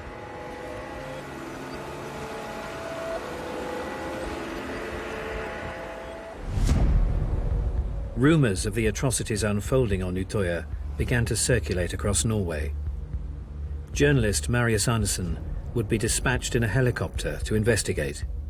When we approached Utøya, the weather was really, really bad. It's raining from kind of all directions, and you have to go in pretty low, like as low as possible without breaking any laws. And I just told my pilot to start circling the island. I need an overview, I need overview pictures, I need to understand what's going on, because I had no idea. For many on the island, the only option was to swim for their lives. Leaving my cell phone behind and my wallet in my pocket so I could be identified, we started swimming. I started seeing people in the water. And the strange thing about your mind is that you don't expect people to be swimming away from an island like scared. This was a summer camp in my head, and my head told me, oh, they're taking a swim. And it takes like a second, and no, they're not swimming, they're not bathing, they're swimming away from the island. I couldn't breathe. So after 50, maybe 100 meters, I turned back. I realized this was going to be too far, and I also realized that I was probably going to drown. At that time we started to realize that this is a process that goes over time, because it doesn't really add up. Your head doesn't really want to believe it. You think, okay, it's reported shooting, it might be someone playing with fireworks on one side of the scale, and on the other side of the scale it might be a mass murderer, but that's highly unlikely. I remember water level was probably around my hip or thighs somewhere. Standing coughing. There was no one around me, so I thought that there was, and suddenly the same man that I saw earlier comes out of the woods just right next to me, 8, maybe 10 meters away, and started screaming that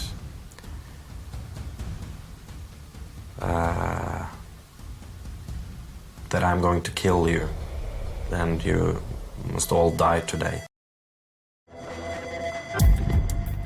At 3:26 p.m. on the 22nd of July 2011, the Norwegian capital of Oslo was devastated by a massive car bomb. 8 would die, and more than 80 would be injured.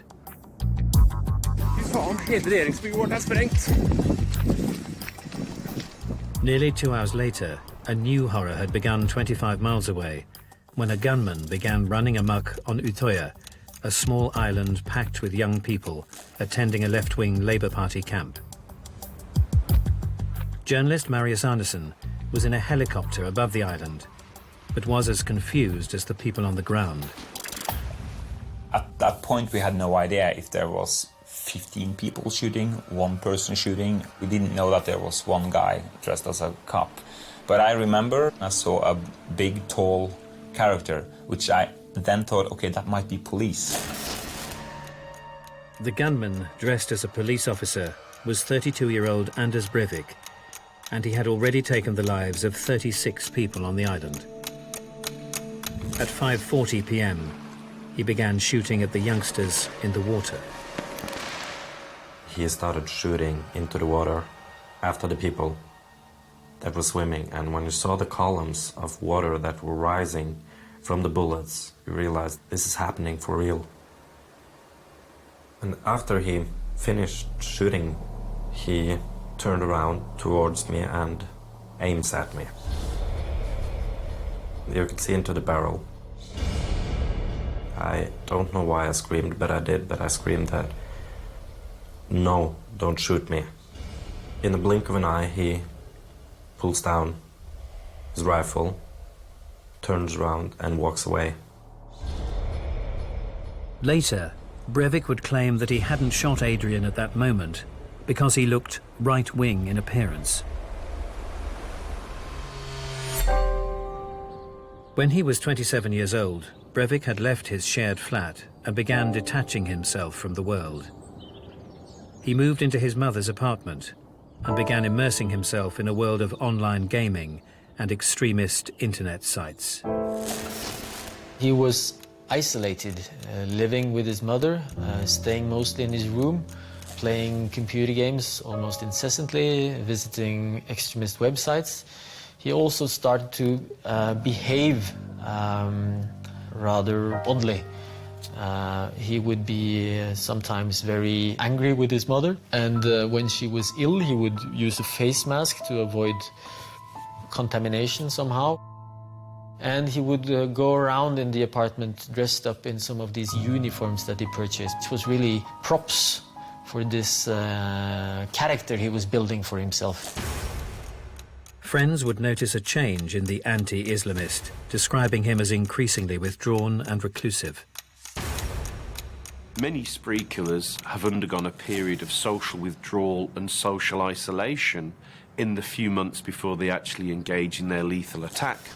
It could be that while Breivik was in his period of isolation, he began focusing more and more on his spree as the only solution, but it could also have been a very canny way for him to go off the grid. Years later, he would turn his violent video gaming into reality. 6:08 p.m., the 22nd of July, Utøya Island. Anders Breivik had already taken the lives of 49 people.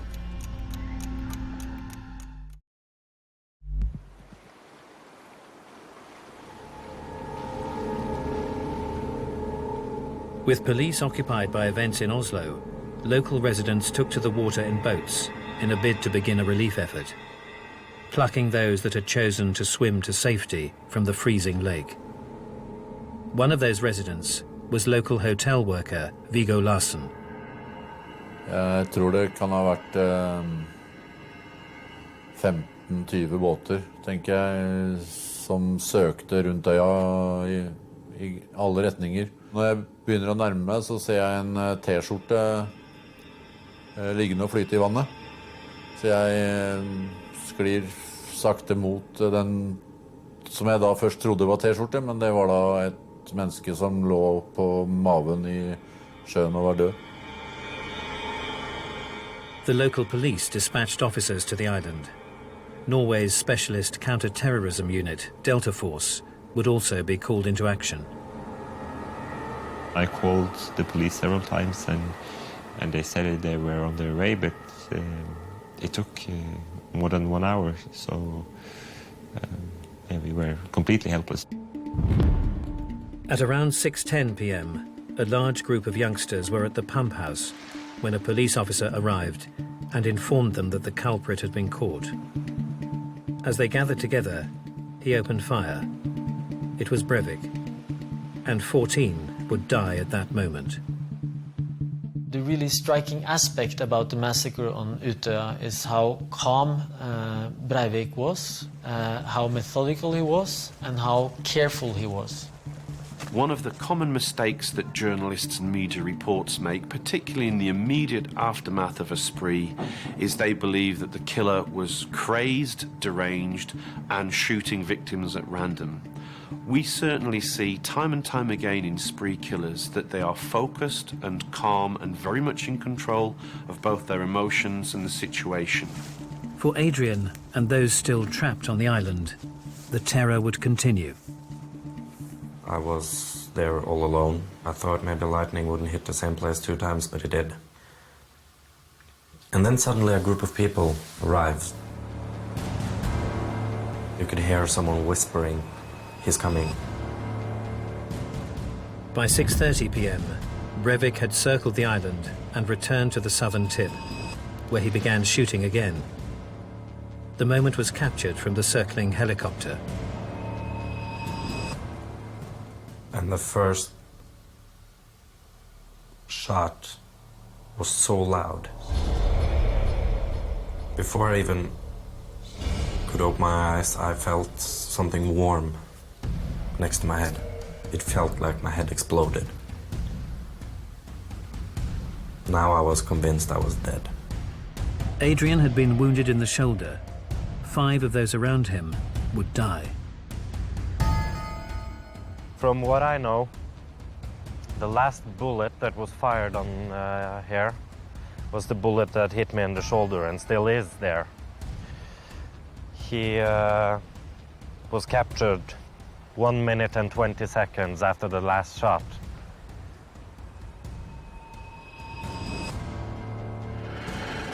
After an hour and 9 minutes of unchecked bloodshed, Delta Force would arrive on the shores of Utøya to face down Anders Breivik. The last thing that we were actually able to see was the police walking like in tactical formations, like terrorists, like terror cops do, and checking out stuff. Then, the man responsible for a massacre would surrender without a fight. Breivik's spree was certainly different from many other sprees that have gone before it. Predominantly, spree killers either kill themselves or they are killed by law enforcement. Clearly, Breivik wanted to be taken alive so he could give his ideological views a platform.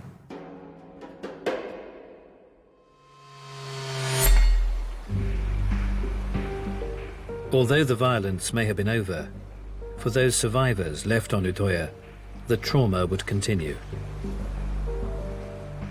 I was rescued by the police and they took me away and I was taken by a private boat.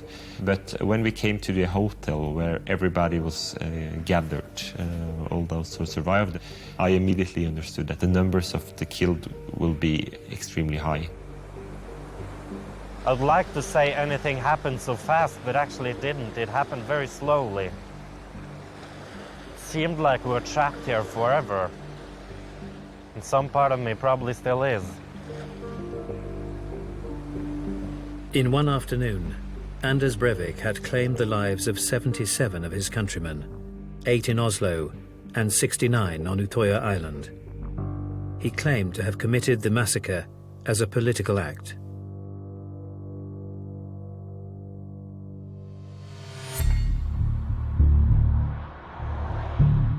Several months prior to the attacks, the reclusive right-winger had moved from his mother's Oslo flat to an isolated farm 2 hours north. All the while, he kept a diary of his preparations.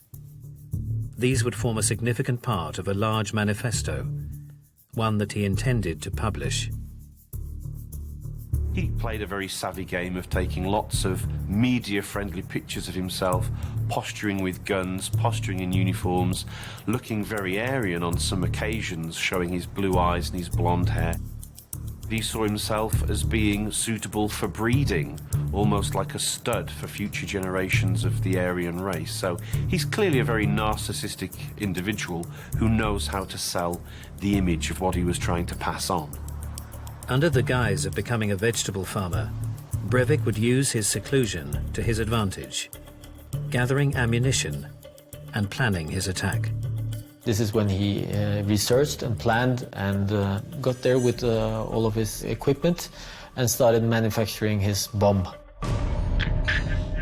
On the 21st of July 2011, the day before his killing spree, Breivik completed a final recce in Oslo city centre before returning to the farm one last time.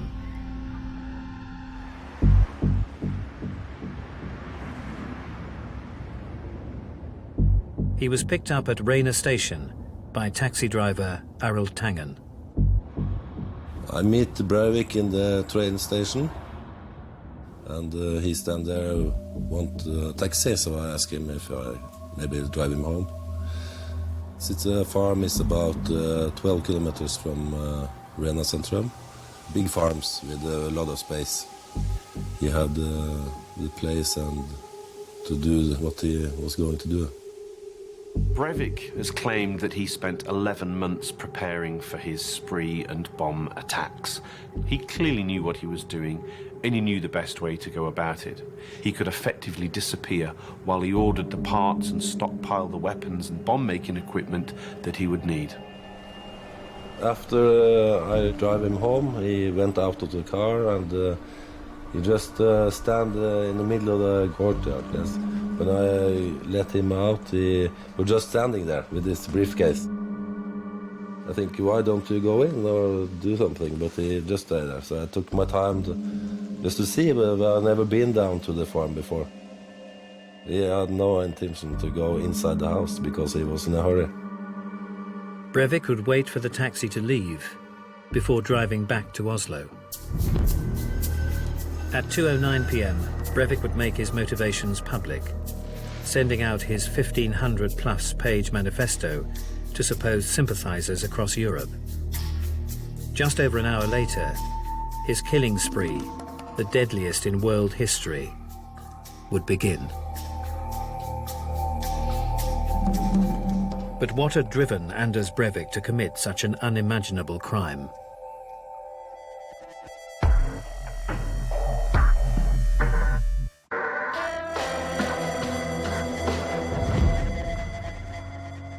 On the 22nd of July 2011, Norway had changed forever. Anders Breivik's attacks in Oslo and on Utøya had left a nation in mourning. It is sometimes easy just to talk about the number, about the attack, but I mean these were 77 individuals that are no longer with us. Most of them were very young, the youngest was 14. The majority were below 18, so yeah, that is what 22nd of July is about, is those who lost their lives.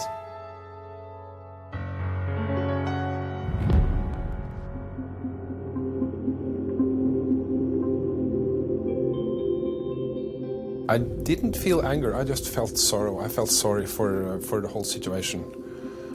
This guy I didn't feel sorry for, but all the people that he hurt and all the families that he destroyed, I just wish him dead.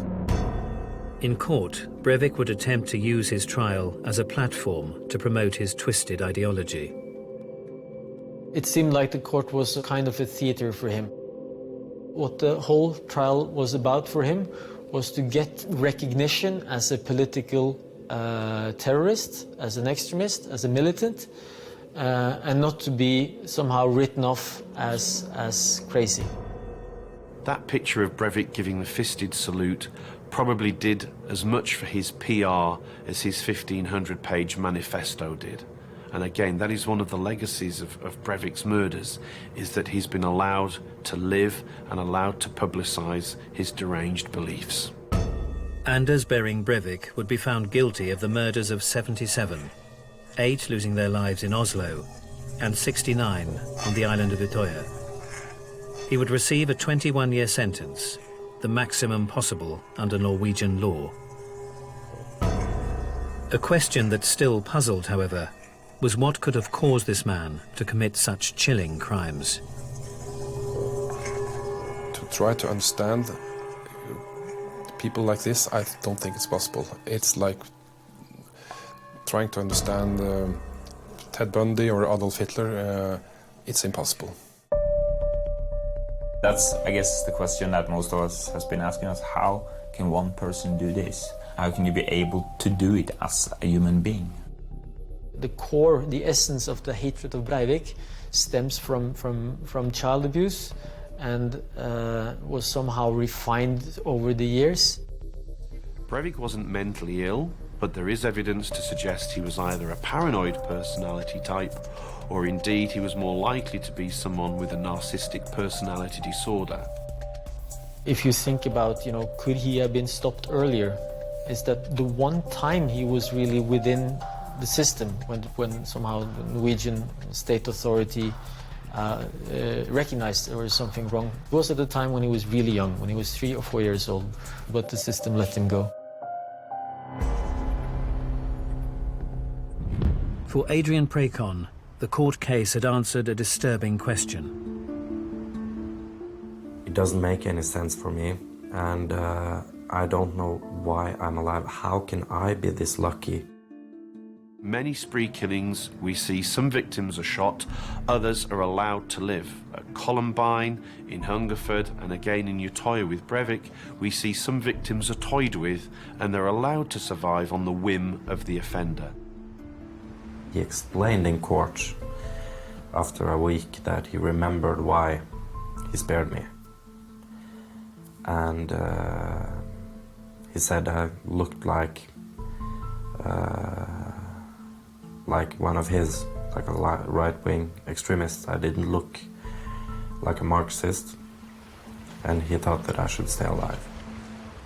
Despite Breivik having taken aim at his own people and striking at their very heart, their refusal to be cowed by their attacker stands strong. 1 minute we are falling because someone is shooting after us, and a couple of days later we're all standing in the streets with our roses and torches and rising again. And I believe that's the best experience a country can have with themselves, to fall and rise together. Although the innocence of Utøya may have been lost on the 22nd of July, its beauty will remain. It affected Norway in the way that Norway is not so small and safe anymore. My daily life is like before, but of course it changed Norway, and it changed me as a person. Det vanskelig å slippe taket, men til stadighet så tenker han på det som skjedde på Utøya, frem nå til og med 2 år etter. For Adrian Prekon, the experience of that day may have been harrowing, but his bond with the people that travelled there that fateful summer has survived. I still say it, and the closest people around me also say it, that I never returned home from Utøya. And that's because a part of me is still struggling out there.